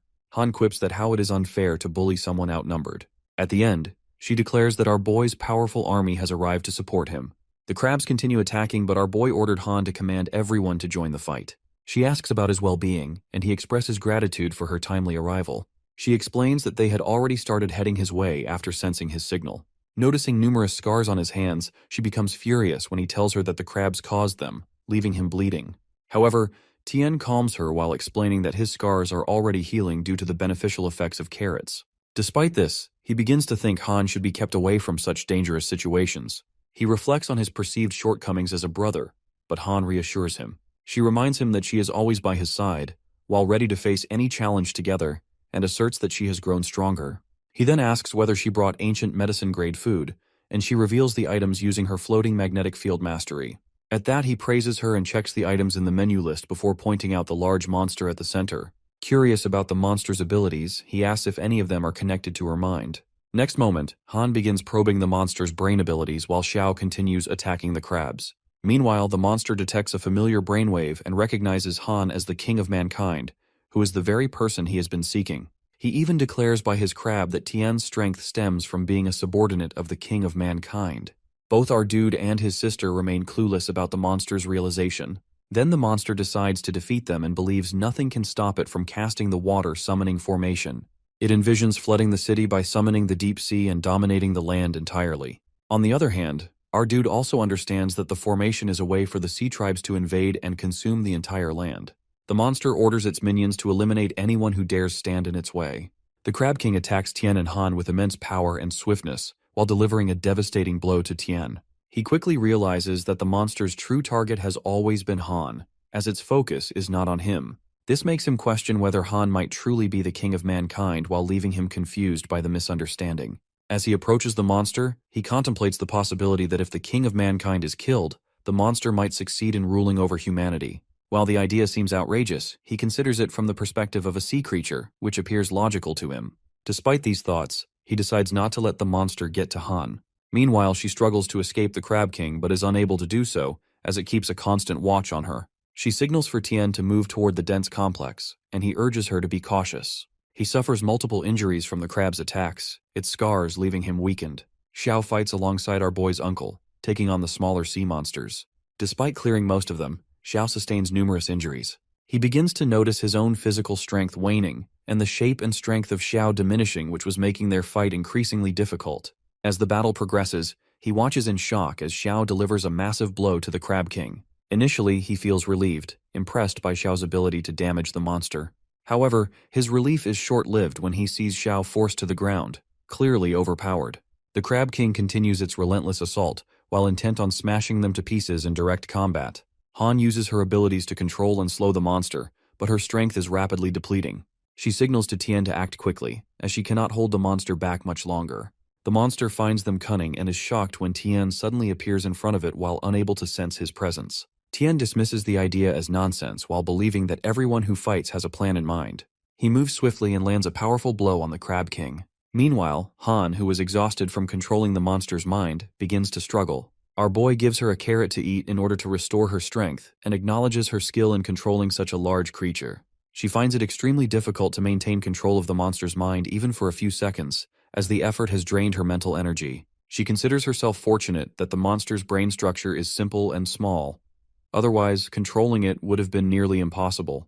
On the other side, the monster roars in frustration while finding it unbelievable that its senses were controlled for even a moment. Our boy calmly explains that while its senses are indeed strong, its focus on regaining control had significantly weakened its energy. He adds that the monster's intense focus on reclaiming its mind caused it to neglect the Beast King's ability to control. He points out that by exploiting its blind spots, he could attack from behind the dense buildings. Hearing this, the monster labels Tien as cunning and despicable. On the other hand, our guy counters by questioning its accusations, while reminding the monster of its own use of minions to attack them.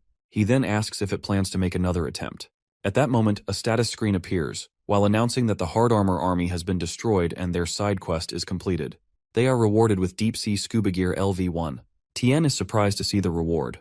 Next moment, his uncle appears with Xiao on his back and then urges him to help his dog. He consults Nan while asking about Xiao's condition. He explains that Xiao has absorbed the wave of wolf energy after being injured and will recover soon. Tien reassures Han, telling her that Xiaohei is simply in hibernation. He then asks his uncle about the size of the wolf energy released by Xiao. He informs our boy that the energy released by Xiao is much larger than before.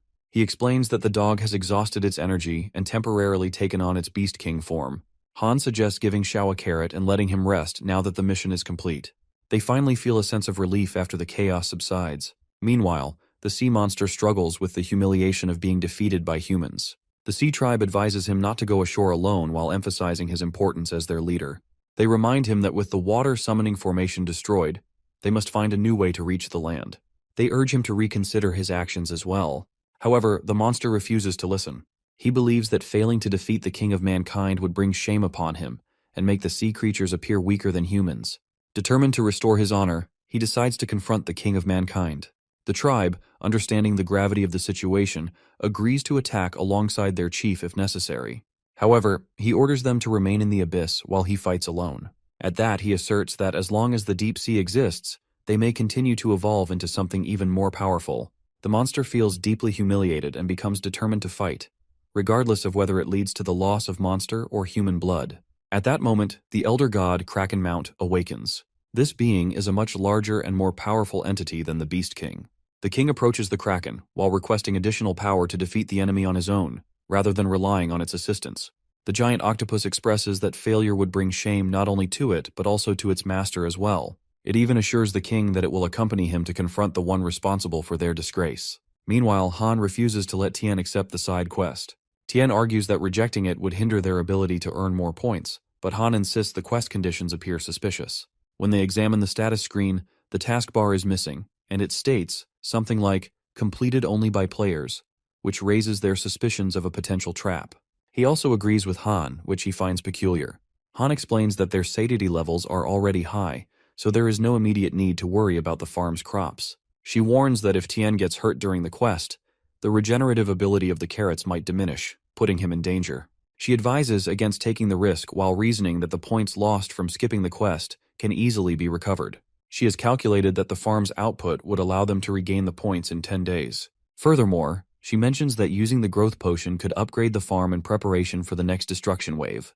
At that, our boy is quite impressed by Han's analytical abilities, though he finds the situation complicated. He tries to explain that he feels compelled to complete 2 quests simultaneously, but eventually realizes that he is overthinking.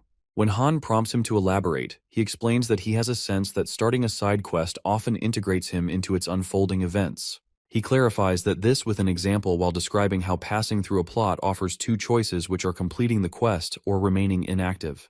He identifies this system as the apocalypse survival game. He theorizes that acting as a player without following the game's narrative could result in negative consequences.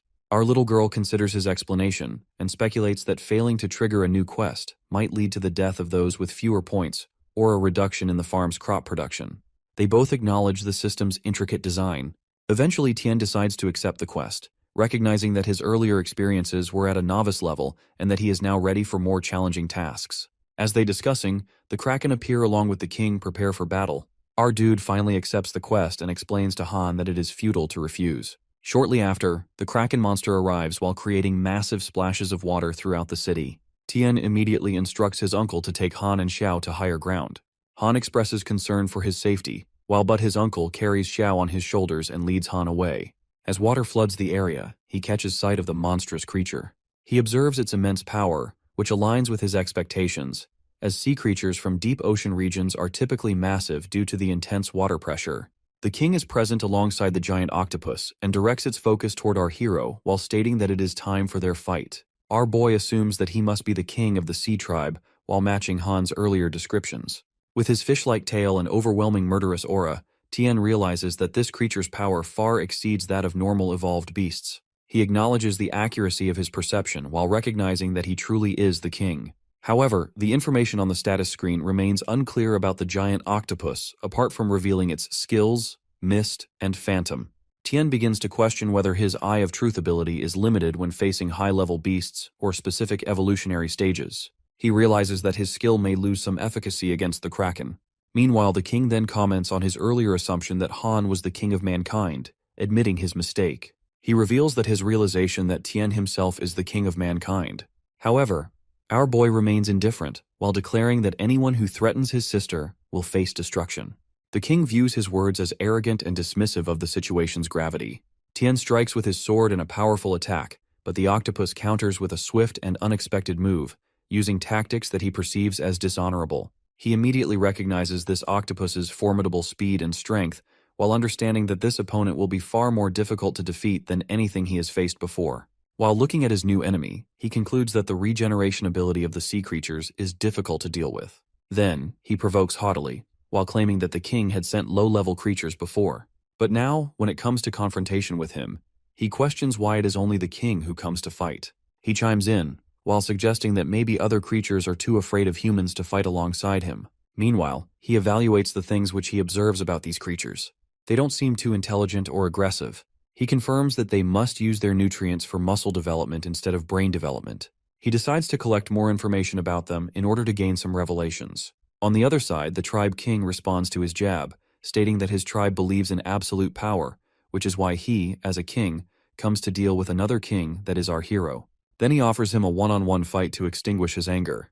At this moment, Tien can see that his skill is dominance. Before Tien says anything about the showdown, the king attacks him, but he dodges swiftly.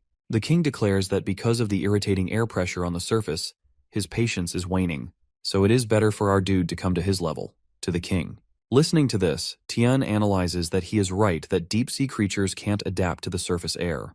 But he is also irritated that he only got this information, which is also just a wild guess. In the next moment, the octopus attacks him again, but he dodges it while cutting off some of its tentacles. During this attack, he also gets a slash near his eye from the tentacles, which makes him immediately realize that they are poisonous, as the suction cups are full of dense tiny barbs. He immediately goes inside the water as he needs to eat a carrot underwater to detoxify the poison. He curses his carelessness because he only remembers the danger of suffocation from the octopus, but forgets that they can be poisonous as well. He instantly eats the carrot to detoxify the poison, while knowing that the octopus is the leader of the sea tribe, so it would be better not to underestimate its poison, which in small amounts can kill an elephant. He puts on the mask again and feels thankful as he realizes he acted quickly enough to take the carrot. Otherwise, he would be dead by now. Then he looks at the tribe king, but before he can do anything, the octopus's tentacles grab his leg and arm to restrain him. The king is sure that the same trick won't work on him again. The scene shifts to a man trying to search for something in front of a barrier, but is stopped by Han. He realizes that he can't move. She, on the other hand, demands answers to her questions, while threatening to damage his brain if he refuses. She then asks about his identity and his purpose for being there. The man answers that he means no harm, but she doesn't get the answer she is looking for. He turns while introducing himself as Ding Lu. He tells her that even if she ties him up, he won't resist because he recognizes her as his benefactor sister. Han, meanwhile, checks his intentions and finds him harmless. Ding replies that he can't answer her second question until he meets Tien. Meanwhile, Tien is about to be trapped under the tentacles of the octopus, which is witnessed by the tribe king. But in the next moment, he cuts all the tentacles around him using the power of the edible albino corn. The king is confused to see that Tien is still able to free himself from the tentacle restraint even after being poisoned. Rushing toward the king, Tien explains that he has already taken the necessary precautions to avoid being poisoned. First, he controls the range of gravity around him, while creating a thin vacuum layer around his body. This protects him from the tentacles piercing his flesh. He then uses the albino corn as his next strategy while stuck inside the restraint. However, the side effect of the corn starts affecting him as his stamina drops rapidly. The effect is beginning to wane, and he is ready to take action as he doesn't have much time. He immediately rushes to the king because he doesn't have the energy to waste on the octopus. But the king looks frightened, and our boy finally attacks him. In the next moment, however, he realizes that it's just a phantom. The king declares that if our boy thinks his abilities are only about controlling the sea beasts, he is mistaken. The king reveals that he can also adapt their abilities as well. Now, he has adopted the elder god's skill called Phantom, which allows him to create as many clones as he wants, while making it impossible for Tien to find the real one. Tien, on the other hand, mocks him for revealing his abilities to his enemy. But the king counters that it doesn't matter, because as soon as Tien gets close to him, the king's skill increases tenfold. So it would be better for our boy to give up. Meanwhile, Tien is trapped inside the illusion, taunted by the king. The countdown of the albino corn's effect reaches 75. In the next moment, Tien attacks the king with his sword, while applying multiple skills of the elder god. He finally pierces the king with his sword as the countdown reaches 45.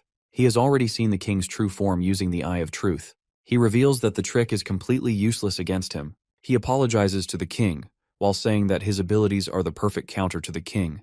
Tien sits exhausted, while thinking that he doesn't have much time left until the countdown ends. On the other hand, the octopus grows crazier after losing its master. Its killing intent increases as its tentacles attack our guy.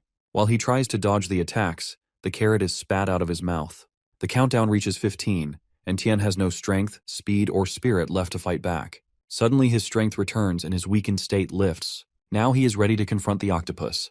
Meanwhile, at the border of the Yanhuang Federation, inside the dark town on the outskirts of Anhui City, a leader harshly instructs some filthy-looking humans to move quickly. They are being saved from hunger only to be used for experiments. He then turns to Ming with a flattering expression and asks about the progress of the experiment. Ming, looking quite annoyed, expresses that the progress has been uneventful. He adds that the genetic drug experiment was also a failure, so the headquarters sent him here to use radiation toxins to create evolvers. He notes that the chance of success is only 1 in 10,000. The leader expresses that it's not like these people have any value. He doesn't remark on his cruelty, but instructs him to pick dozens of people and replace the toxin injections with regular glucose. He further instructs to give them sustaining food so they can survive, or else no one will willingly volunteer for the experiments. Suddenly, the crowd hears the sound of a bullet and gets scared. The leader tells them that it's his men executing the bandits who tried to steal the food. Upon hearing this, Ming whispers in his ear that if they need to kill the subjects who will undergo malignant mutations, they should use knives instead, to avoid scaring the others. Meanwhile, Ming thinks about how difficult this malignant mutation is to deal with, as they have experimented on half of the survivors but still haven't produced any evolvers. He can't bear the stench coming from these people. Then, suddenly, all of them are shocked to see the bright blue light. Ming is confused at first, not understanding what is happening, but then his expression turns excited. At the same time, the other people fall to their knees, while thinking that it is some kind of miracle. The scene shifts to the Umbrella Federation headquarters in the Yanhuang Federation Magic City. The helicopter lands on the roof and Mr. Bai steps out. His subordinate warns him to go back, as one of the evolvers might be dangerous. But he shrugs off the concern, eager to see the great assets of his corporation. The smoke clears and he sees 2 evolvers tied up, at gunpoint by the soldiers. He is satisfied to see the 2 evolvers evolved at the same time. His subordinate informs him that, afterward, the other families in the conservative faction won't be able to question his decision. Bai then demands to wake the second evolver. His subordinate cautions him that this evolver might be dangerous, and it would be wise not to wake him up, as they would need to use 10 times the normal dose of anesthetic to keep him asleep. Bai then asks about the first-tier evolver, who is conscious. The subordinate describes that the evolver's ability is limb generation, and currently, he is recovering his lost hand, which he had lost in his last battle. He adds that the second-tier evolver lost consciousness due to his instability. Otherwise, they would have lost the first-tier evolver. He further explains that, in order to capture him after the battle, dozens of soldiers were deployed. But as soon as they got close to him, they experienced severe headaches, and some fainted, while 2 were confirmed to be brain dead. Bai is quite happy to hear these details. He then instructs his subordinate to replicate their genes, as only by creating an army of evolvers can he rule the world. On the other side, Tien emerges from his battle victorious, while bringing the octopus with him. He is confused to see Ding tied up by Han and asks about the situation. Han, however, wants takoyaki as soon as she sees the octopus. He cautions her that they will eat later. First, he asks whether she has checked everything, which she assures him she has. Then he asks her to let him speak, and she harshly pulls the tape off his mouth. The person requests refuge with him and is willing to do anything for him as long as he takes him in. Tien doesn't understand all of this and asks him to explain. He explains everything to him. According to him, he is the younger brother of a girl saved by Tian. During a retaliation, his whole family was killed, but he came back to life after gaining some abilities. He furiously explains that he was severely injured by numerous knife wounds, but when he woke up, there were no wounds, and he began to feel a strange aura. Then, he had found Tian by sensing his aura. He then expresses his gratitude for burning his sister's body. Our dude expresses sorrow for what his sister had gone through. Then he asks about the aura thing. Ding explains that he can sense this aura coming from his form, so he thinks they are the same. By hearing this, Tien realizes that Ding is a naturally evolved evolver, and he could become a great ally. He then decides to check Ding's abilities. Ding has 3 kinds of abilities, which are Chameleon, in which he can camouflage, Petrified Skin, in which he can increase his defense 3 times, and Rage Blood, in which his blood boils, and his abilities increase 2 times for 30 seconds. But once it ends, he will experience his state reduced to 30%. While looking at Ding's abilities, Tien is amazed to see that Ding is a divine type evolver, while most evolvers evolve into atavistic types. He then asks him whether he can cook, and Ding answers affirmatively. He then asks about farming and handling cattle, and Ding answers that he can handle it as he knows about them a bit. Ding even adds that he will take care of his household chores. But Tien stops him to make him realize what he has signed up for, as he will be working 8 hours without pay, with constant danger looming around them. Then Ding explains that he has already turned into a monster and has no place to turn to. So, it will be better to live with people like him than die alone. Besides, he wants to repay Tien by avenging his family. He will do it no matter how dangerous the job will be. At that, Tien remembers seeing Ding camouflage himself with the ground and declares that he is hired, which brightens Ding's face. He tasks Ding to make a batch of takoyaki with the octopus tentacles, which is his trial as well. The scene shifts to the headquarters, where Professor Nan addresses General Miao, while explaining that he has discovered the secret of gene replication. He starts to explain that he always thought the drug never worked because of the weak physical condition of the subject, so he was trying to find a neutralizing agent. But now, he has discovered that it was because of the HLB gene type of the superhuman donor. Sensing Miao's confusion, the professor adds that it is something like blood type, where the arrangement in each individual is random, with tens of thousands of combinations. At that, Miao tries to calm him down nervously, but the professor continues, while exclaiming that it is like matching bone marrow, where only 2 people might have the same arrangement of the HLB gene out of thousands of people. He babbles on and on for a while, which darkens Miao's mood, and he finally puts his hand over his mouth, asking him to get to the main point. Professor nervously reveals to him that he has successfully replicated an evolver. Miao is not happy that he has revealed these details in the end and asks him to get serious. The professor tells him that his team is conducting research on the evolver, but the problem lies in that they can only turn humans into evolvers whose HLB arrangement matches with Yu and Yuan. But instead of listening to his babbling, Miao drags him to the lab. Once inside the lab, they are startled to see that there is no one inside. Miao expresses his suspicion that something is wrong and can smell blood. The professor tries to shake off his concern by saying that it is normal for subjects to bleed during experiments. But the next scene petrifies them as there are dead bodies scattered around them.